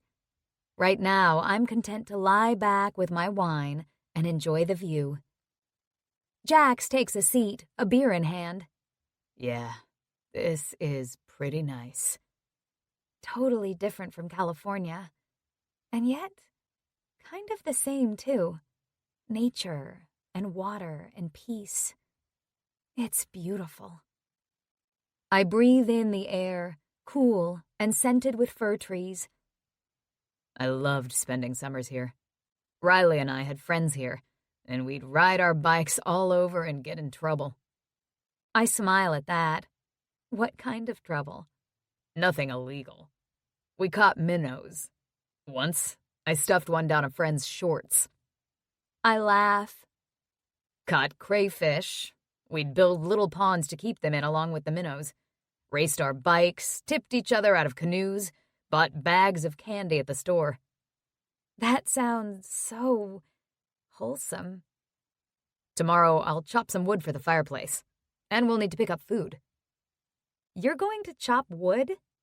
I lift my head to stare at him. Sure. Eek. What?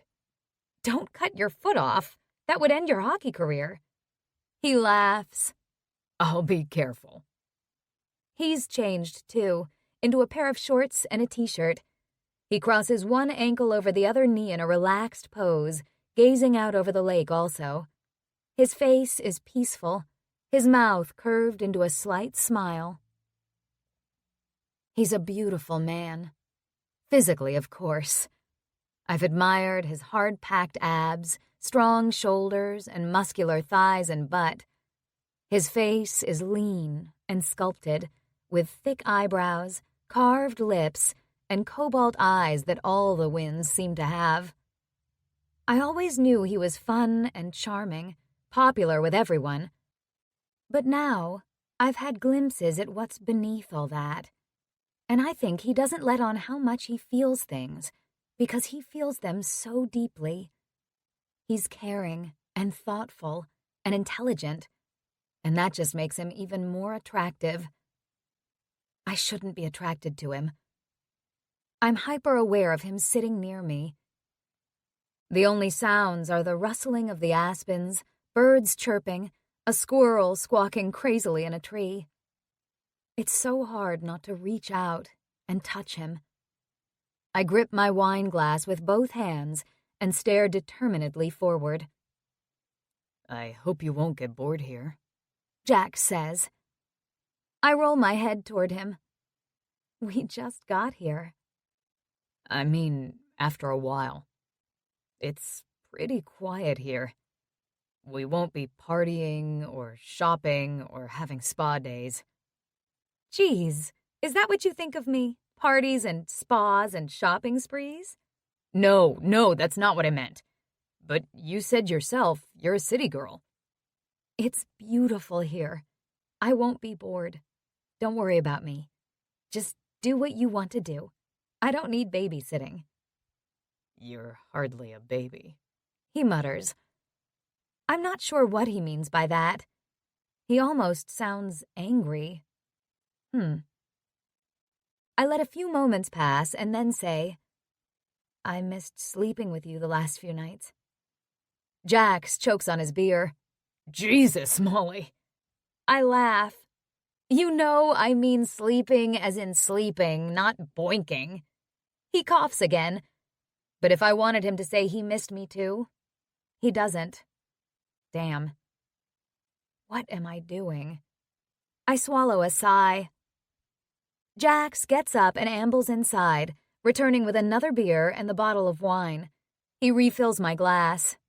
Thanks. So, what kinds of things can we do here? Well, we don't have a boat anymore, but we can rent one at the pier. We can fish or water ski. Now I'm the one choking. I can't water ski. He grins. Okay. And I don't think I want to fish either. That's okay. I'm not that much into fishing. I huff. Tell me the things you want to do then. We have a canoe. That might be more your speed. I give him a reproving look, even though he's right. There are tennis courts and a golf course. It's a great course. There's the beach, obviously. Different beaches. We can go out to the wishing well. There's a bison enclosure at Lake Audie. Bison? I perk up. That would be cool. Yeah, it is. Maybe we'll see a bear or some moose. My eyes widen. Bear? Yeah, they wander around all over the place here. I glance nervously at the bushes and sit up straighter. He laughs. I'm kidding. Well, there are bears, and they have been seen in town on occasion, but don't worry. Oh my God, of course I'm worried. Bears! There are also the shops and restaurants and the interpretive center. I think there are still bikes here, but we might have to pump up the tires. Or we could rent bikes. And there are lots of hiking trails. We should definitely do that. Will there be bears? Possibly. I'm a little nervous about this. If we make enough noise, they won't come near us, he assures me. You sound doubtful. I don't want to be eaten by a bear. I remember when I was a kid, there was a problem with bears in town getting into the garbage. They brought in a bear trap, and one day we walked by and there was one in it. Yikes. Was it... I cringe. Dead? No, it was a live trap, but he wasn't too happy. We were fascinated. What do they do with them when they catch them? They don't kill them, do they? No. They take them into the backwoods and release them. Anyway, it's why we're careful with the garbage here. Most of the refuse bins are bear-proof. Good. I wipe a damp palm surreptitiously on my leggings. There's a lot of other wildlife we might see, too. Fox, moose, deer, elk. He pauses. Cougars. Oh, come on. Cougars? There are some, but we won't likely see them. I think you're trying to scare me, so I'll go home. He laughs softly. Not at all, Flynn. But I am amusing myself. Jerk. But I slant him a smile.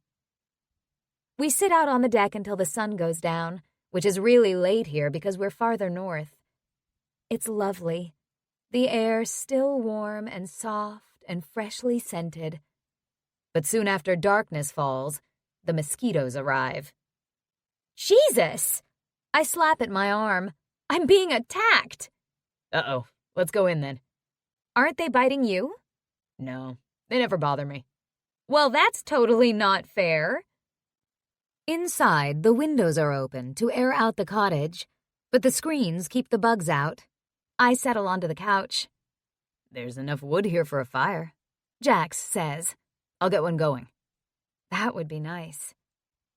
I'll see if there's bug spray around. There are usually a few cans of Deep Woods Off here. He opens the damper and sets to building a fire, looking impressively competent. Jesus, I'm getting turned on watching him start a fire. Were you a Boy Scout? I ask. He laughs. Nope, never had time for that. Hockey took all my time. I guess. But you know how to chop wood and start a fire and water ski. That's just from spending summers here. Grandpa made me chop wood, and I learned to start a fire from him. And you learned to play hockey from your other grandpa. He flashes me a smile as he strikes a match. Yeah. Soon the fire is blazing. With the darkness beyond the windows, it's so cozy and charming, I could just melt into a puddle of bliss. I want to stay here forever, I announce. Yeah? He takes a seat on the couch, too, at the other end. Even with mosquitoes? Bastards. I'll douse myself in DEET. It'll be fine. We exchange a smile full of contentment, tranquility, and, okay, a little tingle between my thighs. And when Jax's eyes darken and his mouth softens as he looks at me, I think he feels something, too. I think about what Brielle said. What would be wrong if something happened? Jax and I are both single. Neither of us is looking for any kind of relationship. But I know this isn't the right guy to be my rebound. He's Steve's teammate. That's a huge complication. It wouldn't be fair to put Jax in that position. Except, nobody knows we're here. Other than my girls, and they won't tell anyone.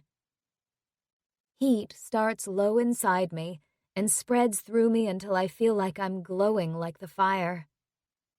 No, we can't do that. Chapter 15. Jax. We spend the next few days touring around the park. We wander out onto the pier to gaze at the water, walk the town and explore the shops, which delights Molly, and swim in the lake, which does not delight Molly. Holy shit, this water is cold, she squeals on our first venture in. Yeah, I grin. It takes a hardy soul to swim in Clear Lake. I'm hardy. I raise an eyebrow. Luckily, it's a hot day, so we'll warm up fast when we come out. She's only in up to her knees. I'll help you. I start toward her purposefully. Okay, fine. She plunges in. I laugh and follow her. Oh yeah, the cold water takes my breath away. You get used to it, I tell her when we both surface, reminding myself too. If you say so. She sets out swimming in an attempt to stay warm, I think. Are all Canadian lakes this cold? No, this one is cold because it's so deep. It's also very rocky, which is why it's so clear. Of course I have to dive deep and grab her foot to try to drag her down. I already know she's a good swimmer. She fights me, laughing, and I end up with her in my arms, both of us wet and slippery and staring at each other. Suddenly, the water doesn't feel cold anymore. We separate at the same time, forcing laughs, and head back to the beach to lay on our towels and warm up in the sun. July 1st is Canada Day, so there are all kinds of activities going on to celebrate.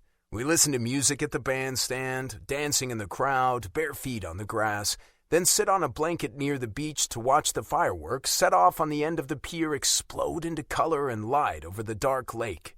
I find Molly's enthralled face almost more entertaining than the pyrotechnics, and she leans her shoulder into mine at one particularly breathtaking display. I slide my arm around her, holding her there. I know I shouldn't, but she doesn't move away. Every nerve ending in my body is on alert with her next to me, her hand on my knee, her smile glowing as bright as the fireworks.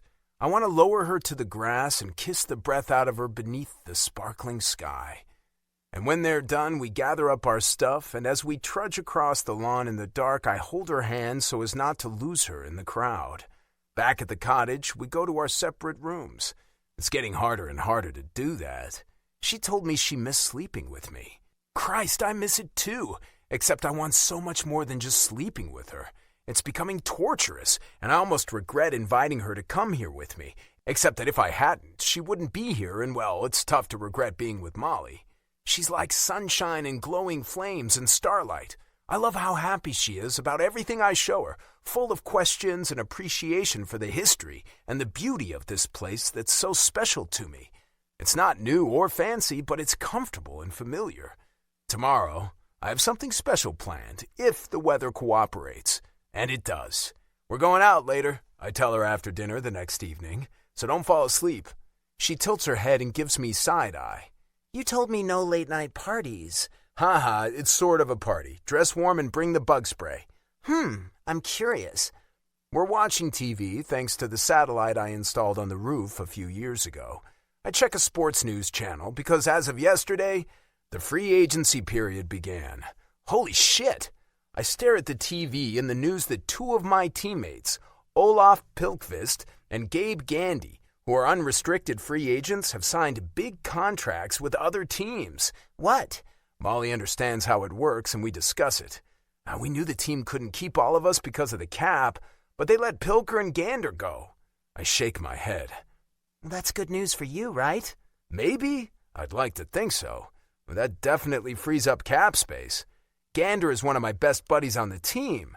This sucks, but it's a business. I head into the bedroom to grab my phone so I can text my former teammates my congrats. These sound like great deals, especially for Gander, who's a fourth-line winger. He played great for us last year, but I think it had more to do with his line mates than his own talents. Not being snarky, just realistic. Fans love him, though, because he's gritty, so it's kind of a loss for the team. As we continue to watch TV, Molly dozes off. I let her sleep because it has to be really dark before we go, and I kind of like watching her sleep, admiring the smooth curve of one cheek, the shape of her lips, her bright silky hair spread on the dark cushion. When I nudge her awake later, she's a tad grumpy. What? She mumbles. What are you doing? She frowns blearily at me. What's going on? We're going out, remember? Ugh, I don't want to. I just want to sleep. She closes her eyes again. Come on, it's the perfect night for it. She grumbles but hoists herself off the couch, wiping her mouth. I think I was drooling. Maybe a bit. She wasn't. She trudges into the bathroom, then the bedroom, returning dressed in long pants, socks, and a hoodie. I've already changed and have a big duffel bag packed with the things we need. Where are we going? She whines as we climb into the car. I have to smile. You'll see. A few minutes later, I pull into the gravel parking lot of the Cove. I haven't brought Molly here yet. It's an open area for boat launching, which, of course, is not happening at this time of night. We're the only ones here. I lead her out onto one of the docks. It's a floating dock, and it rises and falls gently beneath us. I drop the bag and pull out a double sleeping bag. I spread it on the wooden surface and pull out 2 cushions, then the thermos of red wine and a plastic container of crackers and cheese. A late-night picnic? She sits beside me on the sleeping bag. Sort of. The distinctive odor of deep woods off reaches my nose. Not Molly's usual perfume, but she's still sexy. I am kind of hungry. She reaches for a cracker. I pour wine into a plastic glass and hand it to her. Thank you. This is fun? I grin. Look at the stars. She tips her head back and gazes upward. Above us, the Milky Way shimmers. Thank God it's a clear night. Wow, she says slowly. Look at them. So many. Yeah. I lay down, shoving a cushion under my head. Amazing, isn't it? You don't see stars like this in the city. She swats at her face. Damn. I thought you sprayed yourself. I did. They're coming for my face. She pulls up the hood of her sweatshirt and tightens the drawstring around her face so all I can see is her eyes, nose, and mouth. I can't help the snort of laughter that bursts from my lips. What? She glares at me. You look cute. By cute, you mean stupid. I don't care. She, too, lies back. She really is adorable. Look over there. I point across the lake. See that faint glow? Yes. That's the northern lights.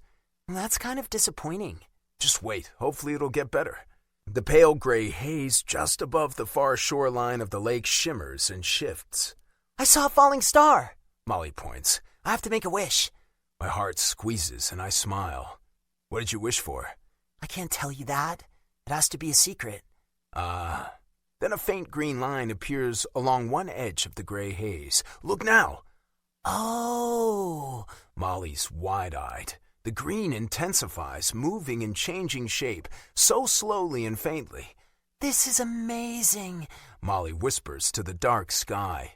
We lie on the dock and watch as the lights grow bigger and deeper, green against the indigo sky.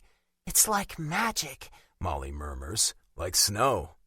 She turns her head and our eyes meet, her face shadowy in the dark. Yes. My hand finds hers, and I curl my fingers around it. We watch the lights change and glow, then Molly shivers. I'm getting cold. And that's why I brought a sleeping bag. Move off for a sec. I pull back the top layer. She looks from the sleeping bag up to my face, then back down. Then she crawls inside. I join her, tugging up the zipper on my side. It's a double sleeping bag, but it's not roomy, so her body is right next to mine. She's still shivering. I move closer and slide an arm under her cushion. You need to warm up. Yes, she whispers, turning into me. That morning in California, we woke up like this, but now we both know exactly what we're doing. We gaze up at the sky, the entire circumference of the lake ringed with shimmering blues, greens, and white. Don't you wish you were taking pictures of this? She asks softly. Sort of, but it would take a lot of work. I'd need a tripod, and then I wouldn't be holding you. I feel the change in her, the vibration, her body very still. Then she moves her head to look at me. Jax? Yeah? I tuck a strand of hair under her goofy-looking hood. I like you holding me. My body explodes with heat, every nerve ending on alert. Fire burns beneath my skin. I want to kiss you, Molly. Now I touch my fingertip to her mouth. Her eyes are big and shiny. I wait, giving her a chance to object, but her lips part and she whispers, "Do it." A groan rumbles up from my chest. I lean in and brush my mouth over hers, softly. Once, twice. The third time I linger, opening my mouth on hers. She responds immediately, a small whimper in her throat. I lick over her bottom lip, then inside as I deepen the kiss. Her tongue slides against mine, tasting of red wine and sweet woman. God, we're doing this. Fucking finally. In the back of my brain, I know it's a bad idea. I know the problems this could cause, but I can't stop. Her hand slides to my chest, rests there, then glides up until her fingertips brush my bare neck. My entire body goes electric, humming and tingling, my dick hardening. I cup her cheek so gently. We move together out of pure instinct, turning into each other so we're pressed together at our mouths. Chests, groins, our legs tangling. My hands roam over her. I want to feel her everywhere so goddamn bad, but she's wearing a lot of thick clothing. Still, I skate a hand over the indentation of her waist, the arch of her back, the curve of her ass. My hand lingers there, squeezing, pulling her tighter. She feels so fucking good against my throbbing dick, and yet not good enough. She whimpers and moans as our mouths suck and lick at each other, hotter, wetter, lust building inside both of us. We're making out and petting over our clothes like teenagers until I slide my hand up under her hoodie to feel skin, sleek and hot. I stroke up and down her back, tracing the delicate bumps of her spine, over the band of her bra. Then I cup her breast. She reacts with a swift intake of air, but pushes greedily into my palm. Damn, I groan, giving her a small squeeze. You're so fucking perfect. She makes a small noise in her throat, her hands all over me, grabbing my shoulders, my arms, then my ass. I shift my mouth to her cheek, kiss her jaw, brush my lips over her throat, suck gently on the tender skin just above her collarbone. Oh God, Jax! Our hips are bumping together, seeking more. I know. I take her mouth again, licking inside to taste her sweetness. Her hips are rolling against me with need, and I know just what it is she wants. I slip my hand under the elastic band of her leggings and give one firm cheek a squeeze. She's wearing thong underwear, and it feels like she's bare. You want more, sweetheart? Oh, yeah. She sighs against my mouth. I need more. This? My fingers slip daringly between her cheeks, then lower. I brush my fingertips over the softest, plumpest flesh. Yes. Oh, yes. I change our position inside the sleeping bag, easing her onto her back, sliding my arm beneath her shoulders. I slink my hand into the front of her panties and cover her mound. Please, she whimpers, clutching my shoulders. I move my hand, grazing over her pussy, up and down, pressing with the heel of my hand, delving with my fingers. I encounter slick wetness that makes me so hard I hurt. My heart is pounding so hard it's in my throat, and pressure coils in my balls. I want to make you come, I whisper, brushing my lips over her cheek. She slowly closes her eyes, then opens them, staring up at the incredible sky above us. This is unbelievable. I know. It couldn't be more perfect. You feel amazing, sweetheart. I graze her clit, and her entire body jolts. Oh, God, there. Yeah, right here. I circle wet fingertips over the nub. Right there. She sighs, turns her face into mine, and kisses my cheek. Oh, my God. I fucking love this. I love making her tremble, making her breath hitch. I love having my fingers where she needs them most. I rub faster, her hips lifting against my hand, her breaths coming faster. Then her clit swells against my fingers, her hips lift, and she lets out a low wail. Beautiful. I touch my mouth to hers. So fucking beautiful. Yes, she gasps, her body quivering. I cup her again, feeling her pulse against my palm. Then she rolls into me and I wrap my arms around her to hold her against me. She burrows against my chest. My nose is cold. I laugh softly and tap her ass. Yeah? Yeah, I feel her smile. but I don't really care. How often are you gonna get an aurora borealis orgasm? Wow, She lifts her head slightly to peer up at the sky. I don't even know what to say, except What? you didn't get an aurora borealis orgasm. True, but maybe that should wait until we're back at the cottage. She bites her lip and her gaze finds mine in the darkness. With me? I sense her uncertainty. I sure hope so. Her lips tilt upward. I can't wait. We stay a while longer, admiring the ever-changing lights as we drink the rest of the wine. When they start to fade, we pack up our stuff and load it back into the car. Everything is closed and dark as we drive along Wasagaming Drive, past the shops and gas stations and the movie theater. As I pass Columbine Street, I hammer on the brakes as I see a dark shape. I quickly pull over. What are you doing? Molly asks. Look, I point up the street. Now, under one of the lights, a black bear meanders along the sidewalk. Oh my God! She claps her hands over her mouth and stares. A bear! Yeah, I grin. Now I'm going to be terrified to get out of the car. He's a long way from us. He could have friends. I slowly start forward, turn the corner, and follow the bear at a distance until he disappears into the bushes on the other side of Tawapit Drive. And that was pretty cool, Molly admits. But when we get to the cottage, she hesitates before opening her door, scanning the yard. It's clear, I say, amused. I lean over and cup her face in both hands, turning it toward me so I can capture her mouth again. She opens to me and I slide my tongue inside, tasting her. She makes a little noise in her throat and sets a hand on my shoulder, kissing me back. I kiss her again and again, slow and lush and wet, and then I draw back. She gazes at me with hazy eyes and soft, pouty lips. Good, good. She's forgotten about the bear. Let's go in, I murmur. Chapter 16. Molly. Holding my hand, Jax leads me through the dark cottage to his bedroom. He turns on the lamp, then sits me down on the end of the bed, sitting beside me. We both shift, so we're facing each other.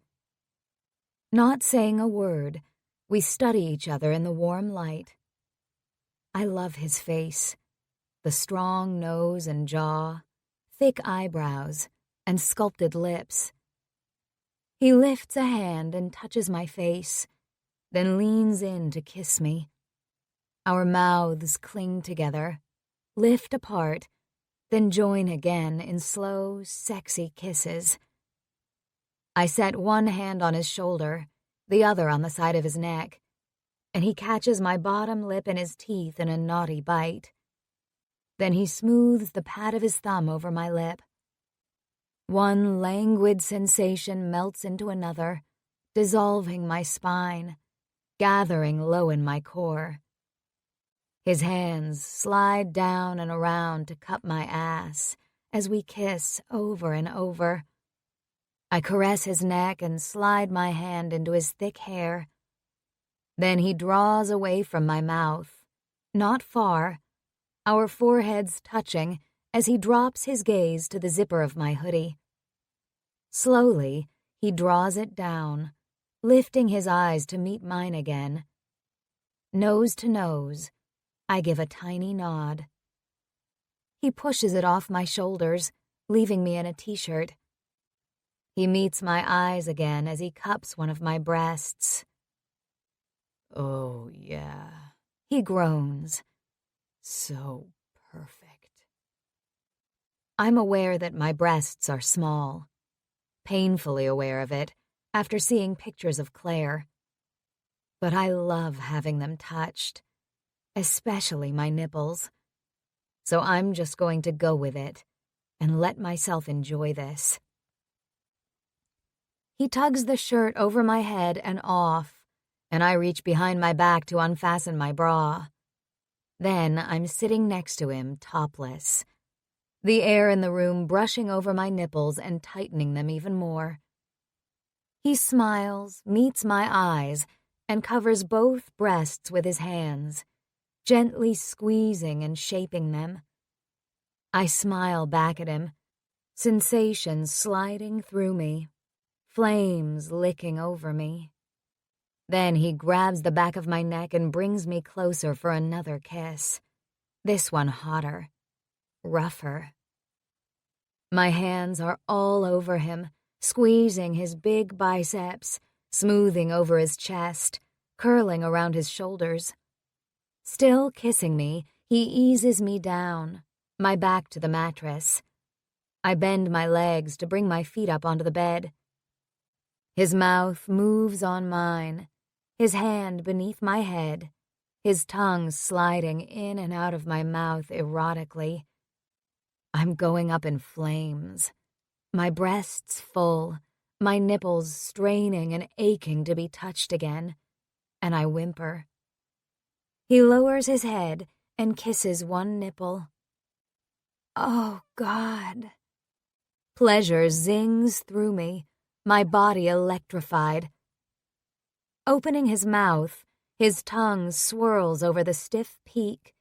Then his lips close over it, and he draws it into his mouth. Sensation swells inside me, enormous, my pussy aching and needy, every nerve ending alight. He slides his hand down over my belly and into my leggings, like he did on the dock. He cups me there as he sucks on my nipples, and I'm drifting, lost in it, lost in the bone-melting, mind-obliterating decadence. He plays there, kisses me again, then lifts me up to sitting and goes back onto his knees. I reach for the button and zipper of his jeans and work on those while he pulls his t-shirt off over his head and tosses it to the floor. I already know how his chest and abs look, but now I get to touch. And oh my God, I am going to touch them. I look up from his zipper. His eyes are hot and greedy. I slowly lower the zipper, and he pushes his jeans and underwear down his thick thighs. His cock juts out, and I lose my breath momentarily. Then I suck in air between my teeth and reach for him. Closing my hands around his hot girth, I gently tug. A groan rumbles up from his chest. Jesus, he mumbles. But then he tumbles me back onto the bed. He shoves off his clothes and stretches out beside me naked. His hand slips behind my neck again, and he kisses me, hungry and ferocious. He starts pushing at my leggings, and I use one hand to help him. Together we get them down my thighs, and he moves to tug them over my feet along with my socks. On his knees in front of me, he slowly drags my panties down too, and I bend my knees to help. His eyes are focused on mine, as if making sure that I'm with him on this. I'm so with him. He gently eases my thighs apart, still watching my face. My lips part. Heat flushes through me and up into my face when his gaze drops to my pussy. You have a beautiful pussy. I shiver, my insides jumping. His thumbs stroke over my outer lips, then part them. He licks me, dragging the flat of his tongue over my flesh, kisses me, gently sucks, nibbles. My body is undulating, and I slip a hand over his head through the silky strands of hair. He takes his time. My body is glowing, a heated core of sensation, my toes and fingertips tingling.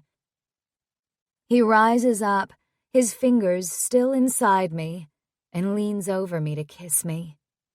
Cupping his face, I taste myself on his lips and his tongue. His fingers move inside me, rubbing over super sensitive tissue, heat coiling. I'm so close, I moan. He slips his fingers out of me to support himself on both arms as he kisses me. His cock nudges at my entrance, and I want him inside me.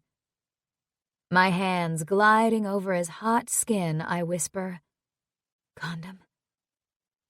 It's already occurred to me that Steve and I hadn't used protection for a long time, but he was sleeping with someone else. It pisses me off that he could have passed something on to me, and I'm going to have to get tested when I'm back in Chicago. Right now, I have to protect Jax. Yeah, I have one. He moves off me and I tease, "Just one." He walks to the dresser against the wall and digs around in a toiletry bag. I get to admire the back view for a moment. Dear God, his glutes are a work of art. I'm melting into the bed, taking in his wide shoulders, muscular back, and massive thighs. He turns and walks back, rolling on the condom, smirking. I may have more. I smile. He climbs back on the bed and moves over me again, capturing my mouth with his. I can't get enough of touching him, running my hands up and down his sides, over his shoulders and arms, back up to his hair. He shifts his knees closer to me, his cock sliding through my slickness, rubbing over my clit. Oh, God, yes. As our mouths move together, as our tongues slide against each other, his cock glides over my pussy, tempting me, making me ache. Then he pauses, the blunt head of his cock at my entrance. He lifts his head a fraction of an inch to meet my eyes. I hold his gaze, encouraging him to go on, and I bend my knees, tipping my pelvis to give him the access he needs to push inside. Oh, yeah, so damn tight. And hot. Fuck, you feel amazing. My eyes close, and my head goes back as I'm filled with heaviness, a sweet, piercing pressure. I squeeze around him, and that sensation alone almost makes me come. Fire twists inside me in a spiraling blaze. Jax's nose rests alongside mine as he moves on me, inside me, gliding in and out in slow strokes, setting me on fire. He catches my bottom lip between his lips and pulls gently, then slides his mouth to the side of my neck, where his open mouth kisses me and sucks. My breath comes faster, or maybe I stop breathing. I don't even know because sensations tumble through me, building, twisting, tightening, burning, and I'm flying, surrounded by sparks. I'm vaguely aware of the cries that I'm shouting as I clench hard around him. His breath is hot against my neck, the noises he makes increasingly guttural and desperate as he drives into me, harder, deeper. Then he shouts my name as he tenses. Molly! Fuck, Molly! I feel him pulsing inside me, and I tighten around him, milking him, and also the last spasms of my own orgasm in delicious, shivering bliss. I know we shouldn't have done this. My tone sounds more matter-of-fact than regretful. I'm draped over Jax's chest in the king bed in his room the next morning. We're both naked, and his skin is hot and smooth, but also hairy in places, which is good because it feels very masculine and I love it. I rub my foot up and down his rough calf to explore that. Probably not. He agrees in a brusque tone. But we did. His hand curves over my butt and squeezes, And wow, I'm ready again. Did we ever?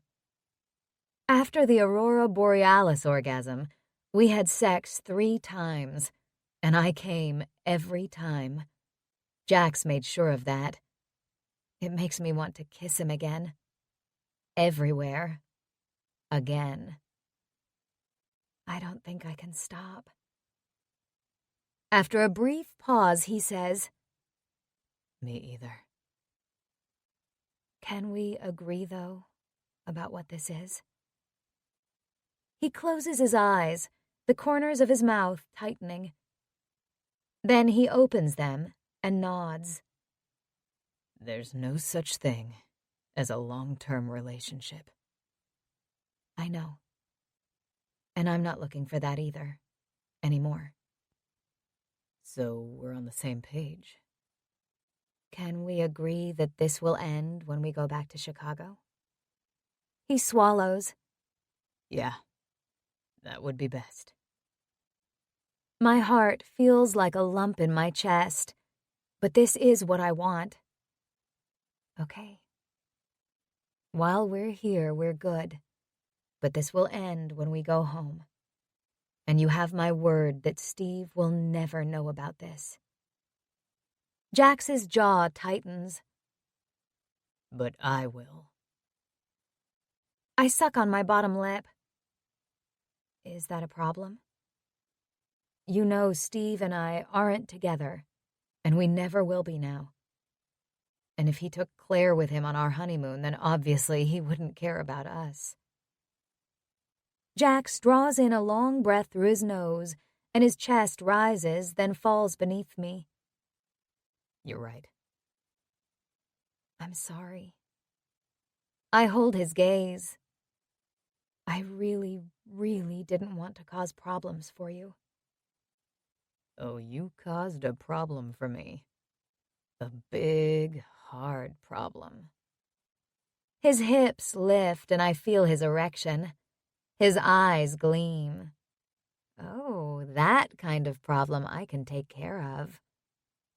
He gives a low laugh as I press my lips to his chest, then slowly kiss my way down over those sculpted abs. I didn't do this last night. Not that I didn't want to, but I'm a little self-conscious about my oral skills after that text message Steve sent Claire. Rat fucker. What if it's not good for Jax? His oral skills are amazing.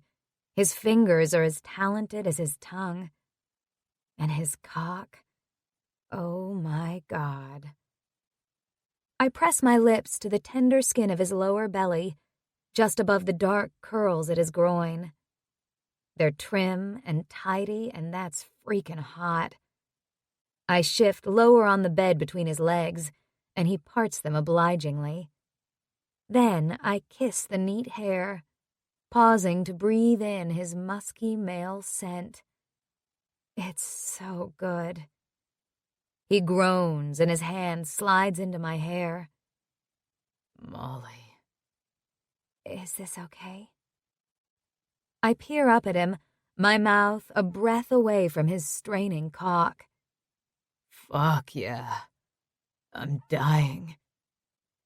Oh, good. I'm still wounded from Steve's comments about my BJ skills and anxious about doing it wrong, even though I really, really want to do it. I lick my lips, still hesitating, and Jax's fingers tighten in my hair. Not in a gross do-this way, but in a way that tells me he's desperate and eager. He wants this. It encourages me. I throw my worries out the window and go to town. I want this to be good for Jax, but I want to enjoy it too. I take my time, because I'm savoring it, although it might be torturous to Jax. But maybe that will make it better. I lick him all over, up and down and around, letting my tongue learn his unique shape and taste and texture. I look up at his face from time to time as I leisurely explore, reveling in his taut expression, his beautiful lips parted, his cheekbones flushed. I kiss and lick the place where his thigh joins his hip, one side, then the other, even nipping at the corded tendon of his thigh. Christ, Molly. Now both hands are threaded into my hair, gentle on my head, but compelling. I smile. He wants this. I want this too. So much. I want to show my appreciation for how good he makes me feel. I want to make him feel just as good. Better than good. I want to blow his mind. I open my mouth and close my lips around the head of his cock, while I curl my fingers around the base. He's wet and slippery, and my lips slide over firm flesh. He tastes delicious and feels incredible, thick, ridged, pulsing with desire. I take him deeper into my mouth, relaxing my throat. He's big, so I'm not going to be able to take all of him. But I use my hand in concert with my lips. I swirl my tongue. I hum. I swallow when he hits the back of my throat. Jesus, he gasps hoarsely. Pleasure pours through me because I'm giving him pleasure. It's so hot, so erotic. His hips are lifting like he wants to fuck my mouth, and that makes my pussy wet, my inner muscles squeezing. Teasing him, I lift my mouth off him and smile up at him, kissing the tip of his cock. Molly, he groans, his fingers tightening in my hair. Jesus, I'm close. Good.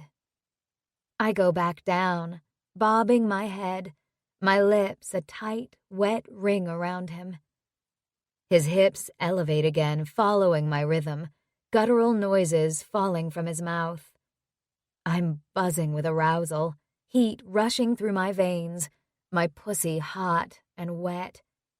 It's such a turn-on that I'm making him feel these things. Then he shouts, his fingers on my scalp, his abs and thighs tightening. Molly! He's warning me. I know he is, which is thoughtful and considerate. But I want all of him. So I keep sucking, taking him deep. And he comes. Hot liquid sliding down my throat. Holy fucking shit! He gasps. I slow the pace of my mouth until his body relaxes, then let him slide out. My hand still grips him, though, and I hold him in place to gently lick him and sweep up every last drop. Fuck yeah. He lets go of my head and reaches for me, doing an impressive ab crunch, then lifting me right off the bed to pull me up on top of him. He wraps his arms around me and squeezes, finding my mouth with his. And I love that he's not afraid to kiss me, even though he just came there. We kiss on and on, hot and eager and appreciative. That was fucking incredible. Jax murmurs long moments later. Was it? The words sound vulnerable, and I immediately regret them. Yeah. He strokes my hair, his other hand resting on my low back. Oh, hell yeah. I'm still seeing stars. You're not just saying that? Oh my God, could I sound any more inadequate? He goes very still. I don't look at him. Then he rolls me under him. Propped on his elbows above me, he frames my face with his hands and stares into my eyes. I'm not just saying that. He growls. Molly, you know I'm always honest, right? Holding his gaze, I nod slowly. I do. I said it was incredible. And it was. I give another tiny nod, warmth spreading through my chest, a smile tugging at the corners of my mouth. I really liked it. He groans again and buries his face in the side of my neck. That's so fucking hot. Okay. I love blowjobs. He mumbles. You can do that anytime. A little laugh escapes me. Anytime? You know what I mean. Like, maybe not in public. Why not?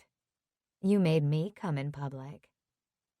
He lifts his head and meets my eyes again, and his are warm and bright. There was nobody else around. But you have a fair point. A smile slowly overtakes my face, and he returns it. A hot glow fills my body. I think it's happiness. Chapter 17. Molly. This is the best cinnamon bun in the world. I pull off another piece and pop it in my mouth. I agree. Never had one better. Out of the corner of my eye, I see the family at the table next to us in the small restaurant looking at us and whispering. Then the mom nods and the two boys slide off their chairs to approach us. Hi, are you Jackson Wynn? One ginger-haired boy asks. Jax smiles at him. I am. I catch the excitement on the mom's face. Could we get your autograph? The boy asks. And a picture? The other adds. Sure. Jax complies, bringing one boy around to the other side of his chair so Mom can take a picture of them all. By this point, everyone in the restaurant is watching us, and I hear Jackson Wynn a few times. People are apparently thrilled by this, and Jax signs a few more autographs and poses for more pictures. Some players are awkward around their fans, Steve being one of them. He was never good at the small talk, but Jax has a way about him that's so effortless and charming. He comments on a boy's Batman shirt and on a little girl's Frozen dress, and he chats easily with the adults.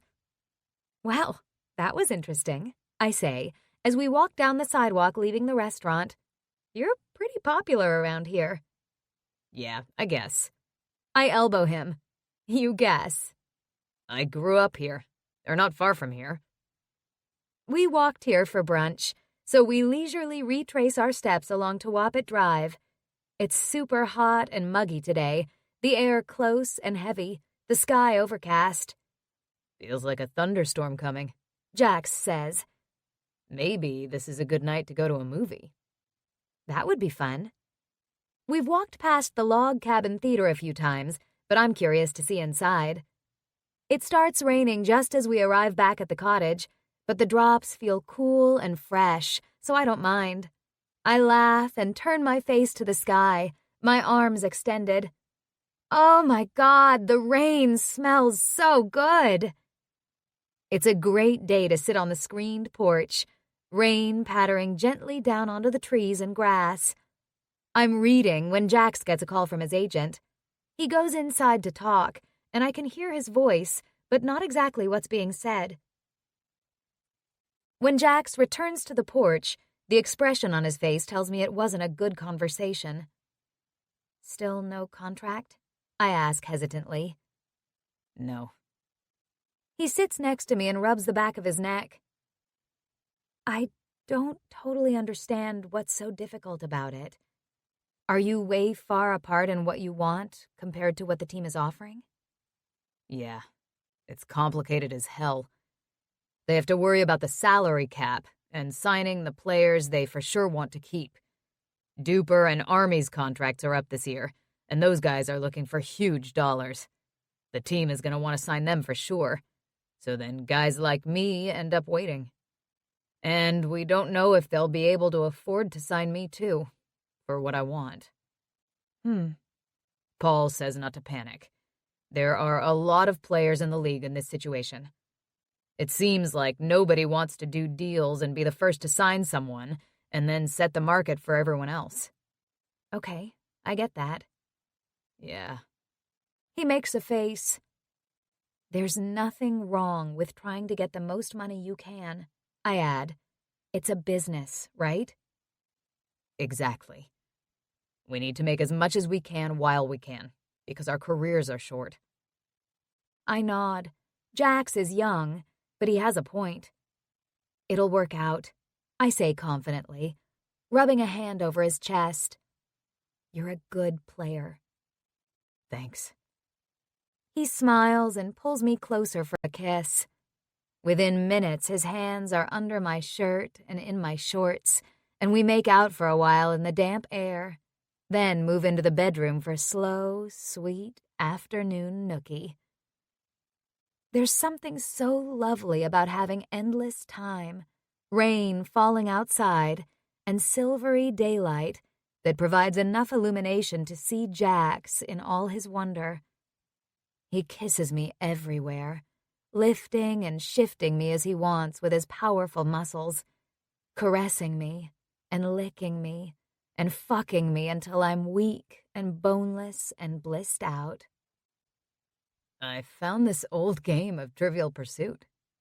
Jax sets the box on the dining room table. It's an original edition, the teal-blue box worn on the corners. It appears to have been well used. Ooh! I clap with excitement. We can play that tonight. After our ice cream. We walk to the little ice cream place downtown. I love how everyone calls it downtown, but I guess it is, now that I've seen the extent of 2 different cottage areas and the campground. Wasagaming is a sweet little town. Even the fire station is cute. Back at the cottage, Jax lights a fire and sets the Trivial Pursuit box on the coffee table. Prepare to go down, Flynn. In your dreams win. Pretty confident, huh? I am. Let's make it more interesting. Okay. I arch an eyebrow. If we don't get the answer, we have to remove an article of clothing. I blink, then laugh. Strip trivia? I love it. He shoots me an evil grin as he sets up the board. My first question is from the entertainment category. What is the name of Warner Brothers' romantic pet skunk? Jax reads. Pepe Le Pew. His mouth twists up as I roll the die again. This time it's science and nature. Jax frowns. Shit. What Russian physiologist went to the dogs to write conditioned reflexes? I laugh. Pavlov. Yeah, but what's his first name? Oh, come on. He arches an eyebrow, waiting. I squeeze my eyes shut, thinking. Ivan Pavlov. Crap. I'm still fully clothed. I know. I can't fucking believe this, Jax says as he reads the next card. I'm taking another card. No. I sit forward, grinning. You can't do that. We have to play by the rules. Babe, when it comes to getting you naked, I'm not gonna play fair. Yes, you are. What's the question? He sighs. Who declared, as long as I am mayor, there will be law and order in Chicago? I laugh delightedly. I see why you're annoyed. Richard Daley. Yes. He tosses the card down with disgust. My luck runs out, however, with the next question. What 2 cities usually mark the extremes of English Channel swims? Dover and, I rack my brain for a French coastal city. Damn. I'm coming up blank, but finally say, Bordeaux. Wrong. Calais. Shit, I knew that. He gestures at me, reminding me to take something off. I look down at myself. I'm not wearing a lot of clothes. I stand up and step out of my shorts. Jax's smile turns carnal, and he nods approvingly. Now it's his turn. You're going down, I say, pulling a card from the box. He lands on arts and literature, which I happen to know is not his strongest category. Who's the clown in Shakespeare's Henry IV and the Merry Wives of Windsor? Fuck. His lips curve down in disgust. I have no clue. He peels his shirt off. My mouth drops open. You didn't even try. Then I smirk. You just want to get naked. He smirks back at me. True. But remember, I'm very competitive. You could have at least guessed. I couldn't even come up with a guess. Why are you complaining? He sticks out his chest. Solid point. I like your abs. Okay, my turn. What metal makes up 10% of yellow gold? He reads. Copper. He nods. Yes. Then it's, what's the only U.S. state that borders a Canadian territory? Maine. Wrong. What? Territory. He taps the card on my nose. It's Alaska. It borders the Yukon, which is a territory. Oh. I'm annoyed at my careless mistake. Shit, I answered too fast. If it was a province, it would be a lot of states. I sigh and pull off my t-shirt. I am now sitting on the couch in my pink lace demi-bra and matching thong. This is getting good. Jax rubs his hands together. Sports and leisure, okay. What makes a black Russian black? I pause. Wait, this is a sports question? I guess booze is leisure. Too easy. Kahlua. Yes. He keeps getting questions right, and I'm tempted to cheat and make up something I know he can't answer. But that would be unsportsmanlike. Finally, I get him with, what's a California long white? He gazes blankly at me. Finally, he says, coffee. Ha! It's a potato. Finally, those jeans are coming off. Nope. He toes off one sandal. What? I stare at him. That's not fair. I was barefoot. He smiles. You should have thought of that. I narrow my eyes at him and pick up the die. I keep my underwear on a little longer, then have to decide whether it's the bra or thong that goes. I decide on the bra. Good choice. Jax leers at my boobs. My nipples have tightened, not only due to being exposed to the air, but responding to Jax's lascivious stare. I've never been an exhibitionist, but this is turning me on. And Jax, too, judging from the bulge in his jeans. I squeeze my thighs together. Are we going to finish this game? I ask breathlessly. Hell yeah, I have to beat you. I suck briefly on my bottom lip and his eyes darken. Okay. I pluck a card from the box. What is the rain's name in They Call the Wind Mariah? What? I smile. It's a song. The rain's name. He repeats. Right. Rain. Rachel. Wrong. The rain's name is Tess. Did you know that? He demands. Nope. I beam at him. Wasn't my question, though. I gesture at him and he takes off his other sandal. I'm losing badly at the strip aspect of this game, although I do have more game pies than him. I have to keep my panties on. That's what she said. I laugh. Why? He challenges.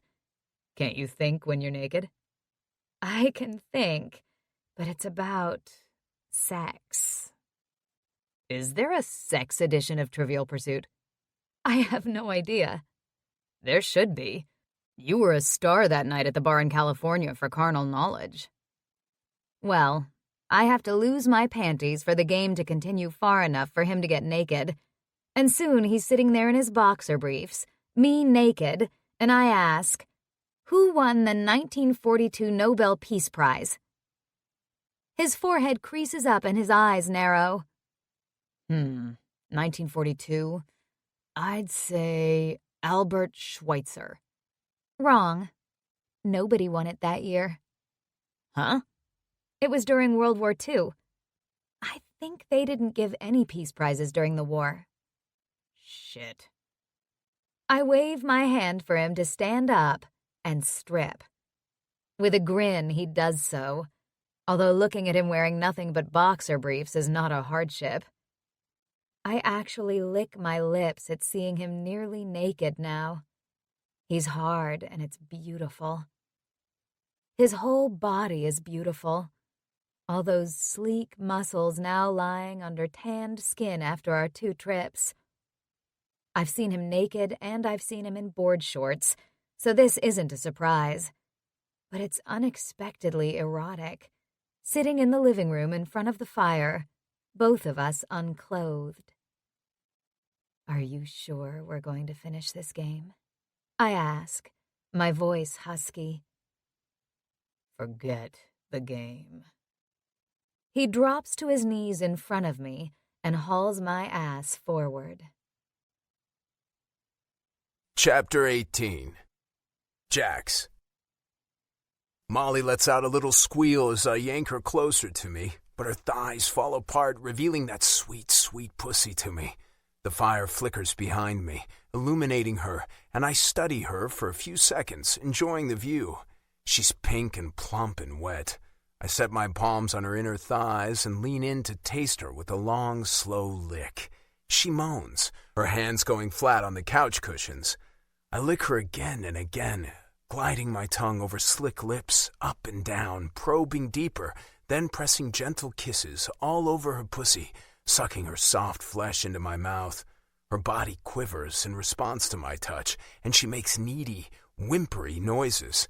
When I touch my tongue to her clit, she jolts, a soft cry escaping her. "Yes," she says on a soft moan. "Oh, yes." I take my time, but give more attention to the sensitive, swollen bud, touching my fingertips to her wet entrance, massaging lightly there, then sliding a finger inside her. She clenches around me, and I add another finger as my tongue flicks faster. God, I love this. She's so responsive, so sweet. I reach one hand up to cup her breast, her softness filling my palm perfectly, her nipple a hard little nub. Her hips rock up and her abs tighten, and I keep lashing at her clit with my tongue, faster, until she's undulating and crying out, her clit swelling against my tongue. Jesus, that's perfect, beautiful, so fucking hot. I'm so hard I'm hurting, my dick a throbbing spike, but I ignore it as I suck on her clit until she's drained and limp. I lift my head, my mouth wet with her essence, to study her pulsing pussy, gently rubbing all around it with my fingertips. I'm so tuned in I can't stand it, and I rise to my knees. Shit, I don't have a condom. I lean down to kiss the patch of hair on her mound. Be right back, I whisper. I bolt to the bedroom and roll the rubber on as I walk back. She's right where I left her, spread open to me, still breathing hard. I kneel again in front of her and slide inside her. She's so wet, it's easy. And as her heat envelops me, I suck in a sharp breath of relief and bliss. Christ, Molly! I wipe a hand over my mouth, then lean over her to kiss her. Her lips respond, opening to me, clinging to mine as I glide in and out of her. I support myself on one outstretched arm as I fuck her. You feel amazing. You taste so sweet. I need to fuck this sweet pussy into another orgasm. Her body flutters around my dick. Oh my God! Yeah, I rock my hips in, out, again and again, each stroke twisting the hot sensation in my balls higher and higher. Find it. What do you need, baby?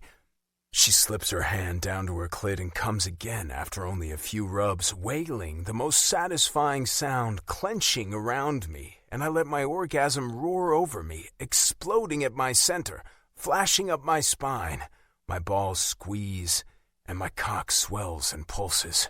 I go still, my hands on her legs, every muscle in my body tense. I'm panting, blind, a mass of jangling nerves. Finally, when my vision clears and the noise in my ears lessens, I move, giving another slow glide in and out, Gripping my cock, I remove the condom and wrap it in tissues from the box on the table. Then I scoop Molly up in my arms and sit on the couch with her on my lap. She's naked, warm, soft, curling into me like a kitten, her hands sliding around the nape of my neck as she tucks her head beneath my chin. We sit like that for a while, who knows how long, and then she says, "That was the best trivia game I've ever played." I blow out a soft laugh. "Huh, yeah, same." Molly.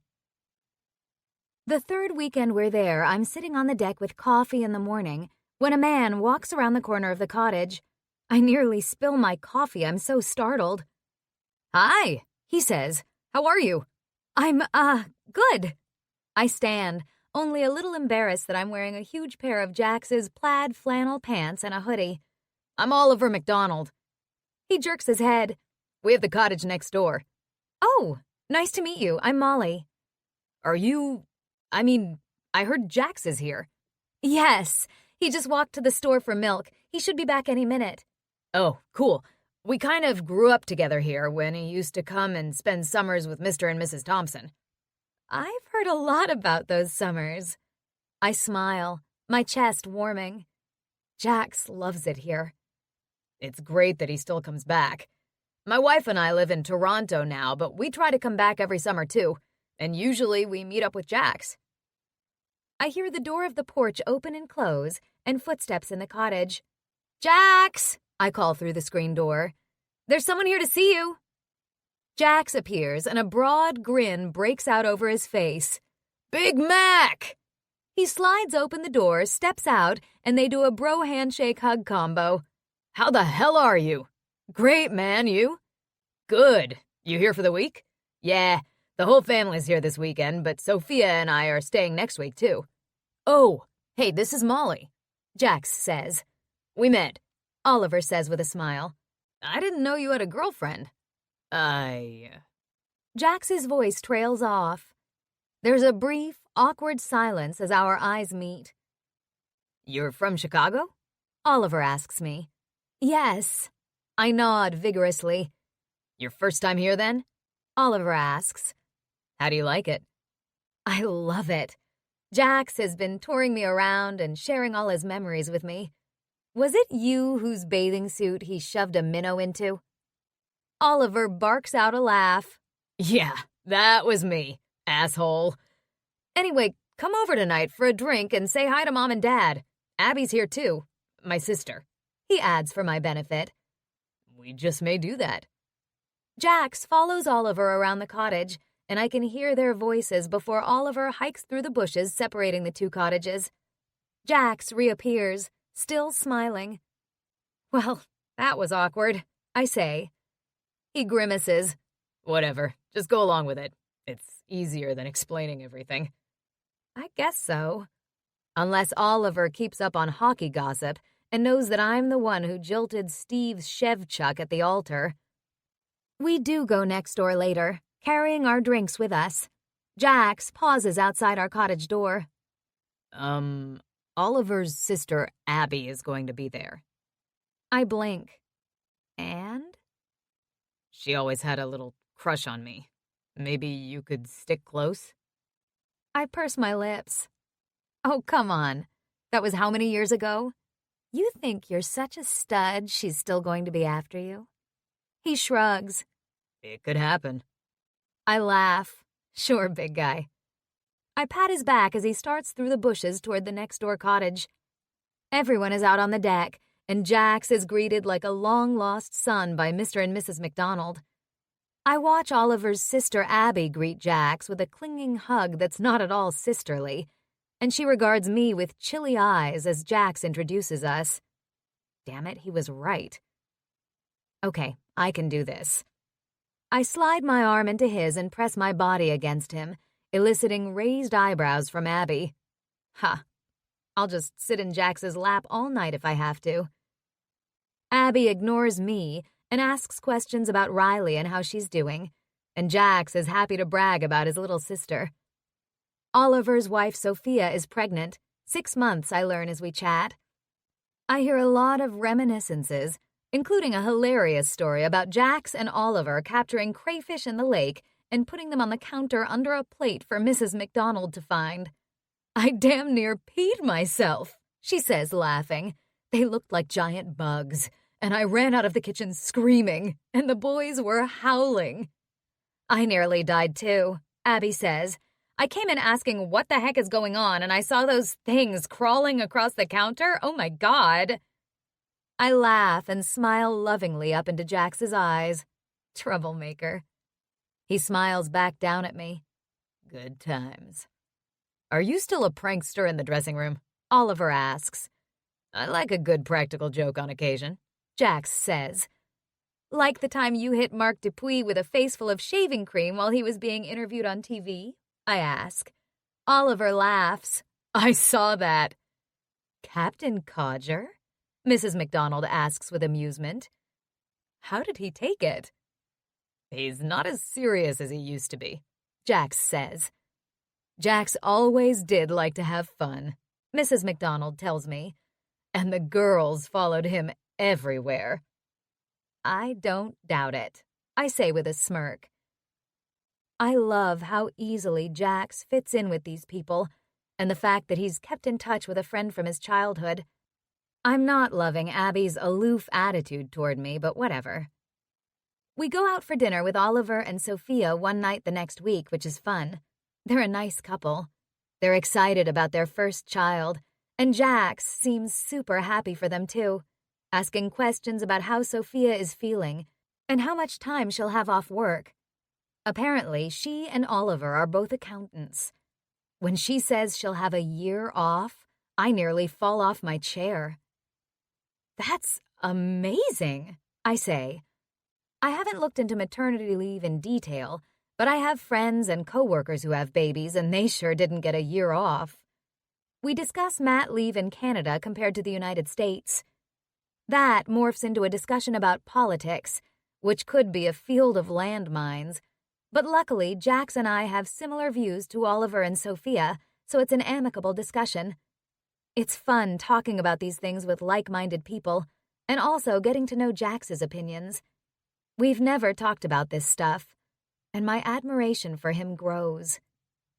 I've always liked him, but now I really like him. Jax. Molly's preparing dinner tonight. I can hear her moving around in the kitchen. My ears perk up and a muttered, "Fuck!" and then, "God damn it!" I consider going in there to see what's happening, but hold off. I'm sure she's got this. I grilled chicken breasts earlier that she's going to use in some kind of salad. I'm reading an advance copy of my mom's new book she sent me. It's fantastic, but I grew up with a lot of her ideas about how to stay humble as an elite athlete. Oh, for fuck's sake. My eyebrows fly up at another expletive from the kitchen. Then I hear a loud thunk and a crash. I jump up. Okay, now I need to check in. I stride into the kitchen and find a disaster. An avocado has been thrown against the wall, and a salad bowl sits upside down on the floor with greens scattered all around it, and Molly's in tears. What's going on? I approach her. What happened? I had 3 avocados, she sobs. They were rotten when I cut them open. All of them. Ah, she's crying about overripe avocados? That's okay. We'll have the salad without them. You can't have a Cobb salad without avocado. She sweeps a hand out. And then I was so frustrated I threw an avocado and I knocked the salad bowl on the floor. Another sob bursts from her lips and she swipes at the tears on her cheeks. Now we have no dinner and a big mess to clean up and dinner's ruined. She cries harder. I take her in my arms and press her head to my shoulder, rocking her slightly, a little mystified. Shh. It's okay. It's not that bad. It is, she moans against my shirt. It's a disaster. I just wanted to make a nice dinner. We have other food. I pat her back, or we can go out. I can't go out. I'm a mess. I can go get us something. She nods and sniffles, not lifting her head. Okay, good. Maybe that calmed her down. What the hell? What would you like? I ask. After a short pause, she mumbles, I could really go for a bacon double cheeseburger and fries, large fries, and ice cream. Okay, we can do that. I'll pour you a glass of wine, and you go sit on the deck, and I'll clean this up. You're so good. She sobs, stepping back. Her face is red and blotchy, her nose pink, eyes swollen. She's still gorgeous. I'm sorry. It's okay. I hand her the glass of wine. When she's outside, I survey the mess. Wow. There's bacon, which looks delicious. That salad would have been epic. Oh well. I put some things in the fridge, throw out the greens, and clean the floor. Then I grab my keys and step out onto the deck. I'll go get the food now. How you doing? I'm fine. She heaves a sigh. Thank you, Jax. Sure. I drive to the wigwam and place my to-go order. While I'm waiting, I order a beer in the lounge and watch the baseball game on the big TV. Some guys there recognize me and start talking to me, which is cool. They even pay for my beer. Then I carry the big bag of food out to the car and head back to the cottage. Molly's still on the deck. Her tears have dried and her face looks less red. She gives me a wan smile as she joins me in the kitchen to unpack the food. I slide the ice cream into the freezer for later. I'm really sorry about my meltdown, she says when we're sitting at the table. I, have PMS. I blink. That explains it. I remember when Riley had her period. Nobody could even look at her, never mind talk to her. Luckily, Mom explained it to me. Do you need anything else? Midol? Tampons? She smiles. I'm good. Actually, what I need is someone to rub my back and play with my hair while I watch The Notebook and eat ice cream. I can do that. We even have a DVD of The Notebook. It's probably not your favorite movie. I grin. No, but we watched my favorite the other night, so it's fair. You're the best. She sighs. I'm sorry. I just feel so yuck. I'm bloated and crampy and my boobs hurt. I nod. This is a lot of info, but I can handle it. On the upside, she adds with a grin, at least I'm not pregnant. Holy shit. That would be a huge complication. Good point. I give my head a shake. Have you always had bad PMS? Yes. When I was in 9th grade, I got frustrated because we were having a discussion about something. I can't even remember what. It was a history class, and people were asking such stupid questions. I put up my hand and asked if I could murder someone. I laugh. After she devours her entire burger and fries, we move into the living room. I start the movie, and when she's finished with her ice cream, she lies on the couch with her head in my lap. And it's no trouble at all to stroke her hair and back while we watch. And yeah, she cries. After the movie, she rolls onto her back and looks up at me. That's such a great love story, but so sad. Yeah. I'm so horny, she adds. My eyes widen. But I'm so gross. I smile and stroke her hair again. You're not gross. It's Shark Week. You're probably not into that. We can do other things. Oh, yeah? She bites her lip adorably. My hand moves down to her lower abdomen. I gently press and rub her there. Oh, that feels good, she says with a sigh. I move lower, over her shorts, to cup her pussy. Slowly, I move my hand back and forth. Oh. Her eyes close. Is this okay? Yes. I slip my fingers into her shorts and panties. She's wet, and I slick up the lubrication and circle my fingertip over her clit. She adjusts my hand at one point, sighs with delight, and I fucking love watching her come on my fingers, her body trembling, her hand gripping my wrist. A smile curves her lips, and her eyes flutter open. Thank you. You're welcome. I cup her pussy gently, then withdraw my hand. She lays her hand on her lower belly. My cramps feel better. I think orgasms are supposed to be good for cramps. You should have told me sooner. I lean down to smooch her mouth. We could have dealt with that before you threw an avocado across the kitchen. Luckily, she smiles at that, then shimmies off the couch. Okay, your turn. I smile too, letting her unzip my shorts and pull my stiff cock out. She looks so eager and enthralled. It's a huge turn-on, and her mouth is amazing, soft and wet, her tongue agile and slick. My entire body buzzes with arousal. She takes me deep and sucks on me. Pressure gathers in my full balls, my lower back aching, my thighs tensing. I slide my fingers into her hair, holding it off her face so I can watch, because fuck, it's sexy as hell seeing her lips on my cock, her eyes peering up at me. You really are fantastic at this, I mutter. She lifts up and off. My dick pulses in protest. Really?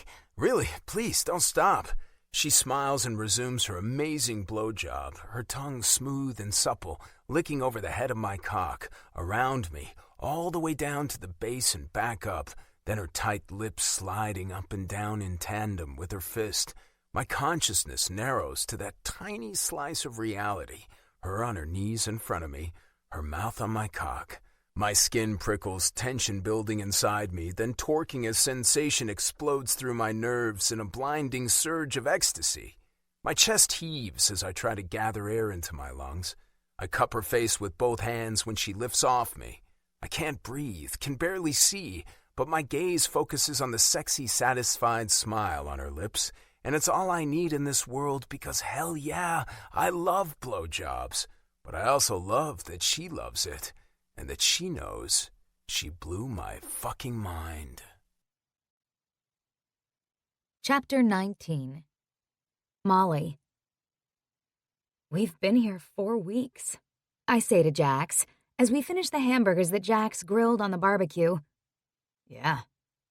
He eyes me. I should probably go back to Chicago. I sigh because I really don't want to.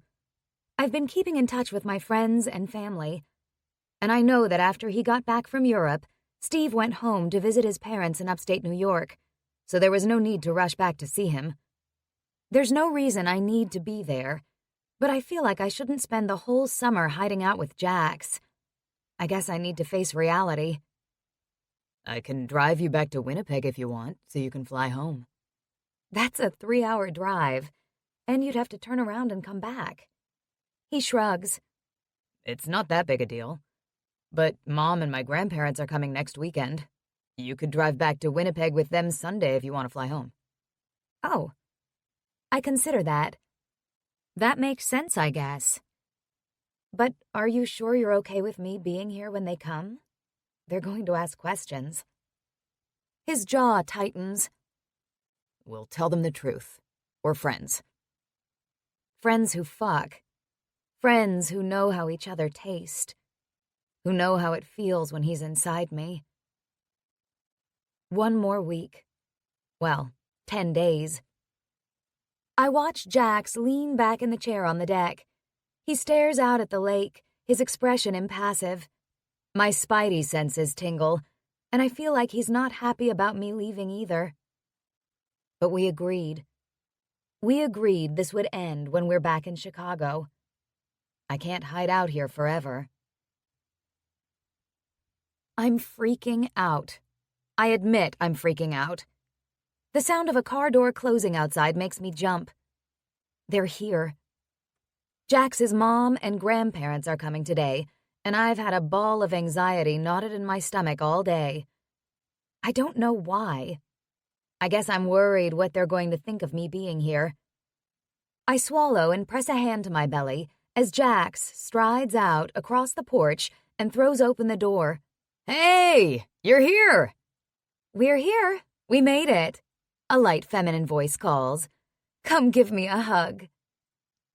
I follow along behind Jax and stand at the door as he jogs down the steps and hugs his mom. She's tall, but compared to him, she's not. She squeezes him, then steps back, beaming, studying him. You look great, all tanned and relaxed. You must be enjoying your summer. It's been awesome. An older man emerges from the back seat of the Chevrolet Malibu, and Jax hugs him too, then his grandma, who is in the front passenger seat. Victoria Wynne catches sight of me and pauses, cocking her head. Then she smiles faintly. She's so pretty. High cheekbones and a slightly pointy chin, her short, layered hair in tousled waves, a warm brown with gold highlights. A pair of rectangular dark brown glasses sit on her small nose. Let me introduce you to Molly, Jax says, leading his grandma toward the door. Molly, this is my grandma, Pat Thompson. Hello. Mrs. Thompson wears an expression identical to her daughter's, and I see a definite family resemblance. Nice to meet you, Molly. Hi. I step forward to shake hands. This is my grandpa, Gary. I shake hands with him, too, as he eyes me appraisingly. And my mom, Tori. I shake her hand also. Everyone, this is Molly Flynn, a friend of mine from Chicago. So nice to meet you all, I say, hoping they didn't notice how sweaty my hand is. Jax helps bring in their bags. We've sorted out sleeping arrangements. I've been sleeping with Jax every night since that first night we had sex, many of my things gradually migrating into the master bedroom. I've moved all those back to my own room. Jax carries his grandparents' bag into the master bedroom, which he'll vacate temporarily. His mom is taking the other bedroom, and Jax is going to sleep on one of the pull-out couches in the living room for a few nights. It's just after noon, and we picked up some things for an easy lunch, so I busy myself in the kitchen setting out deli meats, crusty rolls from the amazing bakery, and a big salad. Mrs. Thompson enters the kitchen. I know this is your kitchen. I hope it's okay that I've made myself at home here. Of course.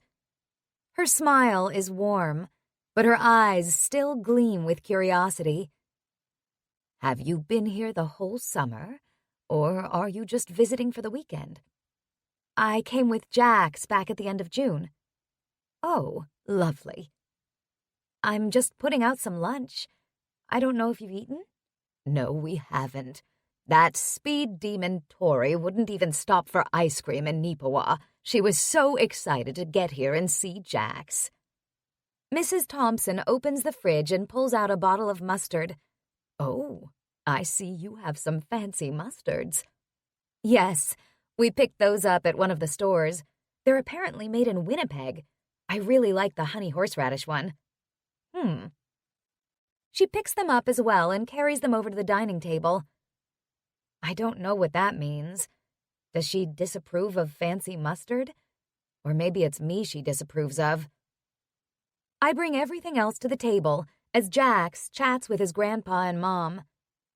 They cross the big, open living room as Jax updates them about the small plumbing leak he fixed and how he cleaned up the area going down to the dock. We sit down at the table, very informally, as everyone makes their own sandwich and helps themselves to salad, as well as some pickles and olives I put in small serving dishes. Jax and his family are all talking at once, and I just try to take it all in. Then Mrs. Wynne says to me, "Did I hear you say you came here with Jax?" "That's right." "So you've been here a few weeks then?" "Yes, almost a month, actually." "What do you do for a living?" Mrs. Wynne asks. "I'm a teacher. I teach 3rd grade in Chicago." "Ah, so you have the whole summer off." "Yes." I smile.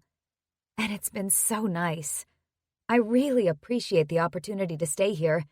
It's a beautiful place. It's nice that you haven't been alone this whole time. Mrs. Wynne slants Jax a glance. "Don't get any ideas, Mom. Molly and I are just friends." I feel a little pinch in my chest. She feigns indignance. I don't have any ideas. Uh-huh. Jax's mouth twists up against a smile. Despite this warning, Mrs. Wynne is very interested in me and my life, asking lots of questions. She has such a warm and attentive manner that it doesn't feel like I'm being grilled. I want to tell her my life story from birth up to leaving Steve at the altar. Okay, maybe not that part. Then I remember she's a psychologist. Is she analyzing me? She absolutely knows how nervous I am, that I'm a bit crazy, and that I might be a bit crazy for her son. What? I force that thought away so I can focus on the conversation. I'll take it out and examine it later. Or maybe never. I should never think of that again. After lunch, we all walk down to the dock. Jax carries chairs down from the deck for his grandma and mom to sit in. It's another hot, sunny day, and I sit on the dock and swish my feet through the cool water, taking in the vista of the bright blue lake, the shoreline opposite rough with jagged evergreen trees. A swelling sadness fills my chest at the thought that I only have a couple more days here. I'll be leaving Sunday afternoon with Jax's family. They're going to drop me at a hotel near the airport, and I'll take an early flight Monday morning to Chicago. Jax's mom is staying another week in Winnipeg with her parents. There are things I'm looking forward to. I am a city girl after all, and I love my hometown. I miss my friends and my parents. I miss nightclubs and restaurants and Nordstrom Rack. But I know without a doubt I'm going to miss this place when I'm gone. Especially knowing I'll never come back here. And also knowing it'll never be the same with Jax again. I might go to hockey games and see him play. We might run into each other, although Chicago's a big city. Will we ever compete in trivia night again? Would that be weird? My eyes sting, and I bow my head, staring at the water, so clear you can see each smooth rock on the sandy bottom of the lake. The conversation goes on around me. How could everything change so fast? Mrs. Thompson wants to see the wishing well, so Jax drives them out there. I elect to stay at the cottage to get a few things ready for dinner and read the book I'm enjoying. I prepare some potatoes and vegetables. I rub the steaks with the spice mix later, and there's a salad. I find my favorite place on the deck for catching the afternoon sun. I'm having a hard time focusing on my book, though. I keep thinking about Jax. Damn it. I can't be sad about this. It's been wonderful, and I'll treasure every memory of every moment, every kiss and touch, every toe-curling, heart-exploding orgasm, the feel of his body, and the taste of his mouth on mine. Every small, thoughtful gesture, like bringing chairs for his mom and grandma, like taking me to see the northern lights, to bringing me another glass of wine when mine is empty, his patience with my PMS. I wish it didn't have to end. It's only been weeks since I was going to marry another man. There's obviously something wrong with me if I can forget about Steve that fast and fall for Jax. Rebound. I close my eyes, remembering Brielle's words. The first guy you're with after a breakup is your rebound. That's what this is. Once I'm away from Jax, I'll probably forget about him, too. Probably. Am I that shallow? I kind of hate myself for being so fickle. I learned that lesson, though, when I found out Steve was cheating on me. I thought my heart was broken. And now? I guess it really wasn't. Because it kind of seems like maybe I never really loved Steve all that much. After Jax barbecues the steaks and we eat dinner, we gather around the fireplace to play another game of Trivial Pursuit. It turns out Jax's whole family is into trivia. This time, we keep our clothes on. We're drinking wine and beer, laughing uproariously at jokes about Mr. Thompson's balding head following a question about phallocrosis, which means hair falls out. When there's a knock at the door, we all turn toward the porch door and Jax rises. I'll get it. As he opens the door, we hear him say, "Holy shit, Dad." Tori immediately goes on alert, and Mr. and Mrs. Thompson exchange a wide-eyed look. Seriously? Tori mutters. Mark is here? He did say he might come up for a visit while Jax is here, I say. 3 pairs of eyes fix on me intently. I swallow. I went to California with Jax at the end of June, I say. We saw him there. Their eyes widen. I want to spew a bunch of stuff to Tori to tell her that Jax and his dad had a talk, and Jax found out that his dad never cheated on Tori, and they're working things out. But that's not my place, especially with Mark now walking into the living room with Jax. Oh. Mark stops. I didn't realize. We didn't know you were coming, Dad, Jax says. Mark sighs. I thought I'd surprise you. I should have let you know. He pauses. Hi, Tori. Hi, Pat. Gary. Mark? Mrs. Thompson rises with a polite smile. Long time no see. Yeah, it has been a while. Mr. Thompson rises too, but he's frowning. The atmosphere that moments ago had been full of laughter is now charged and heavy. Molly, Mark smiles at me. I didn't expect to see you here. I stand and walk over to him. It was a last-minute decision. Nice to see you again, Mr. Wynne. Mark, please. He claps a hand on Jax's shoulder. Sorry to interrupt. I'll go see if I can get a room at one of the hotels. Everyone glances at each other. It's acutely uncomfortable for a few seconds. Then Tori says, "You don't have to do that. There's lots of room here." Yeah, Dad. Jax appears relieved. I'm sleeping on one of the couches. You can have one of the others. Mark hesitates. His gaze lands on Tori, and for a moment, they share a long, indecipherable look. You sure? He finally says quietly. Of course. She smiles. You can join our Trivial Pursuit game. I have to warn you, though, Molly is a whiz. Mark meets my eyes and grins. I suck at trivia. I guess Jax gets it from his mom's side of the family. I had no idea Jax was into trivia. He's a champ, I tell his dad, feeling a twinge of sadness that Mark doesn't know that. Dad, can I get you a drink? Sure, I'd love a beer. Mark pulls an armchair closer to the coffee table. I follow Jax to the kitchen to get a bottle of wine. You okay with this? I ask quietly. He grimaces and closes the fridge door, a beer in his hand. Don't have much choice, I guess.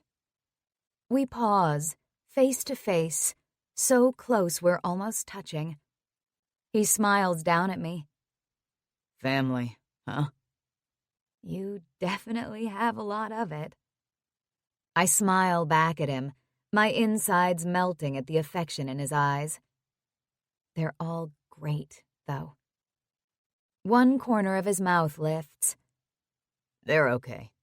As long as Mom and Dad get along. And as long as Grandpa doesn't go after Dad with an axe. Eek, hard feelings? You could say that. We carry drinks back to the living room. The fire has burned low, so Jax takes a minute to poke at it and put another log on, and then we resume our game. Tori gives Jax and me a run for our money. She knows who lives at 39 Stone Canyon Way, the Flintstones. But Mark knows what an eagle is in golf, and that blackjack is the better-known name of the card game 21. What was little Miss Muffet eating when she sat on her tuffet? I ask Jax. He lifts an eyebrow. What the fuck is a tuffet? I don't know, but that's not the question. And keep it clean. His family guffaws. I'm fitting right in here. A tuffet is like a footstool, Mr. Thompson says. Ah, okay. I think she was eating a buffet. He pronounces it to rhyme with tuffet. I fall over laughing. Oh, come on, Mrs. Thompson says. You don't know that? Jax grimaces. Nope. Eating her curds and whey, say Mr. and Mrs. Thompson, Mark and Tori all at the same time. Kids these days, Mark says, shaking his head, eyes twinkling. Right? Tori agrees. Okay, Boomer, Jax says with a grin, drawing groans from his parents. We're not even boomers, Tori protests. We're not that old. I'm kidding, Mom, Jax says. We continue the game. What mosquito's bite draws blood, male or female? I frown. Whichever it is, they've been drawing a lot of my blood. That gets a sympathetic laugh. I don't know for sure, but I'll guess female, I say with a touch of bitterness. That's right. Okay. Mrs. Thompson reads the next question for Mark. Who stood at the top with Stand By Your Man? Too easy. Tammy Wynette. Stupid song, Tori mutters. Her eyes meet Mark's, and they have a little stare down.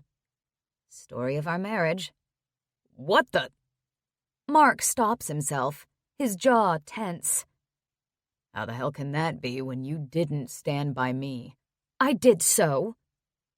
My eyes go wide, and I slide my glance over to Jax.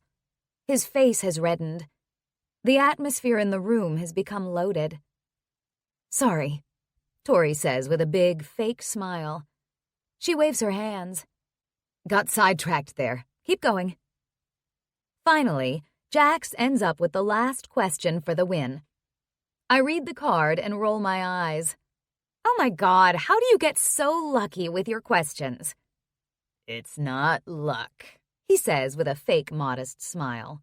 I'm smart. Ha, okay.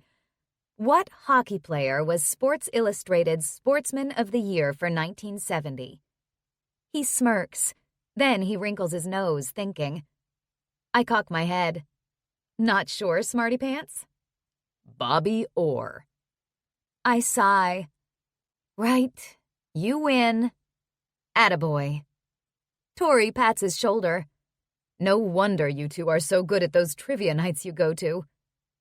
It's good to have some purpose for all the useless information in my head, I say, smiling. Things still haven't gone back to the fun atmosphere we were all enjoying before that little exchange between Mark and Tori. They keep looking at each other. I gather up the tokens and Jax folds up the board. I'm going for a walk, Tori announces. I need some air. It's dark out, Mark says. Really? She says sarcastically. Who would have thought it gets dark at night? She heads to the door. Mark rolls his eyes. I bite my lip, packing up the game into its box. Well, who needs more wine? I do, Mrs. Thompson says eagerly. I need another beer. Mark stands and picks up our glasses. I'll get you more wine, ladies. Mrs. Thompson gives him a small smile that suggests to me she doesn't really hate him. Mr. Thompson, on the other, glares balefully at Mark's back as he walks to the kitchen. I meet Jax's eyes and he makes a face. We saw the Northern Lights, I tell Mr. and Mrs. Thompson. One of the first nights we were here. It was amazing. My change of subject works, and things feel somewhat easier when Mark returns and hands me and Mrs. Thompson a glass of wine. Mark keeps glancing at the door, though, as if watching for Tori. Eventually, he stands and says, I'll just go make sure Tori's okay. It's pretty safe here, Dad, Jax says quietly. Except for the bears, I add. Then I clap my hand to my mouth and widen my eyes. Jesus, Mark growls, striding out. We saw a bear one night, I tell Jax's grandparents. Yes, they do come into town occasionally, Mrs. Thompson agrees calmly. Mark and Tori still haven't come back by the time I finish my wine. Well, I think it's bedtime for me, I announce. Should I go look for Mom and Dad? Jax asks. Mrs. Thompson rises. I'm sure they're fine. I think I'll head to bed, too. I help her gather up the glasses and set them in the dishwasher in the kitchen. We hear voices outside, and I peer out a window. Tori and Mark are sitting on the deck in the dark. They're outside, I tell Jax, jerking my head. Okay. Good night, everyone, I say. This was so fun. It was fun. Good night, Molly. Mrs. Thompson smiles at me, a warm, genuine smile that makes me feel at ease. I use the bathroom, then shut myself in my bedroom. Sitting on the side of the bed, I pout. Jax and I have been sleeping together every night for a couple of weeks now. I don't want to sleep alone. But with his family here and us telling them we're just friends, I guess we don't have much choice. I change into my nightshirt, keeping my socks on because it does get cool here at night and my feet are always cold, and crawl into bed. I turn on my Kindle to read for a while.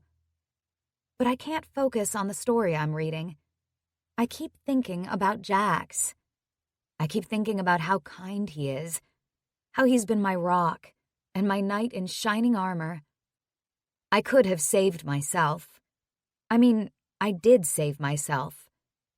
But he helped. I'll always be grateful to him for that. I like him so much. Oh God, this feeling, this swelling, warm feeling in my chest when I think about him. Not to mention the fact that I want to jump him every time I see him.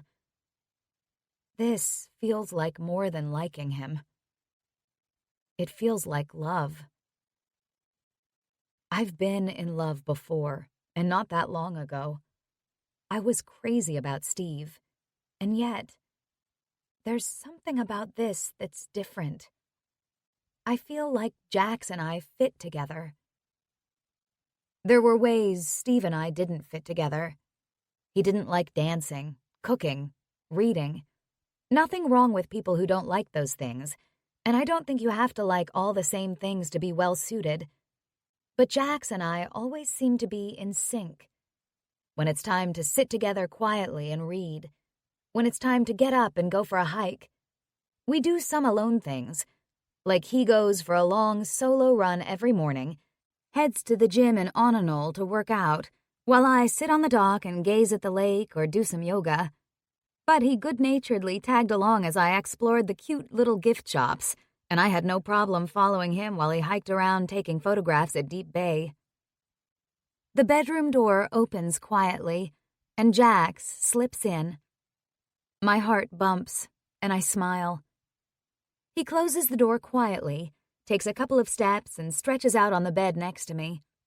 I toss my Kindle aside. My entire body reaches out to him, every cell full of longing for him. "Hi," I whisper. "Hi." He lifts a hand to smooth my hair back. "You can't sleep here." "I know. Fuck. But I want to kiss you goodnight." He rolls toward me, sets a hand on my stomach over the quilt, and leans in for a kiss. Our mouths meet in a long, heated kiss. We kiss again and again, and I'm getting dizzy and hot. God, I'm brimming, overflowing with emotion and things I want to say to him. Does he feel the same? When he draws back, our eyes meet, and I search his face for any sign that he wants to say something too. My pulse accelerates, my breath coming in tiny puffs.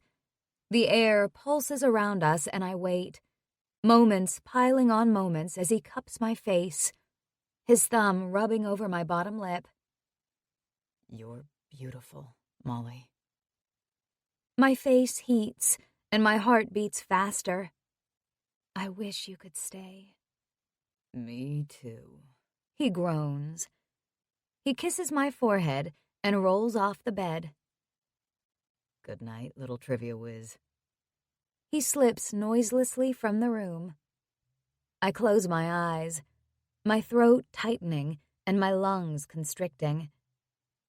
I guess he doesn't feel the same. I mean, in fairness, I didn't say anything to him about how I feel. Oh my God. My feelings are getting way too caught up in all this. It's a good thing I'm leaving Sunday.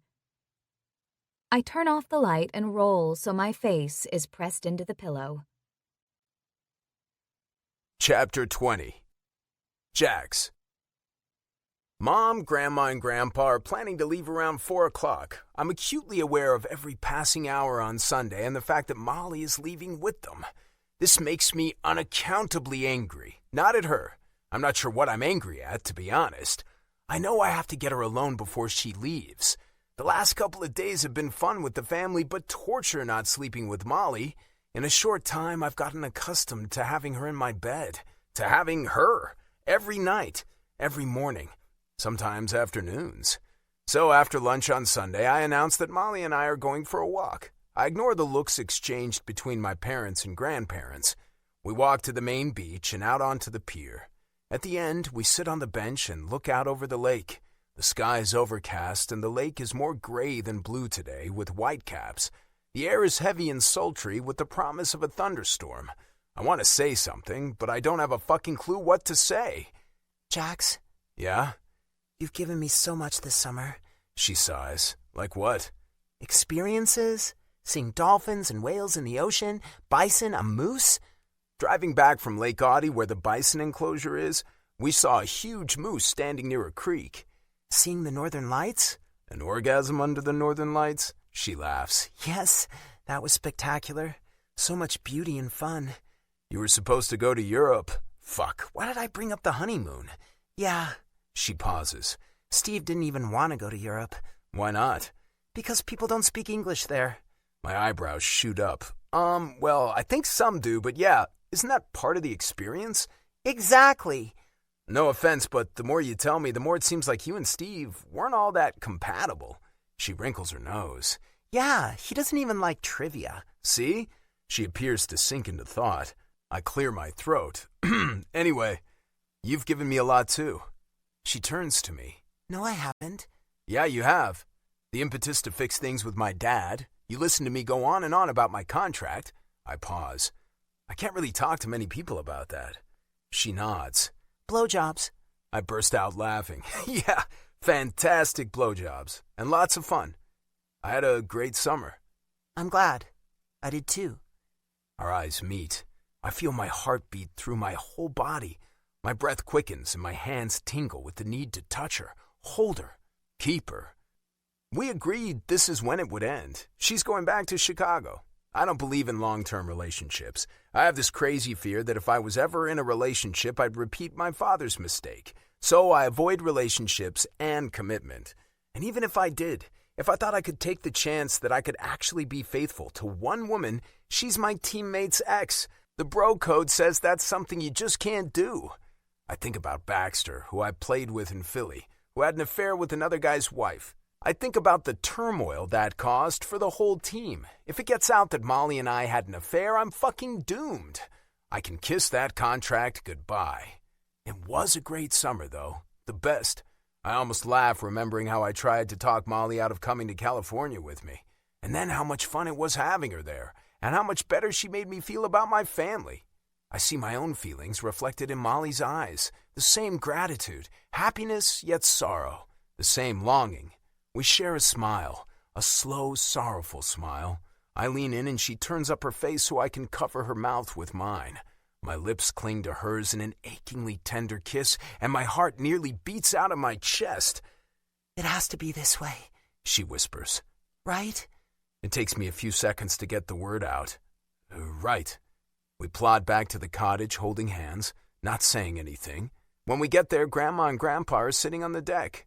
Where's Mom and Dad? I ask. They went for a walk too, Grandma says. Grandpa frowns. Oh, okay. I'm not sure what's going on with them, but I'm sure as hell not going to be crazy enough to think they could get back together. I'll just go finish packing, Molly says. I'm almost ready to go. She disappears into the cottage, and I sit with my grandparents. She's a lovely girl, Grandma says. Yeah. I feel the unspoken questions weighing heavy in the air. How can I answer them? She's a friend. A sweet, funny, smart, caring friend who gives unbelievable blowjobs and fucks like a dream, but she's off limits. She's a teammate's ex. The crunch of footsteps on the gravel driveway has our heads turning, and we see Mom and Dad rounding the corner of the cottage. They both wear an expression on their face that I can't read, but it's something. I wouldn't say anger, but there's a definite tension. Mom smiles. Well, just about time to go, I guess. Jax, come help me with my suitcase. I'm pretty sure Mom doesn't need help with her suitcase, but I follow her into the cottage just as Molly pulls her bag out of the bedroom. I'm all set, she says with phony cheeriness.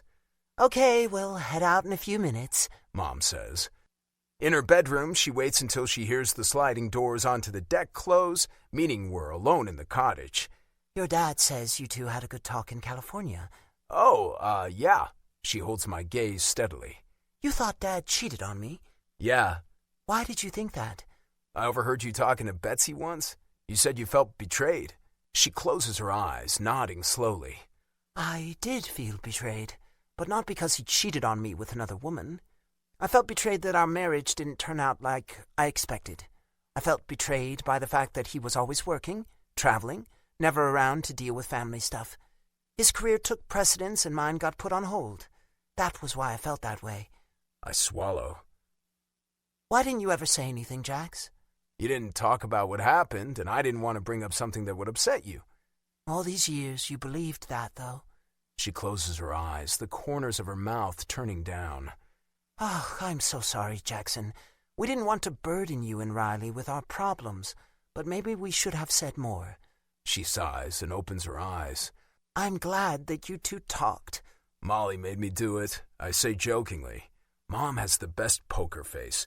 Her expression doesn't change, but her gaze fastens on my face in that penetrating way she has. Oh, did she? She pauses. Is everything okay with you and Molly? Oh, yeah, of course. I'm lying. I should end it there, but stupidly I ask, why? You both seem sad. Are you sure she wants to come back with us? Yeah. I clear my throat. She needs to get back to Chicago. She was engaged to one of my teammates. Mom's not surprised. I heard. I gnaw briefly on my bottom lip. That's why she's here. She found out he was cheating on her. She needed to get out of town. That poor girl. That's terrible. Yeah, it was pretty hard on her. I think this summer away's been good for her. Now Mom's eyebrows lift. Jax? She stops. What? I know she was just engaged to someone else, but I think she has feelings for you. My lips push out and my forehead tightens. What? Mom touches her fingertips to her lips. She's crazy about you, Jax. No. I give my head a violent shake. Nah, she's not. Oh, dear. Mom sighs. And what about you? What about me? Do you have feelings for her? I scoff. No, of course not. I mean, I like her, obviously, but that's it. I don't get involved with women. I know that. She waits, but I don't say anything more. She shakes her head. I wish you'd talk to me more. I talk? I mean, talk about real things. About how you're feeling. You mentioned your contract, and I get the feeling you're worried about that. But you just brush it off. And now clearly you're unhappy about Molly leaving, but you won't admit it. I roll my eyes. I'm fine, Mom. Sometimes it sucks having a mother who's a psychologist. Look at all the years wasted between you and your father because you kept everything locked up inside you. I'm not sure what to say to that. Is the reason you don't get seriously involved with women because of what happened with Dad and me? I don't want to blame her for it, so I just shrug. Maybe. Whatever. I see lots of guys getting married, getting divorced, cheating. I'm thinking of Steve. It's better not to go there. It's not as if men are programmed to cheat, she says. There are men who are faithful. Yeah, I guess. She sucks in a breath. Clearly, I shouldn't have waited until we're leaving to have this conversation. She pauses. But you probably wouldn't say much more anyway. Come here. She pulls me in for a hug. I love you. Maybe you should talk to someone else about what's going on with you. Like a shrink? Jeez, Mom. It can't hurt. I'll get some names for you. Oh, my God. It's not a weakness, Jax. You should know that. I'm fine, Mom. I give her a reassuring squeeze. Okay, if you say so. We return to the living room, and we all head outside to exchange hugs and goodbyes next to the car. Their bags are already loaded into the trunk. Molly's wearing the brightest smile, laughing at everything, so animated I know it's totally fake. It has to be this way. When it's my turn to hug her, I try to keep it casual, but man, it's impossible. I want to kiss her again and again. Feeling her curves against me, I want to squeeze her tight and never let her go. But I can't do that. Dad's staying a couple more days after everyone else leaves. It's been a long time since I was here, he says over barbecued hamburgers that night. This place hasn't changed at all. I know, I don't think Grandma and Grandpa get up here much anymore. Actually, I'm thinking of buying it from them. What, really? Yeah, they've been talking about selling it for a few years, but they don't want to give it up. Cottages are hard to come by here. True. It would be a shame to lose it.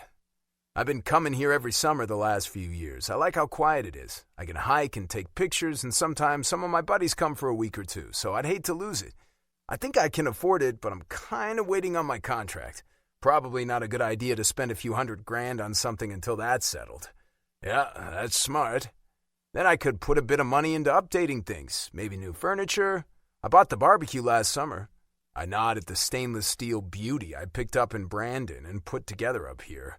And the year before that, new appliances. They never had a dishwasher. It would be a good investment. Properties here keep going up in value. Even if you get married and have kids and settle somewhere else, you'd easily be able to sell it. I'm not getting married and having kids, I remind him wryly. What about Molly? I grit my teeth and drop my gaze to my plate. We're friends, that's it. After a beat, Dad says, "You're so full of shit the toilet's jealous." My mouth drops open. I laugh, then frown. He grins. "You and Mom apparently had a good talk about me." "Yeah, actually we did. Parents do that. What's going on with you and Molly? Why is everyone all up in my business?"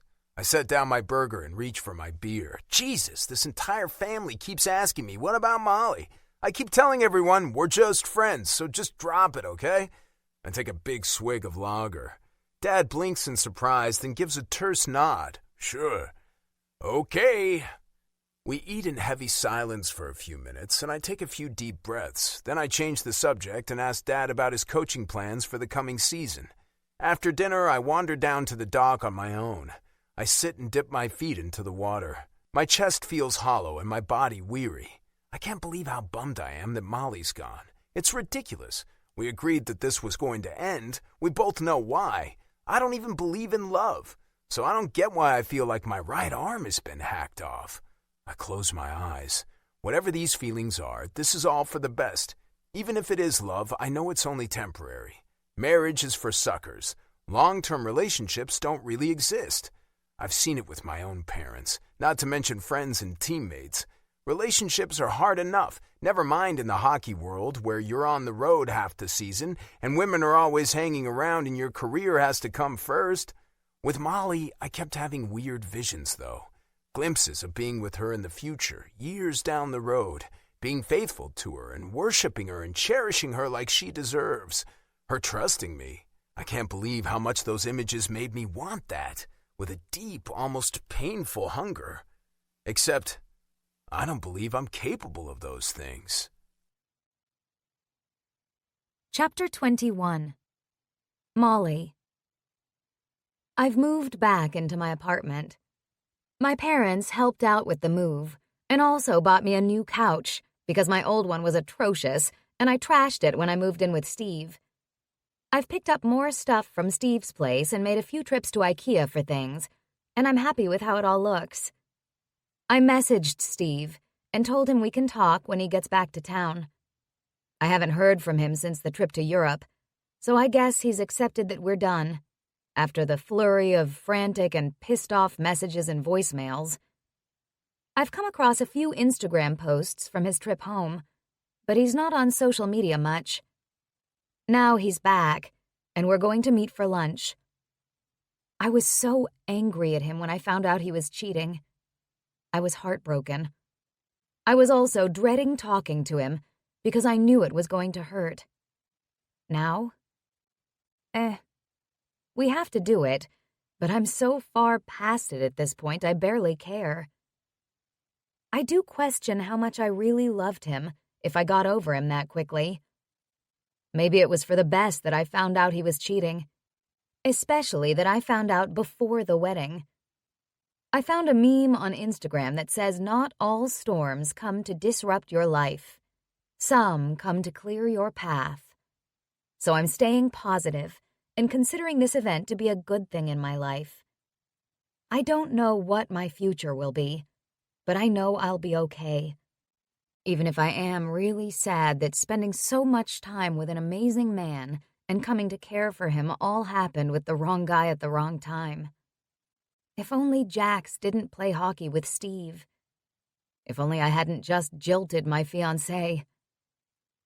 Because I've come to realize that Jax was my rebound. Brielle was right.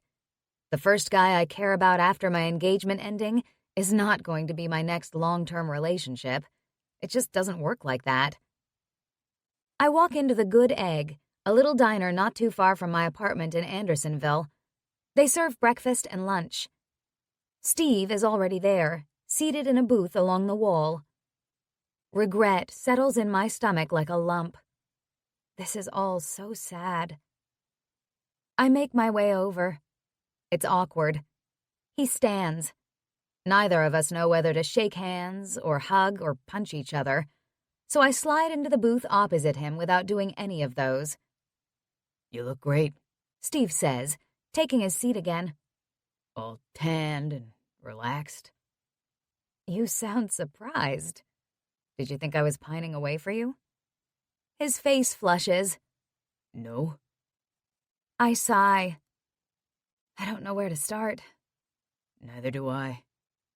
He picks up his mug of coffee. This is fucking weird. I know. A waitress arrives with a pot of coffee. I nod and she fills my cup, then asks if we're ready to order. I glance quickly at the menu. I've been here before, and I love their eggs Benny, the one with smoked salmon and avocado, so I order that. Steve gets a chicken Santa Fe wrap. I pull the small box out of my purse and push it across the table to him. Here's your ring back. He stares at it. I don't want it back. Take it. You paid for it. He shakes his head and the box sits untouched between us. I don't want it, Steve. I say quietly. I don't even want the money I could get if I sold it. I know there are some wedding things you can't get your money back on, and I can't afford to pay you back for all of them. But you can use that to pay for some. He sighs and pockets it. Caitlin says all the wedding gifts were returned. I guess. He doesn't even care. I curl my hands around my coffee cup and meet his eyes. Why? Why did you do that? I don't know. He shoves a hand into his blonde hair and looks away. I really don't know. The things you said about me to that woman, that really hurt. I'm sorry.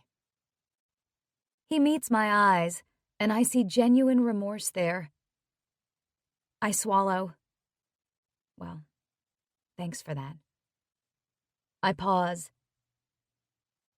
Was she the only woman you cheated on me with?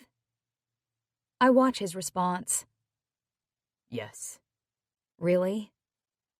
Because Brielle said you came on to her once. His eyes widen. What? I did not.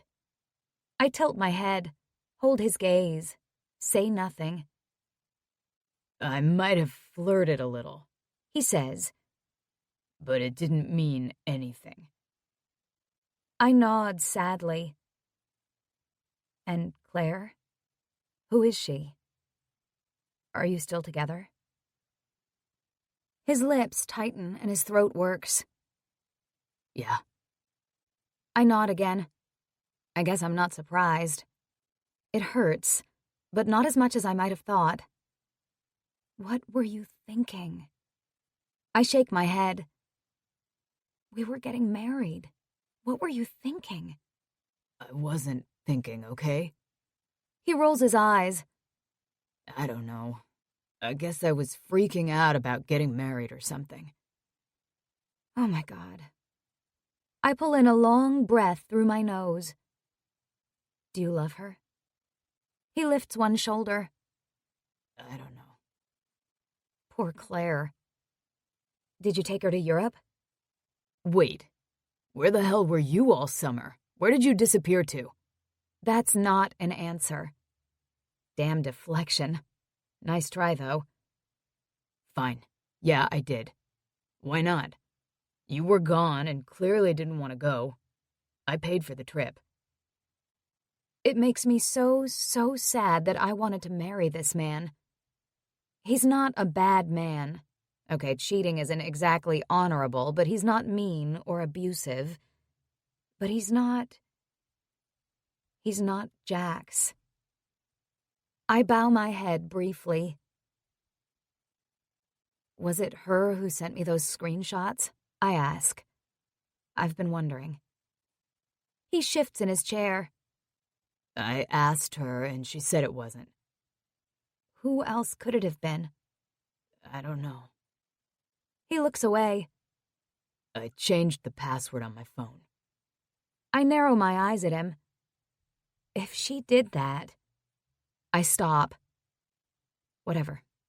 It's your problem. So, where were you hiding out? He asks, changing the subject.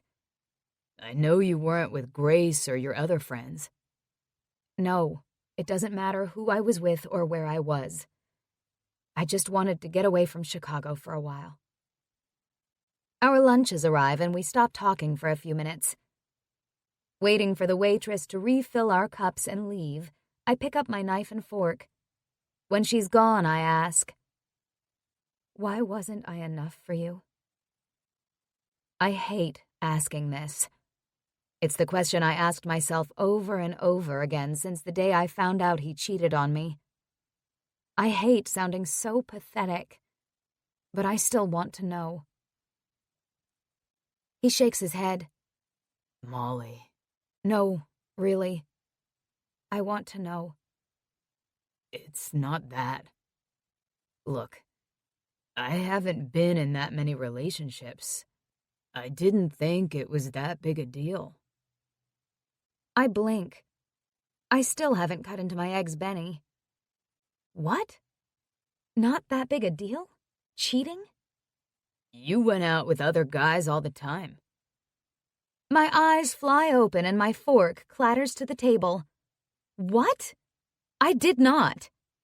Well, you went out with Jax. All those trivia nights. You're saying nothing ever happened between you two?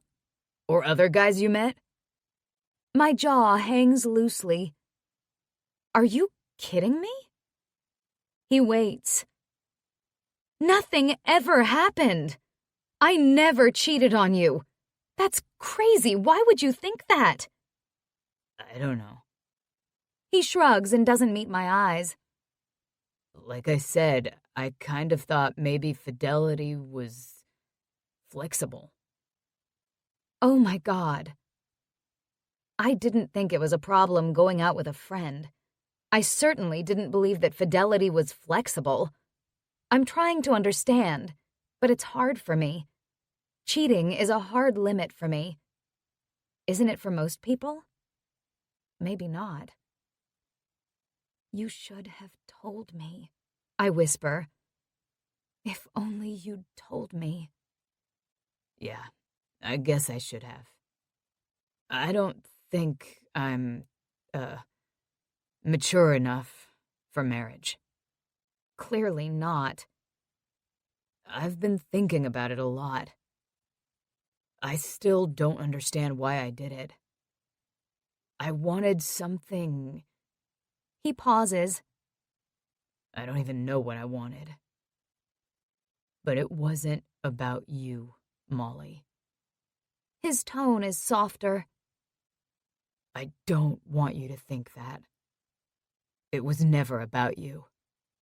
It was me, going through some stuff, looking for something. Huh.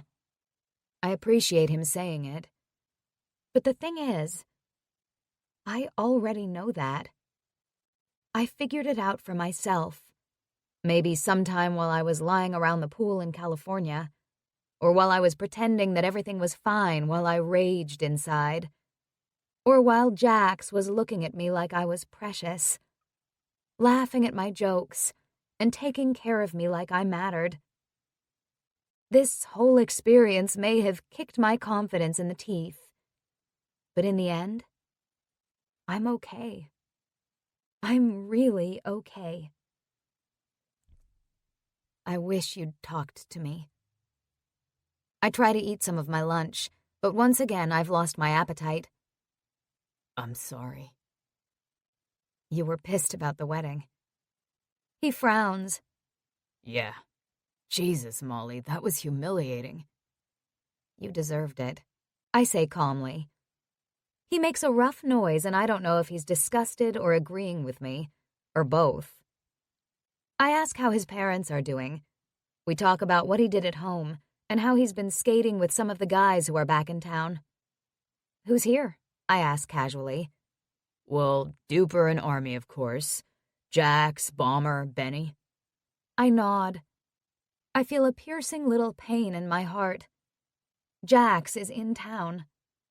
I haven't heard from him since I left the lake, even though I texted him when I was back in Chicago to let him know I made it safe and sound. Steve insists on paying for lunch. Maybe he has a guilty conscience, even though he thought fidelity was flexible. Jesus. We part outside the diner on the sidewalk. It's a sultry mid-August day, overcast, hot and windy. I eye Steve uncertainly. "Well, thanks for lunch." "You're welcome, Molly." He opens his arms for a hug. I move into them. It feels okay. Like hugging a friend. I don't get that close, and then I step back. "Bye." His mouth tips down at the corners. "I really blew it with you." I don't think it was meant to be. For us. "No?" He eyes me, then nods. "Maybe so." Well, it would have been gratifying if he'd been all broken up and fell down on his knees and groveled for me to take him back. But I guess it's good that we're on the same page. And again, another sign that things worked out for the best. I watch him walk away. That big frame and long-legged stride so familiar to me. My bottom lip pushes out as emotion engulfs me. But it's not because I want him back. It's just because it's sad that we were once so happy together, and now we're not. But I wouldn't be happier with him. I walk along the sidewalk and around the corner onto West Argyle where I parked my car. Weirdly, now I miss Jax more than ever. I've been trying so hard not to think about him, but that's impossible. It's only been a few weeks, though. I keep telling myself that I'll get over him, that he was just my rebound. I just have to keep going. The girls and I are going out for dinner and drinks tonight. I spent the day at school setting up my classroom. Now I'm home, getting ready to go out. I'm happy to see my friends, but unexcited about going out. I twirl a few waves into my hair and mess it up and decide to go all out on the makeup. Smoky eyeshadow, lots of mascara, and bright lip gloss. I dress in a new jumpsuit I just bought. Black, off-the-shoulder, fitted bodice, and loose pants. Then I take the train to Michigan Avenue. We're meeting at Astor, a rooftop bar near the Riverwalk. As I walk from the train station to the restaurant, I'm acutely aware that I'm only a few blocks from Jax's place. I have the crazy thought of skipping dinner and dropping in on him. Ha. I imagine arriving there and finding him entertaining another woman. Blech. A small, sharp knife twists in my heart. I know Jax. I know he likes to date lots of women. I have to accept that. I take the elevator up to the roof of the building to get to Astor. I'm the first one there, so I let the hostess seat me outside at the table for 4. I've never been here, and it's gorgeous. I'm at a table with a couch and 2 chairs loaded with cushions. A huge lamp sits next to us for when it gets dark. Chicago architecture towers all around us, the views unobstructed by glass walls. Big tubs hold plenty of colorful flowers. I study the cocktail menu while I wait for my friends. They have drinks that come as a single glass or in a decanter, so I go crazy and order a decanter of a wild concoction of tequila and things I've never heard of, and grapefruit. I hope it's good. Grace arrives and I jump up to greet her with hugs, then repeat the process when Riel shows up. The waiter brings us the pitcher of cocktails and the girls are all impressed as immediately drinks are poured for them. So, how did it go? Grace gives me big, curious eyes. With Steve? No, with the mailman. She rolls her eyes. I laugh. It went okay. He's calmed down. Pfft, like he had a right to be angry. Grace tosses her mass of spirally black hair. I suppose. I feel a little guilty for handling it the way I did. You should not, Brielle says firmly. You were betrayed. You can handle it however you want. Well, I'm glad you didn't take a baseball bat to his jag, Grace says. Ha ha, you could have sold his jag on eBay, Brielle says. That would have been hilarious. Or replace his shampoo with Nair, Grace adds. These are amazing ideas, I say calmly, taking a sip of my drink. Is it too late for them? No, I'm kidding. I smile. I don't even care anymore. Really? Grace studies my face. You're okay? I really am. One corner of my mouth kicks up. About Steve, anyway. Oh, no. Grace pouts. Are you still missing Jax? I sigh. Yeah, seeing Steve weirdly just made me miss him even more. Sympathetic silence falls over us for a few minutes. Then Brielle says, Have you talked to him? Jax? No. Maybe you should. I shake my head. We agreed things would end when we came back to Chicago. He doesn't do relationships. I smile glumly. And neither do I anymore. Well, I think you should start dating, Brielle says. Get yourself back out there. Ugh. Download those dating apps again, Brielle says. I thought I was done with those, I say with a sigh. Come on, let's get Tinder on your phone. Hand it over. I can do it. Do it now. I laugh at Brielle's pushiness. Fine. I pull my phone out and download the app. Okay, let's look at some options. Start swiping, girl, Brielle says. They peer over my shoulder as I scroll through profiles, half-heartedly swiping right on a few of them. Probably nothing will come of it. I'm not exactly the type of sexy babe men go crazy over. But maybe this is the answer. Meet new men, have some fun. That will get Jax out of my system.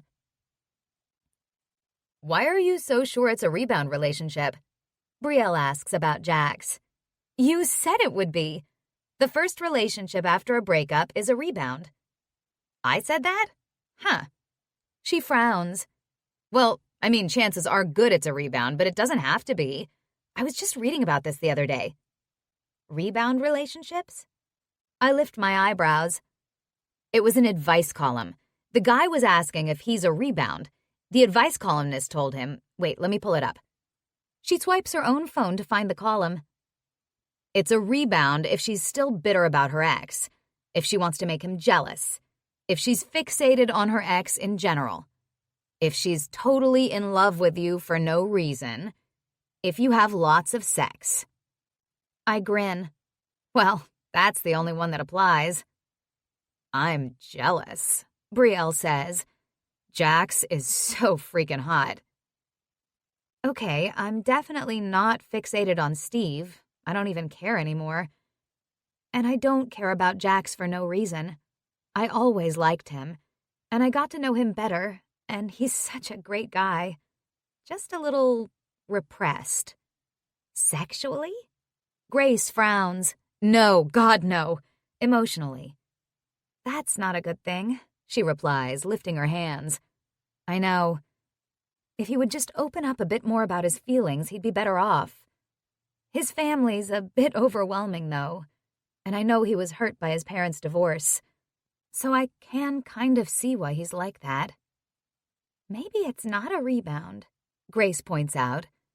Maybe you have real feelings for him. It doesn't matter. I shrug. He obviously doesn't feel the same. It was just a fling for him, which is all he ever does with women. The advice also says that when someone gets dumped unexpectedly, they don't have as much time to heal as someone who knows a relationship is over for a while before it actually ends. Well, that's true, I say slowly. I don't know how much time someone needs to heal, but it's probably more than a day. They all laugh, even though I'm not really joking. I think that's different for everyone, Grace says. although I do believe time to heal is important before committing to someone else. I nod slowly. Maybe I do need more time. Maybe my feelings for Jax weren't real. One thing I can say in Jax's favor is that he never made a pass at me, Brielle says. Sadly for me. I laugh. Steve denied doing that. But then he said it didn't mean anything. Bastard. Hell yeah, you're better off without him, lying, cheating motherfucker. We all lift our glasses in a toast. Chapter 22. Jax. It's nearly the end of August, and I still don't have a contract. Fuck. I started skating with some of the guys when I got back to town. It feels great to be back on the ice again. I've been working out harder too, training at the gym. I have to admit, the first time I stepped onto the ice with Chucky, I kinda wanted to drive him hard into the boards and then punch him in the face. I did none of that. I greeted him casually and pretended nothing had changed. I fucking hated it. I feel like I'm lying even though I haven't said a word to him about Molly. I don't know what's happened between them because I haven't heard from Molly since the day she arrived back in Chicago. It's killing me, but it is what it is. For all I know, they could be back together. That only makes me want to punch him even more. I don't have to worry about that anymore, though, because everyone else is now skating every day at the Aces practice facility, and I can't, because I don't have a contract.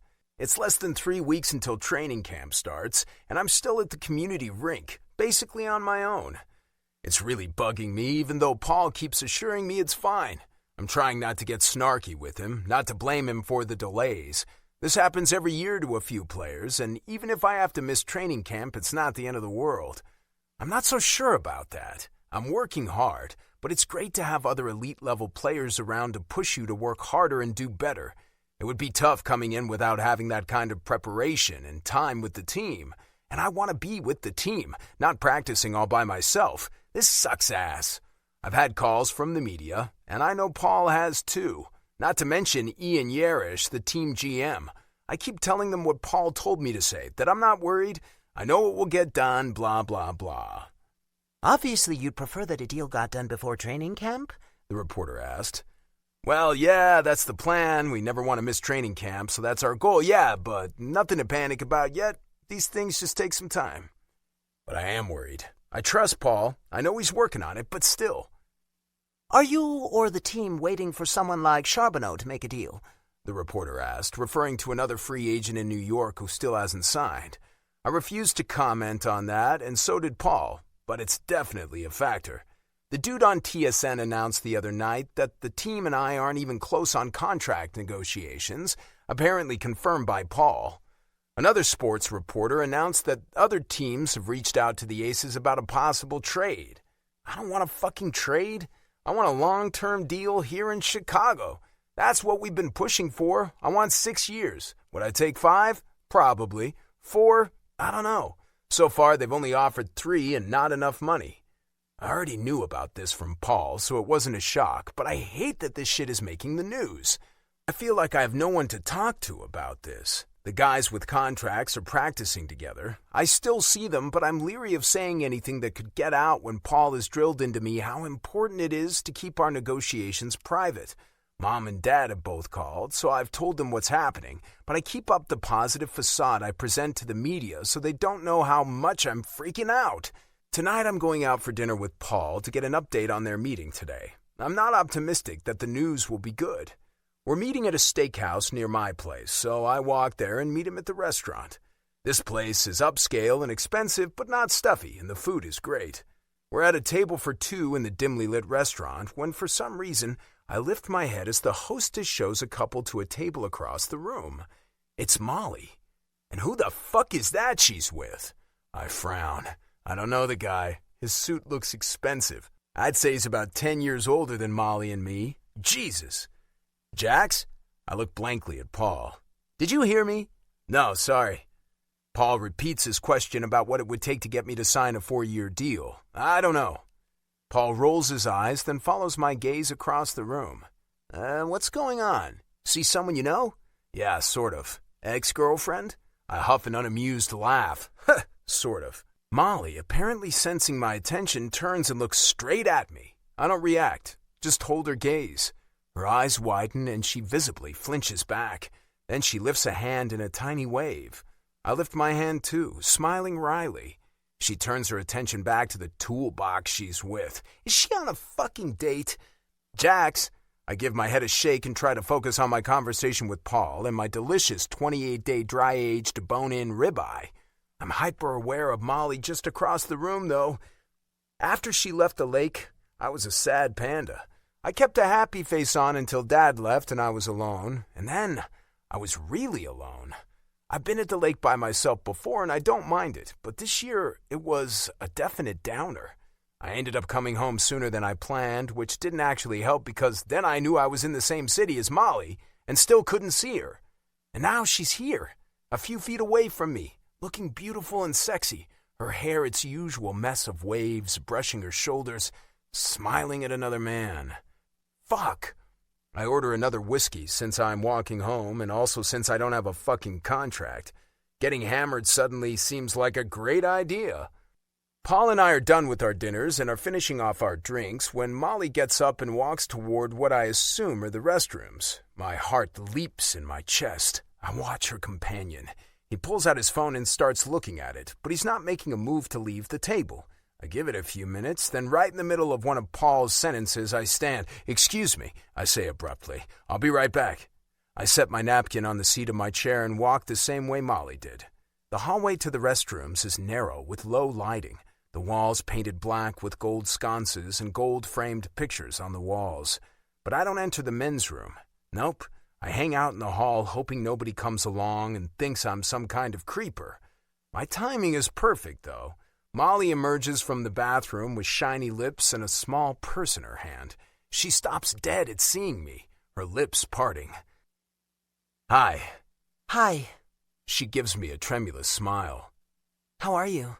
She's beautiful. She has on more makeup than I'm used to seeing, with her eyes all smoky and her skin gleaming. She's gorgeous either way, though. "Shitty. Thanks for asking. You?" I'm okay. "Are you on a date?" Yes. She blinks. I close my eyes at the churning feeling in my stomach, then I open them and nod. "So you and Steve didn't get back together?" Her eyebrows pull down. No, of course not. How could you think that? "I don't know. How would I know?" Haven't you talked to him? He mentioned you were skating together. "Not anymore." I rub the back of my neck. I still don't have a contract, so I can't skate with the team. Oh no. Her eyes shadow and she takes a step closer. What's going on with that? "Nothing. We're miles apart. Still waiting." I'm sorry. "Yeah, it's frustrating as hell. It feels good to admit that out loud to someone." She studies my face. Is that your agent you're with? "Yeah, he had a meeting with Ian today, so he wanted to update me and talk about some other scenarios he can take to them." "Who's your date?" His name is Nicholas. We met online. I mutter a curse under my breath. What? Her eyebrows lift. Is that a problem? "Hell yeah, it's a problem. It's a big fucking problem. I don't want her to be with any other man but me. I'm not interested in dating, and goddammit, it hurts that she is. How can I say that, though?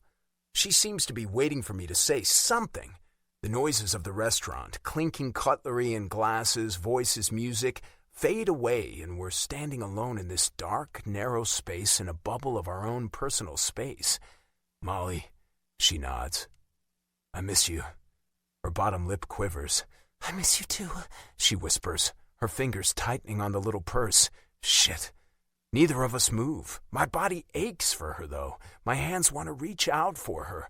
My mouth wants to taste her. "Does Nicholas like trivia?" I ask roughly. I don't know. This is our first date. I nod tersely. I better get back, she says softly. She walks forward to pass me in the hall. I step back even though I want to block her way. She pauses near me, near enough for me to smell her sweet, citrusy scent. Good luck with your contract. Thanks. Right now, that seems meaningless. I just want her, more than anything. How did things get so fucked up? She brushes past me. I watch her walk away. She's wearing a black halter dress fitted to her curves, baring her shoulders. It ends just above her knees, and her legs look killer in black heels. Emotion swirls inside me, filling my chest. anger, frustration, regret. Without using the men's room, I go back to the table where Paul is waiting for me, not looking at Molly and Nicholas. Paul's already taking care of the check. Thanks, man, I say as I sit again. I pick up my whiskey and down the remainder. I have to fly to Toronto tomorrow, he says, but I'll keep you in the loop about any more talks with Yarish. It's not going to get done before training camp, is it? Not looking like it right now, but before the season starts, sure. I nod. Okay. I can't resist another look at Molly as we walk out, and she turns her head and flashes a tiny, sad smile that fucking breaks my heart. I stroll along the esplanade on my way home. It's dark now, but there are still lots of other people around. The river reflects city lights on its inky surface, and I pause at the low wall to gaze out over it. I have to get my shit together, but right now feels like a low point in my life. I finally found a woman I actually want a relationship with, and I can't have her. And I found a team that I want to stay with, and they don't want me. Okay, I'm being pathetic. It's not that they don't want me. I know it's a business. It's all about the numbers. But it's hard not to take things personally. I know I'm not in a good frame of mind, and both these deficiencies in my life seem worse because of that. Maybe. Or maybe they really are shitty. I need to do what Molly's doing. Move on with my life. Find some other woman to bang. Maybe prepare myself to play elsewhere this year. Or maybe I'll just go home and finish getting drunk. Molly. I can't believe I saw Jax the first time I went on a date. I know. That's a hell of a coincidence. Grace and I are sitting on her big sectional in her living room. Her fiancé is out tonight. Nicholas was a nice guy, but it felt like so much work being with him. I get that we don't know each other at all, and it takes time, so I was going to agree to a second date. But after seeing Jax that night, it only reinforced how bored and uninterested I was in Nicholas. So I turned him down, which pissed him off. Ugh, men. I know. I'm getting all kinds of action on Tinder, and not all of it's good. Holy shit, there are a lot of assholes out there. One guy asked me if that was my real hair or a wig. Oh my God. Right? Another guy sent 5 cringy pickup lines in a row, not getting the hint after I didn't respond to the first one that I wasn't interested. Then there was the dude who asked how my head game is. What did you tell him? I told him he'll never know. Grace laughs. And the guy who told me how beautiful I am and begged me to have sex with him. Ugh, right? I shake my head. I really just want to give up on this dating game. What about Andrew? Yeesh. There was another guy on Tinder who seemed okay. Grace and Brielle were supportive and encouraging. I didn't think it was going to work, but damn it, I was determined to give it a shot. His mouth was gross. What? She stares at me. I looked at his mouth and tried to imagine kissing him. I couldn't. I met Andrew for drinks after work one day. Once again, he seemed like a nice guy. He had a good job, he dressed well, he was well-spoken. He didn't get some of my jokes, but maybe that's something that takes time. I gave it an honest shot and went out with him again. Still turned off. What is wrong with me? I asked Grace. Why am I not interested in anyone? Nothing is wrong with you. She sighs. Maybe we were wrong to push you into dating again. Maybe you need time by yourself to heal. Honestly, I'm healed. I don't care about Steve. I mean, maybe you need time to heal from Jax. My head jerks around. My mouth falls open. Shit. For some reason, my throat constricts and my eyes sting. Jax is everything. Smart, funny, kind, and generous. Yes, he's a little bottled up, but I think he just needs to feel safe with making himself vulnerable. Also, he's incredibly attractive. I think what's upsetting me is the thought that I need to get over him. That we can't be together. I drop my head forward, my chin hitting my chest. Fuck, Yeah. After a moment, I lift my head. There is something wrong with me.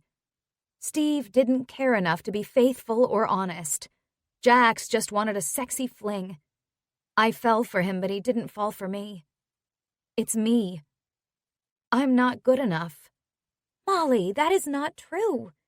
You're amazing. Smart, kind, wonderful with kids, with all people, really. Fun to be with. Thank you. I try for a wan smile. It's great to have the support of friends, but deep inside, I still feel inadequate. Maybe you're right. Maybe I do need time by myself. Not just to heal, but to come to terms with who I am. Grace tilts her head. I know you've had a couple of disappointments, but you've always been someone who's comfortable in your own skin. You should take some time, though, and sort out what you really want. I feel like I've already taken time. It's been over a month since I left Jax at Clear Lake. I've had a lot of time to reflect and evaluate what happened, to consider my feelings for Steve and for Jax. A month isn't very long out of a whole lifetime, but I'm confident that my feelings for Steve are over, and my feelings for Jax aren't. After seeing him the other night, my stomach was in knots worrying about his contract. He seemed so glum about it. I hate that he's unhappy. There's nothing I can do to help except I could be there for him. Listen to him. Tell him it's going to be okay. I wish so much I could do that. Should I try? Chapter 23. Jax. I frown as my doorman tells me there's someone here to see me. Who is it? I'm not expecting anyone. Is it one of my teammates here to commiserate with me? Jesus. I rub my face. It's Molly Flynn, Mr. Wynn. My heart stops, then it slams into a rapid rhythm against my chest. For a few seconds, I can't get words out. Okay, I finally croak. Just send her up. I drop my phone and stare across the room. What the fuck? It takes a few minutes for the elevator to deliver her to my floor, but my door is open and I'm waiting for her, leaning against the doorframe, trying to look casual and curious. She walks down the hall toward me wearing a pair of ripped jeans and a black t-shirt that says, "I'm a teacher. To save time, let's just assume I'm never wrong." My lips twitch. Her mouth is tight, her eyes flickering. Hi, Jax. Hey, what's up, Flynn? She plays with the strap of the small red purse she's carrying. I was wondering if we could talk? I keep my face expressionless. For some reason, the first thing I think of is that she's pregnant. It's been a while since we were together. What if... I can't stop the big grin that breaks across my face. She frowns. I don't know why I love this possibility. I must be fucking nuts. Sure, come on in. Giving me a strange look, she walks past me and into my condo. She stands in the foyer and I gesture to the living room. Something to drink? It's 7 o'clock on a Wednesday evening. A glass of wine or a beer? Water? Tequila? I laugh, but quickly sober. That means she's not pregnant. Damn. I stride to my kitchen, shaking my head at my own ridiculousness. Things are weird enough already, and adding a pregnancy in sure as hell wouldn't help. I bring the tequila bottle and 2 glasses and set them on my coffee table. She's taken a seat on the couch, the same place she sat that night I brought her here after the aborted wedding. So, what's up? I pour Gran Patron into a glass and hand it to her. Not much with me. Getting ready for school to start next week. How's Nicholas? Her head jerks back. What? Oh, I don't know. I only went out with him once. Ah, seeing someone else now? No. She shakes her head. I've decided I need to be alone for a while. I'm good with that, because it really fucked me up seeing her with that dipstick that night. I don't know why. She deserves to be happy after what happened. On the other hand, I don't want her to be lonely.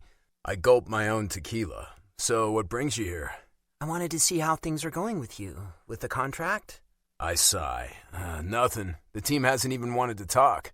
Oh, no. Her mouth turns down at the corners. Are you okay? Of course I'm okay. She's studying me, head cocked, and I drop my gaze. Sort of, I mutter. She fidgets on the couch and takes a mouthful of tequila. I thought maybe you'd want to talk about it. There's nothing to talk about. I look up and catch a flash of hurt in her eyes before she drops her gaze. Shit. My agent is handling it, I add. He's doing what he can. Are you worried about being traded? More worried about an offer sheet, but nobody's put one in. A what? Offer sheet? It's basically a contract offer from another team. If they put in an offer sheet, the Aces have 7 days to decide if they want to match it. I see. It doesn't happen very often, but there's been a lot of talk of it this year because of the salary cap crunch some teams are feeling, including the Aces. So, no other offers, no contract. You just sit in limbo and wait for a contract or to get traded? Basically, yeah. We could go to arbitration, but we have to sign a contract by December 1st or I can't play for the rest of the season. Oh, that would suck. Fuck yeah. We're both silent for a few minutes. Have you talked to your parents? Oh yeah, they've called, but I don't have much to tell them either. I don't tell her that every time I talk to them, they ask about her. Not only that, every text message and email I get from Riley, Everly, and Grandpa and Chelsea asks about her. What the hell happened? She tagged along on a couple of trips with me and my whole goddamn family fell in love with her, apparently. Jax, it's not just talking about news. It's talking about how you're feeling about all this. How you're dealing with it. I'm dealing with it fine. I'm skating and working out. She lets out a short sigh.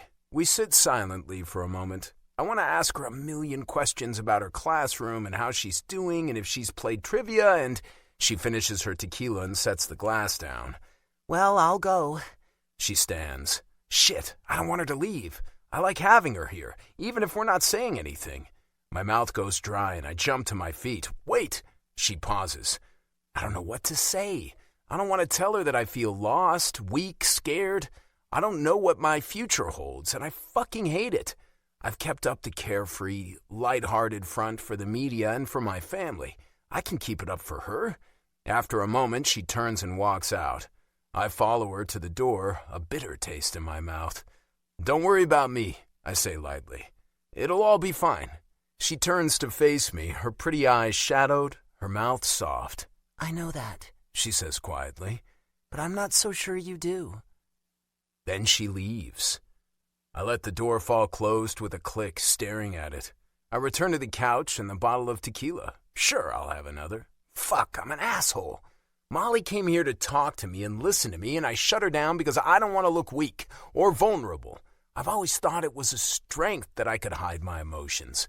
When my parents split up, I didn't want to let on to either of them or to anyone how busted up inside I was, and that has always served me well. I've had bad games, made stupid mistakes, and had disappointments in my career. I get through it by shrugging it all off. I've had all kinds of family shit going on that I stayed apart from. Ever since Molly walked out of her wedding, I've been dragged into a whole bunch of emotional shit. Telling her all the crap about my family, taking her to meet them, her making me talk to my dad when I would rather have a hockey stick poked in my eye. Then, the sex. I keep thinking about lying in that sleeping bag with her under the northern lights, fingering her pussy to the most incredible orgasm, her mouth on my cock and the look of delight in her eyes as she sucked me. I think about playing Trivial Pursuit with her, and yeah, the naked part was fun, but I love how she challenges me and makes me laugh. I remember sitting in front of the fire with her and just talking about anything and everything, including my hopes for my career and hers. I remember how passionate and excited she was about the new school year and the kids she'd be teaching. I've mastered the art of the one-night stand, even a few nights of no-string sex with a woman. But with Molly, I felt stuff I've never felt before, stuff I don't want to feel. And right now, I'm goddamn miserable. I blow out a long breath and slouch down into the couch, tequila glass in hand. Once this contract shit is settled, I'll be fine. That's what's messing with my head, not Molly. Molly. I ride the elevator down, cruise through the lobby of Jax's building, and then walk the sidewalk to where I parked my car. It's getting dark and a chilly wind is blowing off the nearby lake. In my car, I start the engine and lock the doors. Then I sit there for a few minutes. My heart is shrinking in my chest. I close my eyes on a wave of pain. I knew I was taking a chance going to see him. I knew there was a possibility he wouldn't want to see me. I don't know why I feel so hurt. Maybe I had a tiny pinch of hope that we could still have something. That wasn't my intent in coming here. I really did want to help him if I could, because I care. I suck in a shaky breath and let it out slowly. This wasn't supposed to happen. I don't just care about Jax. I love him. Is it a rebound? I don't think so. I know it's not. I'm in love with him. I was running away from Chicago because I was hurt and humiliated and didn't believe in love anymore. And I fell in love. For real. Sadness washes through me, heaviness weighing down my arms and legs, my throat burning. I could see Jax wasn't being honest. Maybe that whatever attitude works with some people, but I know Jax pretty well now, and I can see past it. He's not happy. He just doesn't want to admit it. I hate that he feels that way. I hate that things aren't working out for him. But they will. I know it. It may not be exactly what he wants, but he's a talented player, and some team will snap him up if things don't get done soon. The idea of him leaving Chicago, though, feels like a fist ripping out my internal organs. I lean my forehead on the steering wheel. What does it matter to me where he is? We can't be together regardless. I do know he wants to stay here, though. Finally, I get my shit together and put my car in drive to head home. I still feel like a lump of fractured ice has replaced my heart. Jax. Having just showered at the rink, I'm getting dressed when my phone rings. It's an actual phone call, which usually means it's Mom or Paul. I reach for it and see it's Paul. Fuck, I can't take more disappointment right now. I ignore the call and toss my phone back into the locker as I finish dressing. Training camp started yesterday. I'm not there, obviously. Whatever he wants to tell me, I'll find out later. My legs have the strength of garden hoses right now. I pushed myself hard out there on the ice. Whatever happens, I'm going to be in shape to deal with it. Unless I have a heart attack first. Ha! I zip up my bag of gear and hoist it to leave the arena. I have a massage booked with the trainer I've been working with, which is going to feel fucking amazing. I turn off my phone while I'm getting worked over by Victor. Stretched out on the table, my face planted down into the opening, I let him dig into tight muscles from my feet up to my neck and shoulders for an hour and a half. I damn near fall asleep. I haven't been sleeping that great the last few weeks. Molly's hurt face floats in front of my closed eyes, and as usual, when I think of her, my gut clenches. I try to push that aside, though. I heard from Everly yesterday, and Grandpa's doing okay. His Alzheimer's hasn't progressed very much in the last few months, but Chelsea's still doing a lot. The money stuff has been taken care of, and Dad and Uncle Matt are involved in Grandpa's life again, helping Chelsea more. Now the hockey season started, they're probably busy too, but I hope they can find some time to be there more. After my massage, I go for lunch. Eating healthy is a big part of staying in shape, and I haven't been very diligent about that. I stop at Freshie for a Oaxaca bowl that's full of healthy things like brown rice, black beans, and avocado. I sit down to eat it there. I pull out my phone to scroll through sports news while I eat, and when I turn it on, I discover a bunch of voicemails and about 100 texts from Paul. The last one in all caps shouting at me to answer your goddamn phone. Jesus. Shaking my head, I tap to call him. I hold the phone to my ear as I fork up some rice, beans, and corn, waiting for Paul to pick up. Jesus Christ, he bellows in my ear. I hold the phone out and frown. What's up, man? I've been trying to get a hold of you all morning. Yeah, I was busy at the rink skating, then I had a massage. For Christ's sake, listen, I have news. I pull in a breath, preparing myself. Okay, lay it on me. They're offering 5 years. I straighten. Yeah? AAV, $3.8 million. I drop my fork. I close my eyes. We were hoping for $4 million. That's pretty close. And what's the breakdown? First year, 3.5, second year, 4 mil.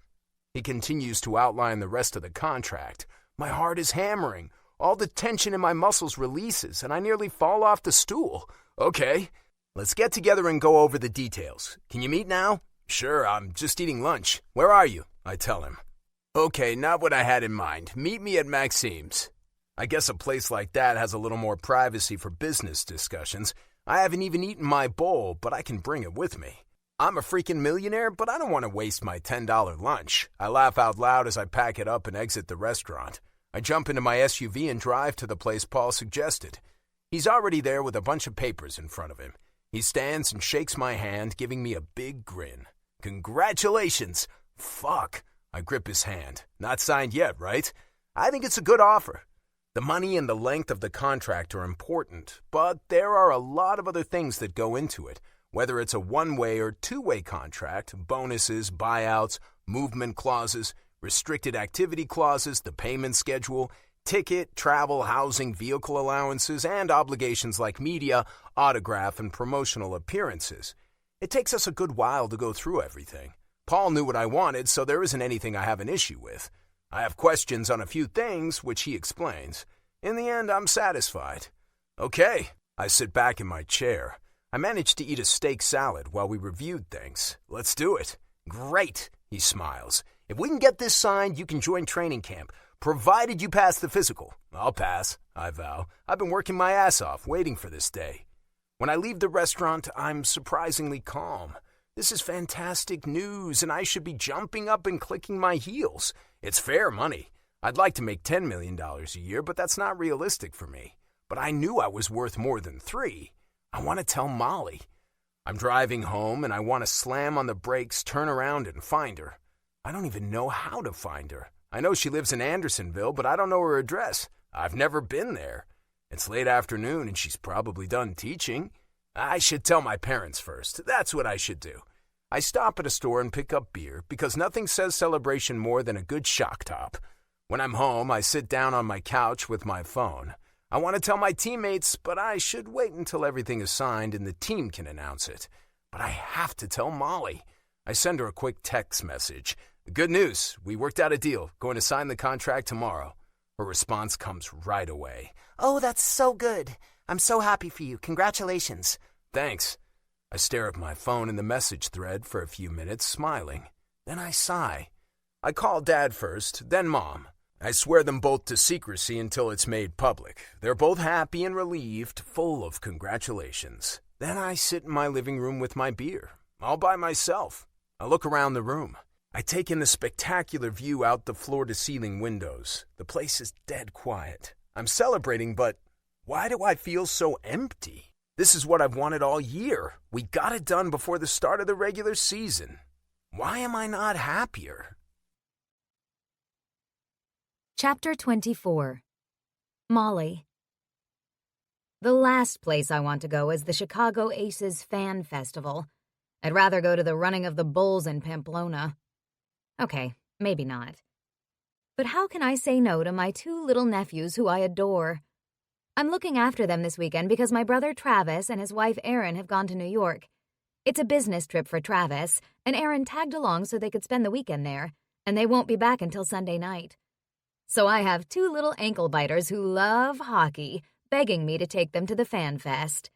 They know I know some of the players, but they don't get that I might not want to see Steve. Or Jax.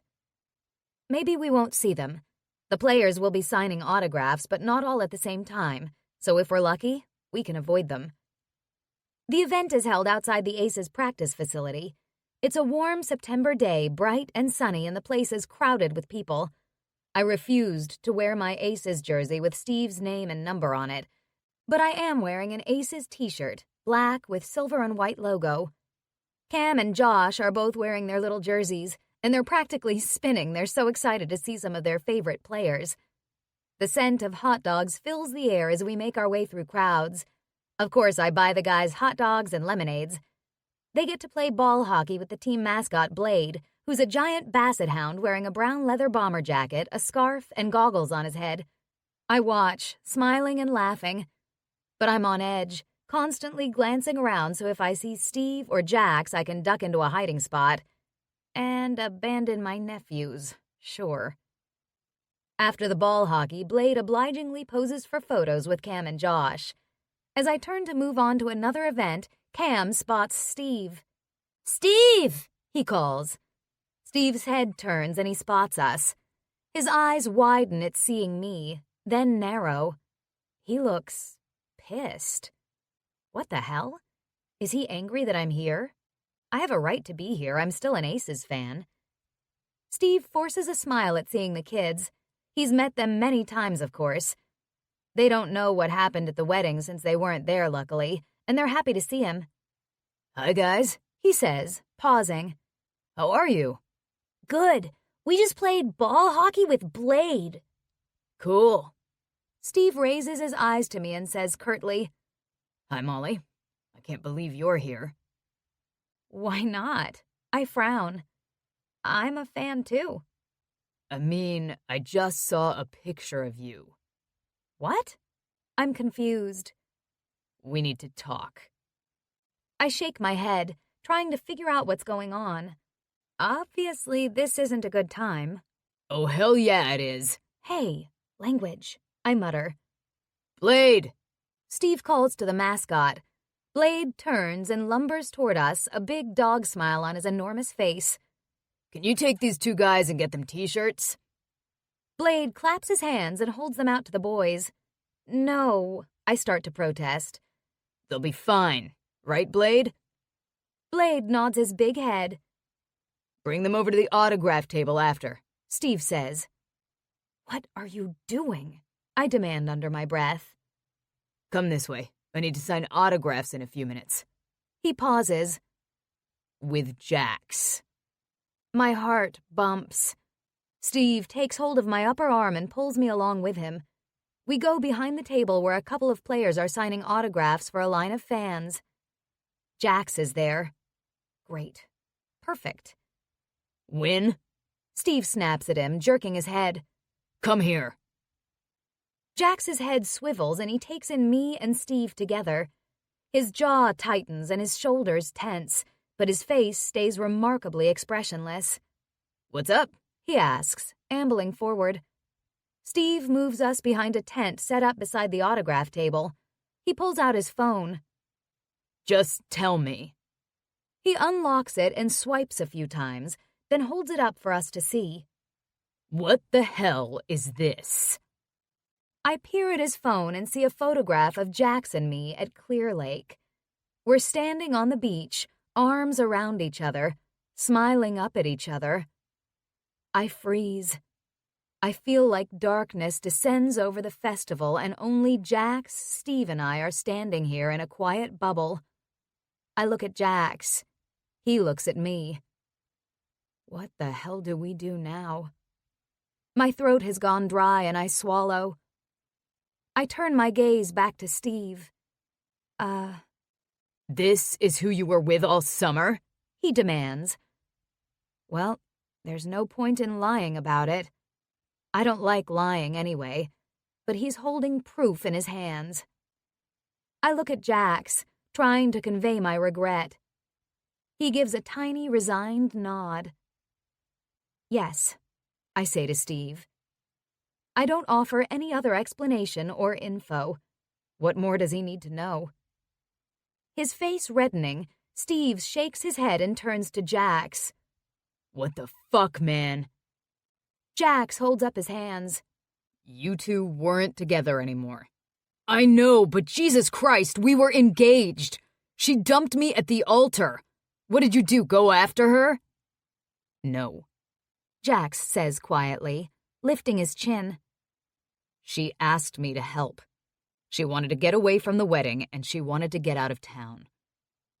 He tried to talk me out of it. I put in. I know this is bad for Jax. Steve can go jump in Lake Michigan for all I care.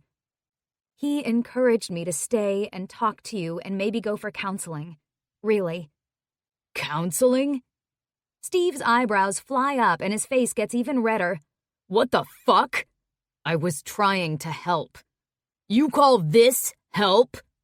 Steve shoves the phone in Jax's face. I can't fucking believe this. Where did you get that picture? I ask, as if that even matters. Rico showed it to me. He just stumbled across it on Instagram. Somebody tagged the Aces because of the festival today. I saw it yesterday. Jax says quietly. Shit, I say, dropping my head forward. You were just going to keep this secret? Steve says. Forever? It's over, I say. But unexpectedly, my throat closes up. I try to say more, but I can't get any words out. To my horror, tears prickle the corners of my eyes. Jax watches me with concern and jumps in. It's over, Chucky. It was just a summer fling. If possible, Steve appears more outraged at this. You fucked her and it was just a fling? He yells. Shh! I cast a nervous glance around. We sure don't need anyone else hearing this. She's better than that, goddammit! Steve roars. You're nothing but a man whore, fucking everything in sight. But Molly? Jesus! Jax's expression becomes alarmed. He's been doing so well at staying calm. He holds up his hands, palms out. We both knew what it was going in, he says quietly. Calm down, Chucky. I shove at Steve's shoulder. I can have a summer fling if I want to. I speak up, now able to talk again. He stares at me in disbelief. That's what it was? No, that's not what it was. My chest fills with emotion and I want to burst into tears. I'm scared and wretched and I'm in love with Jax and I can't admit it. But I can't deny it either. Steve gets it. His jaw drops. A vein in his temple pulses. You fell in love with him? I swallow painfully and give a tiny nod. Steve's lip curls as he turns back to Jax, who's staring at me open-mouthed. You motherfucker! You broke her heart! Jax shakes his head quickly, but his gaze is fastened on me, not Steve, who's lifting his fists. Don't hit him! I cry, grabbing Steve's arm. I'm gonna break his fucking nose! No, stop. It's not his fault, Steve. We agreed it would just be a summer thing. You fell in love with me? Jax asks quietly, putting out a hand to shove Steve away. Apparently, Steve's fists don't concern him. I'm sorry. A tear tracks down my cheek. I didn't mean to. I thought it was a fling. I thought it was a rebound fling, but I can't get over you. Jesus. Now Jax is cursing. Steve's coming at him again. Jax turns to him. Fine, he says with resignation. Get your shots in. I deserve it. No! I step between them. This is ridiculous! My heart is racing, my hands shaking. Every coherent thought has spun out of my head. All I know is I can't let Steve hit Jax. Stop this, I order Steve. This is ridiculous. This is none of your business, Steve. He goes still, slowly lowering his arms. He scowls at Jax. You need to apologize to her. Jax scowls back at him. Are you fucking kidding me? You screwed around on her. You broke her heart. You two were done. It was crystal clear. I know I probably shouldn't have fallen for the ex-girlfriend of a teammate, but I did, and I'm not sorry. My eyes fly open so wide I'm amazed my eyeballs aren't bouncing on the ground. What? So go ahead and hit me.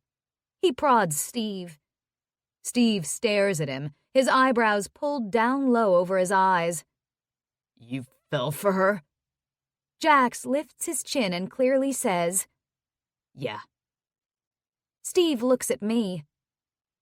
Are you two still together or not? You said it was over. My bottom lip quivers. I don't know what's going on, I whisper. I twist my fingers together. My gaze bounces back and forth between the two men. Steve seems to be calming down. Jax is unruffled. I don't either. Steve scowls. I do. A slow smile slides over Jax's face. Someone appears around the corner of the tent. What the hell are you doing back here? You guys are up. Get out here and sign some autographs. Oh my God. I press the heel of my hand to my forehead. Be right there, Modi, Steve says. He steps away from Jax. Are you okay, Molly? I float a glance Jax's way. I'm not sure. Steve turns a glare on Jax. She's not sure. It'll be okay. Jax moves to me. He cups my face in both hands, and nearly nose to nose, he stares into my eyes. It'll be okay.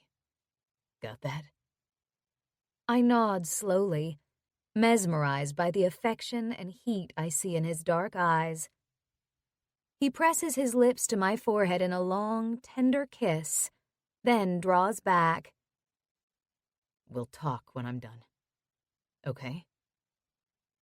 Okay. I'm blinking rapidly. My heart thuds against my ribs and my hands are shaking. I glance at Steve, who has looked away, his jaw tight. Then I follow him and Jax back to the table where fans are waiting. Blade returns with an ecstatic Josh and Cam, who are carrying t-shirts and pennants. We need to get these autographed, Cam says. You guys have Steve's autographs, I remind them, tapping the big number on the back of Cam's jersey where Steve signed it last year. Well, get Jax wins then. Okay. I get in line with them. The boys are bouncing with excitement, and I'm vibrating with nerves and uncertainty. What did he mean he fell for me? What? When we get to the front of the line, the boys hand their pennants and shirts over to Jax.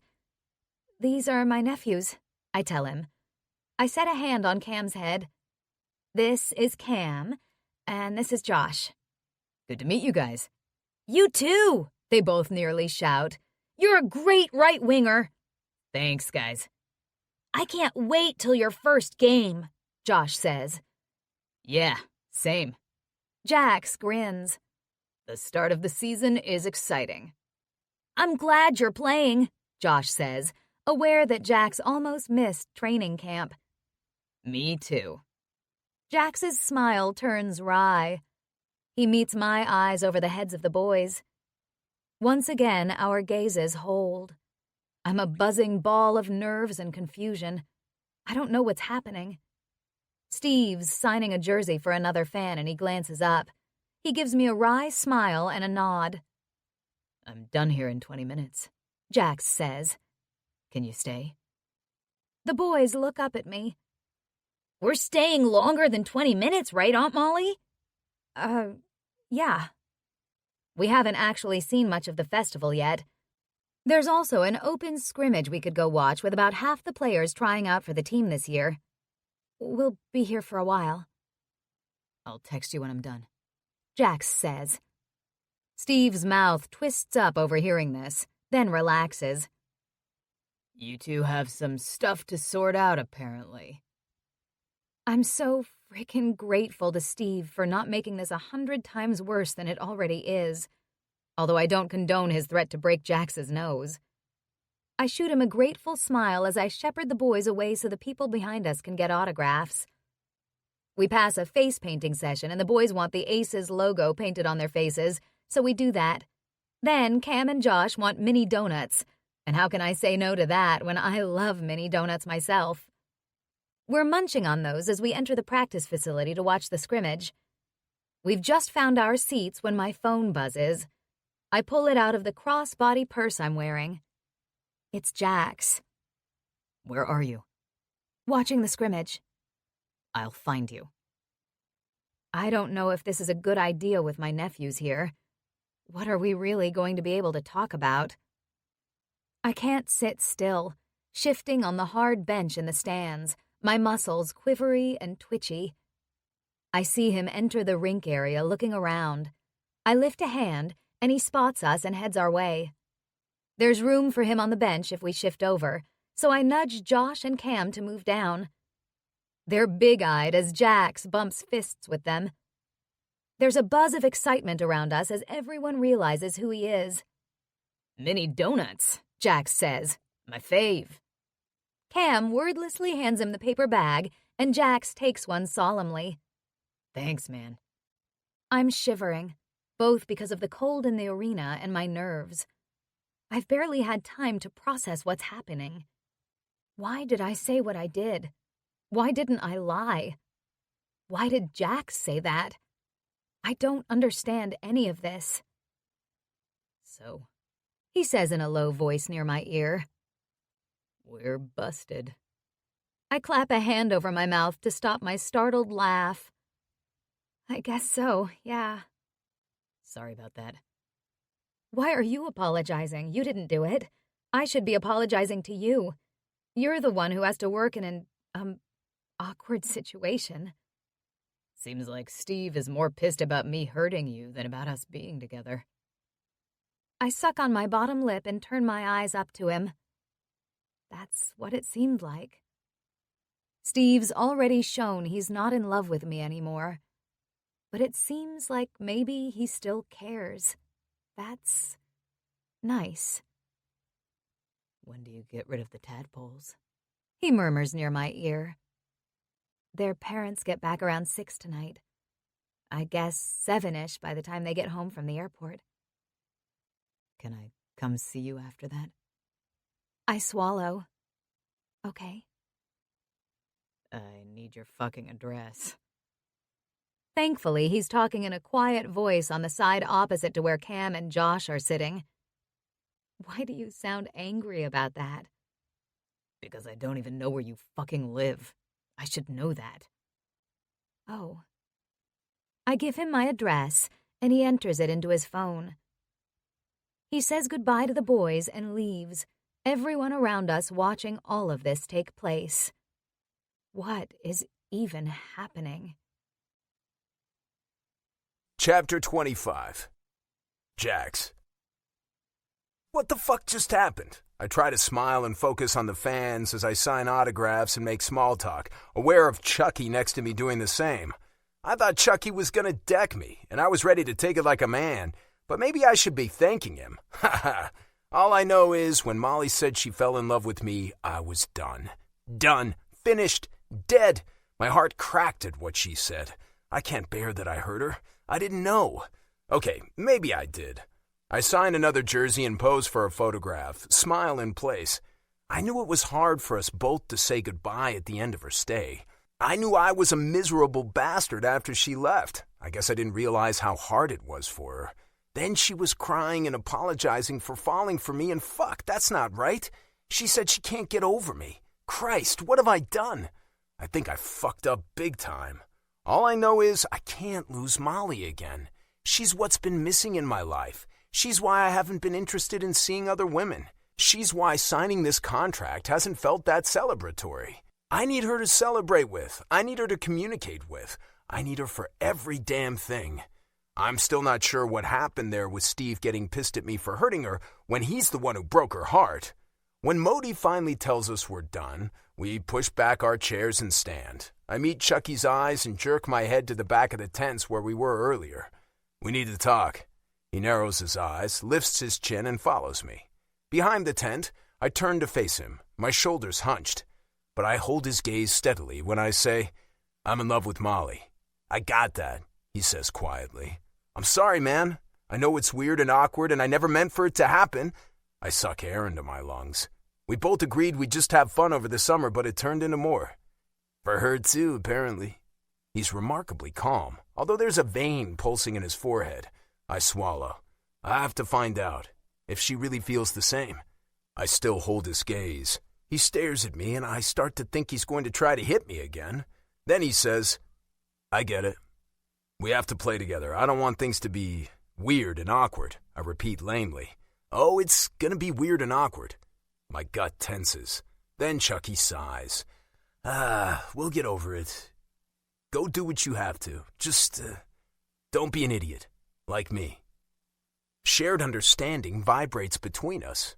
Maybe this will be okay. I give him a short nod and turn to bolt. In my vehicle, I sit for a moment before starting the engine. It's goddamn bizarre, but whatever. It feels right. Like this had to happen. I grip the steering wheel of my SUV. Okay, I got this. No, I don't. I don't know what the hell I'm doing. I don't know what to do. I've never been in this position before. I'm always the one making a quick exit. And this time, well, I tried, thinking that was what we had to do, but I screwed up. I tipped my head back and let out a long stream of breath. Who can I talk to? I need help. Fuck. I don't have friends I can talk to about this.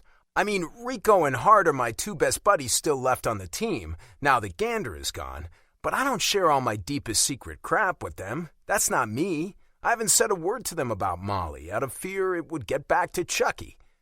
Too late for that, though. Rico apparently saw the Instagram post that led to this shit show.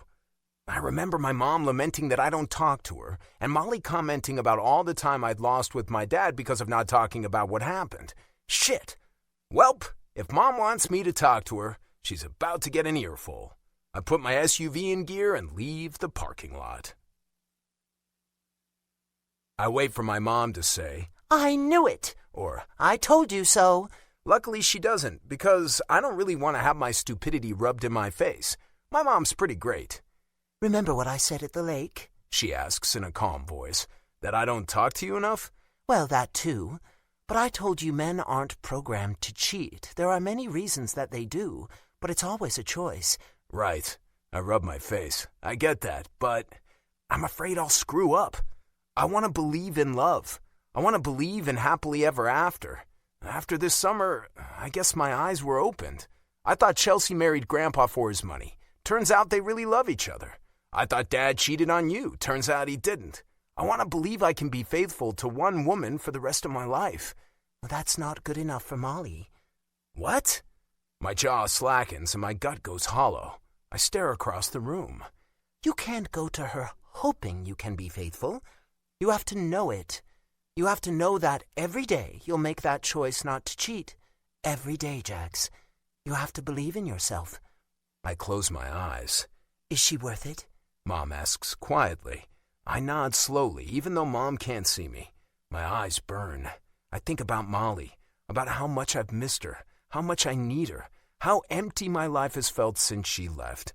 I think about how good she makes me feel and how I want to be there for her, always. Yeah, I rasp out. She's worth it. I can do it. Good. Mom pauses. Jax, your dad and I didn't want to talk to you about what happened in our marriage because we didn't want to point fingers at each other. But part of the problem was not talking to each other about how we were feeling. I remember sitting on the deck in Catalina with Dad. I wasn't great at talking about my feelings, he'd said. No shit, I guess that's where I get it from. He said it wasn't your fault. Mom laughs softly. That's admirable of him to say. Maybe he's learned something, but the truth is, I wasn't good at expressing what I needed from him. I thought he should know. I let the resentment build. Don't be like that. I frown. Resentment? Not that specifically, just whatever you're feeling. Tell Molly. Tell someone, but especially Molly. I wish you'd told your dad and me how you were feeling. Another memory of that conversation with Dad. Because I blamed him for cheating on Mom, never asked him about it, never told either of them how much it wrecked me that they split up. What a lot of wasted years. Wasted years between Dad and me. Wasted years between him and his own father. Wasted years between Dad and Mom, too, I guess. I don't want that for me and Molly. I don't want to regret not being brave enough to tell her how I feel. About everything. Ever. Yeah, she's worth it. She's all that I want in the world. Molly. I can't dash out the door the minute Travis and Aaron get home, much as I want to. I dutifully wait to admire the gifts they brought the boys, listen to all the things they did in New York, then make my escape. As soon as I'm home, I text Jax to let him know. My apartment is a disaster since I was staying at Travis and Aaron's place the last few days.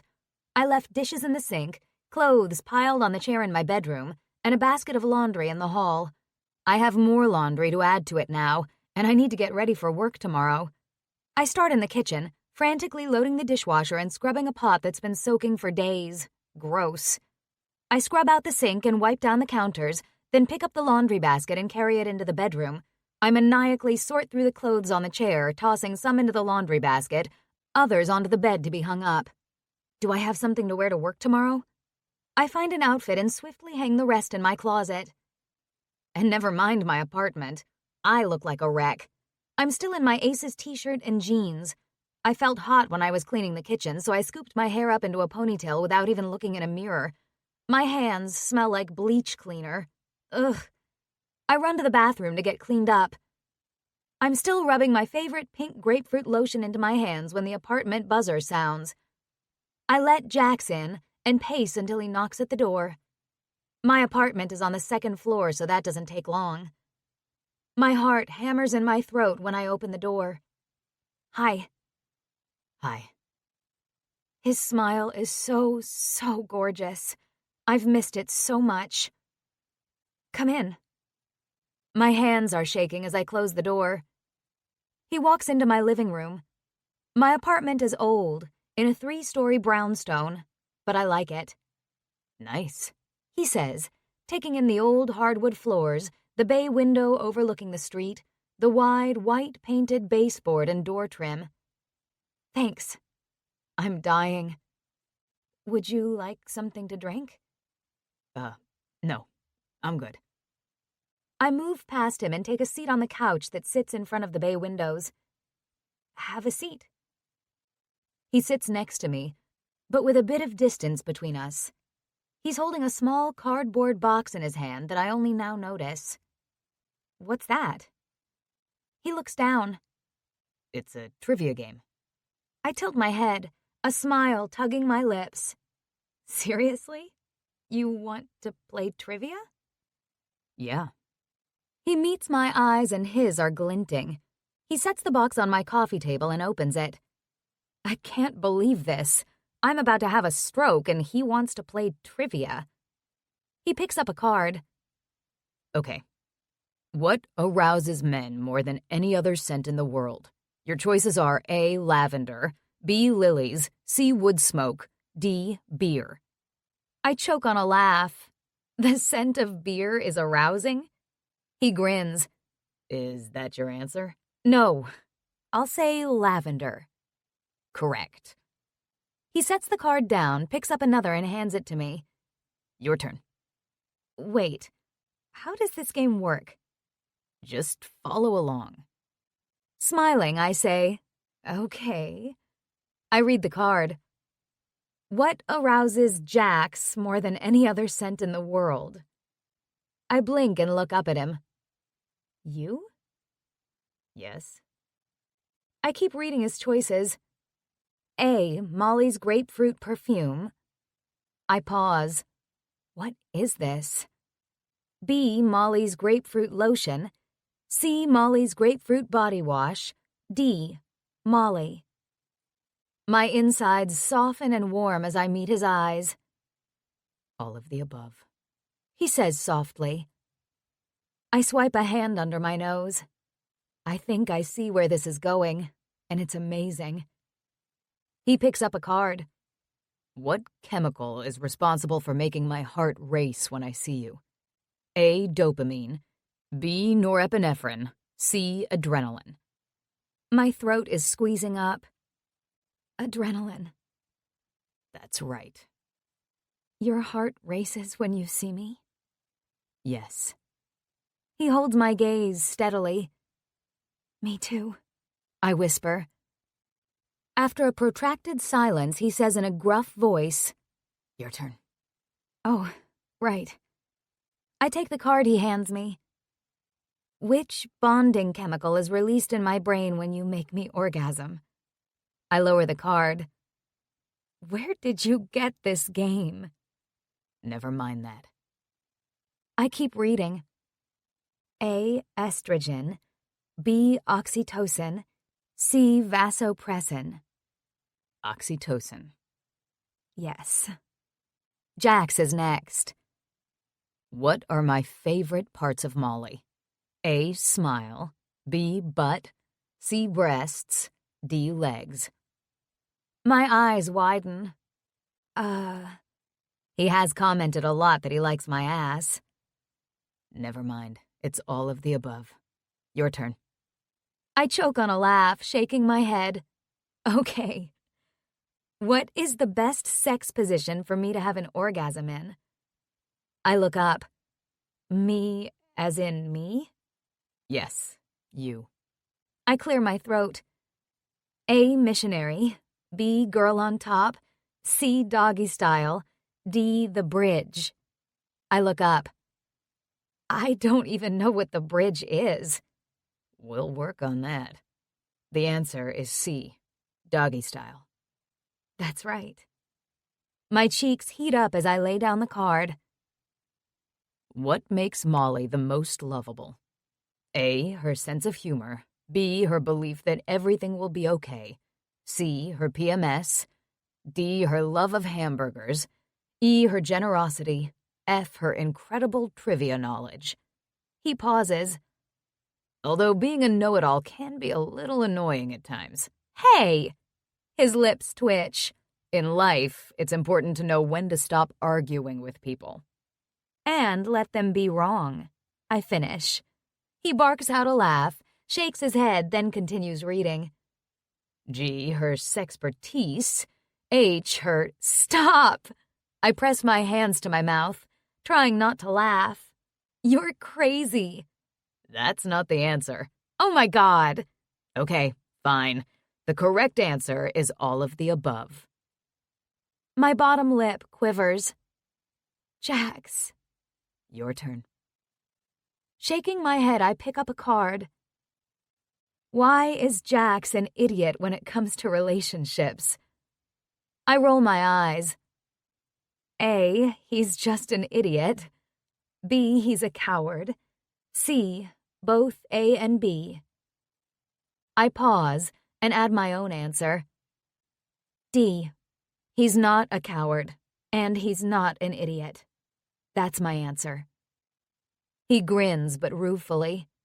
Yeah, I am. I've always believed marriage is for suckers. That real long-term relationships don't exist. I've always been afraid that if I get into a relationship, I'll hurt her because I'll do something stupid like cheat on her. I knew he didn't believe in relationships. I knew part of that stemmed from his parents' divorce. But believing he would do the same thing he thought his dad did? I didn't know that.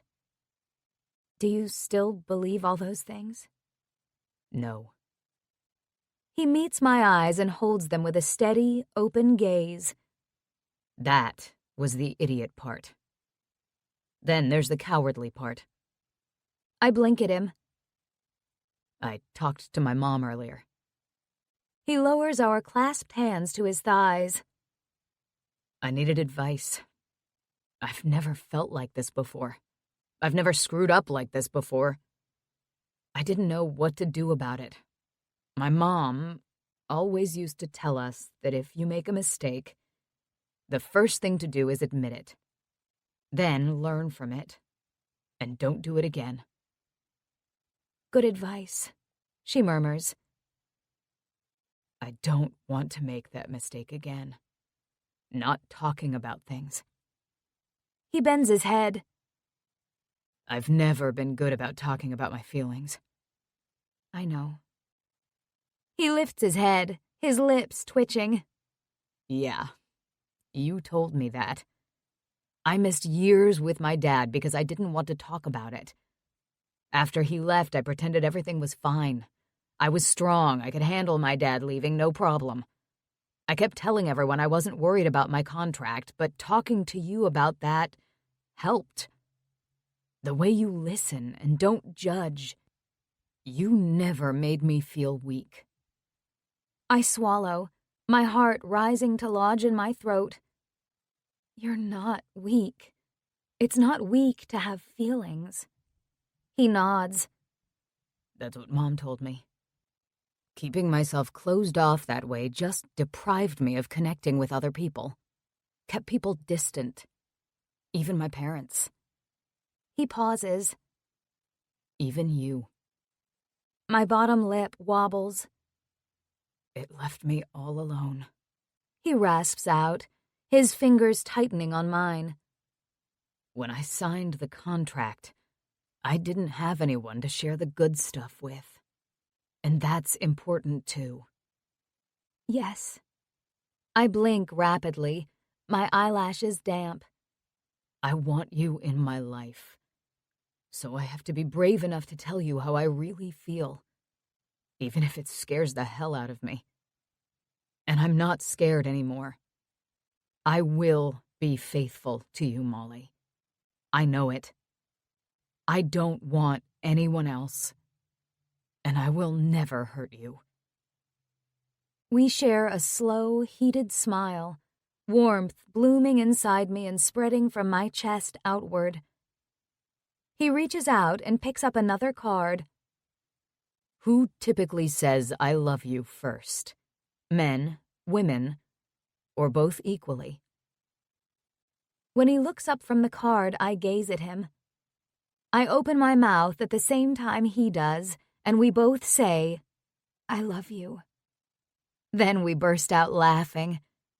Except my laughing is almost crying because I'm so emotional, and I fling myself into his arms. He wraps me up in a tight hug, my face pressed to his shoulder. I love you so much. His hand strokes my hair. I love you too, Molly. Chapter 26. Jax. Only inches separate our faces. I drag my gaze from Molly's wet eyes and look at her mouth. The plump bottom lip parts slightly from the top just so I can see the edge of her white teeth. I can't believe she's in my arms and she loves me, and I'm so fucking relieved and elated and hot for her I can barely think. I hear her indrawn breath, feel the tremors of her soft body in my arms. Her scent surrounds us, intoxicating me. I feel her breath whisper on my lips, her heart knocking against me. I see her pulse just as quick beneath the fine skin of her throat. Then our mouths meet in an agonizing, excruciatingly beautiful kiss. Her mouth is heaven, sweet and soft. I stroke inside with my tongue and she opens for me, meeting my tongue with hers. I kiss her again and again, long, slow, clinging kisses, our tongues brushing as we draw apart in slow, lush licks. She moans deep in her throat, slides her hand around my neck and pulls me closer. I lift her onto my lap, turn her, tipping her back against the armrest of the couch, leaning into her. I need to taste more of her sweet mouth. I thread my hand into her hair, twist it around my fingers, and give a little tug, eliciting a whimper from her that has my blood sizzling through my veins. I draw back to look at her face. The love shining there punches me like a fist in the gut. Spreading warmth and relief and gratitude through me, I kiss her again, deep, open-mouthed kisses, eating her up, trailing my fingers down the side of her neck, over her collarbone. I rub the top curve of her breast. Heat sparks, ignites and grows between us as our kisses deepen. As I cup one breast in my hand and rub my thumb over the nipple, my throat aches and my heart lurches with overwhelming emotion. I can't get close enough to her. Without words, I stand and pull her up from the couch, and she leads me to her bedroom. There, she winds her arm around my neck and presses against me. We stand like that, foreheads together, noses side by side, just breathing in each other. Then Molly shifts her mouth closer to mine, and I take it in a long, hungry kiss. Want you out of these clothes. I pull her t-shirt up and over her head, and she reaches behind her back to undo her bra, a sweet little barely there pink lace number. I flick open the button of her jeans and work them down over her hips, along with her panties. She steps out of them, 1 foot at a time. Then I move her to the bed and lay her down gently. She smiles up at me, her hair spread around her face, her smooth skin glowing, her eyes shiny. As I take off my own clothes, I study her curves, her perfect breasts, the shallow indent of her navel, the swell of her hips. My eyes return to hers to see her watching me too, a look of avid longing in her eyes. I fucking love that. I lie down beside her, hand on her stomach, elbow bent, my head propped on my hand. Luminous green eyes turn to me, and I'm lost. I love you. I love you too. I press my face between her breasts, breathe in her pink citrus scent, then kiss the inside curve of each breast. I take a nipple into my mouth and suck, then rub my tongue over it. She tastes so sweet, and her whimpers tell me how much she loves that. I move to the other nipple, taste it too, play with it with my mouth while my fingers pluck the other. I test the weight of her breast, squeezing it gently. That feels so good. Her fingers sifted through my hair, her body twitching and writhing against me. So good. I move over her, and she reaches for my cock. Her hands feel sublime, soft yet firm, stroking me in long pulls that send pleasure licking over my skin. Inside me, please. I need to get a condom. Do you? I lift my head and peer down at her. Our eyes meet. I swallow. Her trust hits me like a puck in the chest. Do you? I ask quietly. I'm on the pill, and I went to the doctor when I got back to Chicago, all good. Me too. Okay then. I press a hard kiss to her mouth as she guides me into her. Her heat and wetness surround the head of my cock, then more as I ease in, hot velvet squeezing me. A low, rough sound tears from my throat. I've never been bareback, and I'm so fucking glad it's with Molly. I hold my weight on my elbows, and she parts her legs wider. I push in deeper all the way, and the air rips out of my lungs. Molly, oh Christ, I know. Her hands clutch my ass, pulling me deeper. Fuck me, Jax. My groans mingle with her sighs as our bodies come together, perfect, easy, and right. I surge into her, our connection so intimate, joining not just our bodies but our hearts. Something even more than that. Our souls? Something touches me inside, a searing, exquisite sensation, an overwhelming desire to protect and take care of her, to be with her forever. My eyes sting and my throat closes up. I frame her face with my hands, my gaze holding hers. I see a reflection of my own devotion, my own longing, my own hope in her eyes, and it draws me in so deep like I'm falling over a cliff. I've never felt this before. She stares back at me steadily, meaningfully. Me either.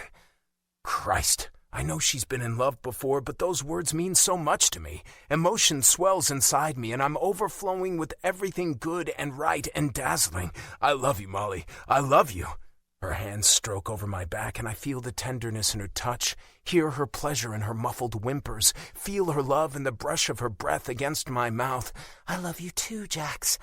Her body tightens beneath me and around me as she climaxes, squeezing me inside and out. She cries out, and I watch her face, humbled by her beauty, by the ecstasy I see there because of me, awed and gratified by her trust and her belief in me and her love. Pressure builds at the base of my spine and in my balls, building to my own exquisite peak of pleasure. Her hands grip my hips as I drive into her one more time and explode. Lights flash as my lids squeeze shut against the intensity of my orgasm, and when I pour myself into her in long, hard, almost painful pulses, I'm joined to her like I've never been with anyone. We settle beneath the soft warmth of her duvet, curled into each other. I press my cheek against the top of her head and smile. I loved her arms around me, stroking my back, down over the curve of my ass, dragging her fingers up the crevice there. Jesus, I'm going to be hard again in 2 minutes if she keeps that up. I tried to get over you, she says quietly as we snuggle together. But I couldn't. She strokes up my back. My friends told me I should go out with other guys, try to move on. It didn't work. I was so fucking pissed seeing you with that guy. Yeah? Yeah, I sigh. Again, time wasted because I was afraid to say what I needed to. I didn't say anything either, she points out. I mean, I told you I missed you. I thought you meant as a friend. No, but I wanted you to think that. I didn't think we could be together because of Steve. Okay, how fucked up was that we told each other how we really feel about each other while he was standing right there? And after that, I think he was actually less inclined to clock me. I know. She shifts against me. That was so weird, but good. I talk to him. She draws back and stares at me. What? After the autograph session, we talked again. I don't think he's totally happy, but he didn't punch me in the face, so there's that. She chuckles. I think it'll be okay. He knows he fucked up. I pause. He told me not to do the same. She nods slowly. I won't, Molly. I promise you. Her lips tip up into a trembling smile and she touches her fingertips to my cheek. Remember what you said the night of the wedding? I mean, the non-wedding? No? You said sometimes not getting what you want can be a good thing. Fuck, I am so smart. I know. She laughs lightly and presses a kiss to my chest. You were right. Things worked out so much better. For all of us. I slide a hand into her hair and press her face to me. Yeah, things did. I roll her to her back and rise up over her to peer down into her eyes. I promise I will never cheat on you, Molly. If I've learned anything, it's that I need to talk. If I'm ever feeling, I can't imagine wanting anyone but you. I love you. But if I'm not happy, I promise I will talk to you about it instead of doing something stupid. She nods, her eyes wide and glowing with love. Thank you. And if I don't, you have my permission to smack me across the back of my head with a hockey stick. She smiles. Telling my dad I thought he cheated on Mom was hard, but it was worth it to find out the truth. And to have a relationship with my dad, to be able to respect him again. Her eyes go glossy, her smile tremulous. Telling my mom I'm in love with you after I denied it to everyone was hard, but it was worth it too. I kiss her. So damn worth it. Telling you was surprisingly not hard. I smile wryly. I hope I know now that even if it's hard to talk about something, it's worth it. Her throat works as she smiles and gives a tiny nod. Thank you. She touches my face. My whole family is crazy about you. I nuzzle her ear. Everyone's been asking me about you. Really? That's so sweet. You're sweet. I nibble her earlobe and she shivers. And I want to taste you. Everywhere. I proceed to do so. Chapter 27. Molly. It's the fucking. Jax's silence greets my comment. What? The fucking. You know, when things are going too well and you don't totally trust it's going to last and shit goes down? That's the fucking. Jax falls over on his couch, laughing. Jesus. It's not a laughing matter. I could cry over what I just read online. About me. I press my fingers to my mouth. We thought things were okay with you and Steve about us being together, but we didn't take into account the rest of the world. I found a blog online that posted about Jax and me being a couple, one of those hottest wives of the NHL things, and some jerkface commented and called me a hockey whore because I'd been engaged to Steve and left him at the altar to run off with one of his teammates. It's true, though. I'm sorry I'm embarrassing you. Both of you. The comments also implied that there was bad blood between Jax and Steve now, causing tension in the dressing room and on the ice. That part is not true. I think. Unless Jax hasn't been honest with me. Christ, Molly, it's not you. Haters are gonna hate. People will say all kinds of shit. You have to get used to it. Are things really okay with you and Steve? Yeah. It's weird, but we weren't best buds before all this. We're both professionals. Okay. I pout, still unhappy about what people are saying and thinking about us. You're right. I know. We can't pay attention to this stuff. I knew that when I was dating and engaged to Steve, but I never really gave people anything to gossip about. I'm just a Midwestern school teacher who loves kids and trivia. Then I did a crazy thing. I guess I deserve the backlash for that. Ignore it, he says. All that matters is us.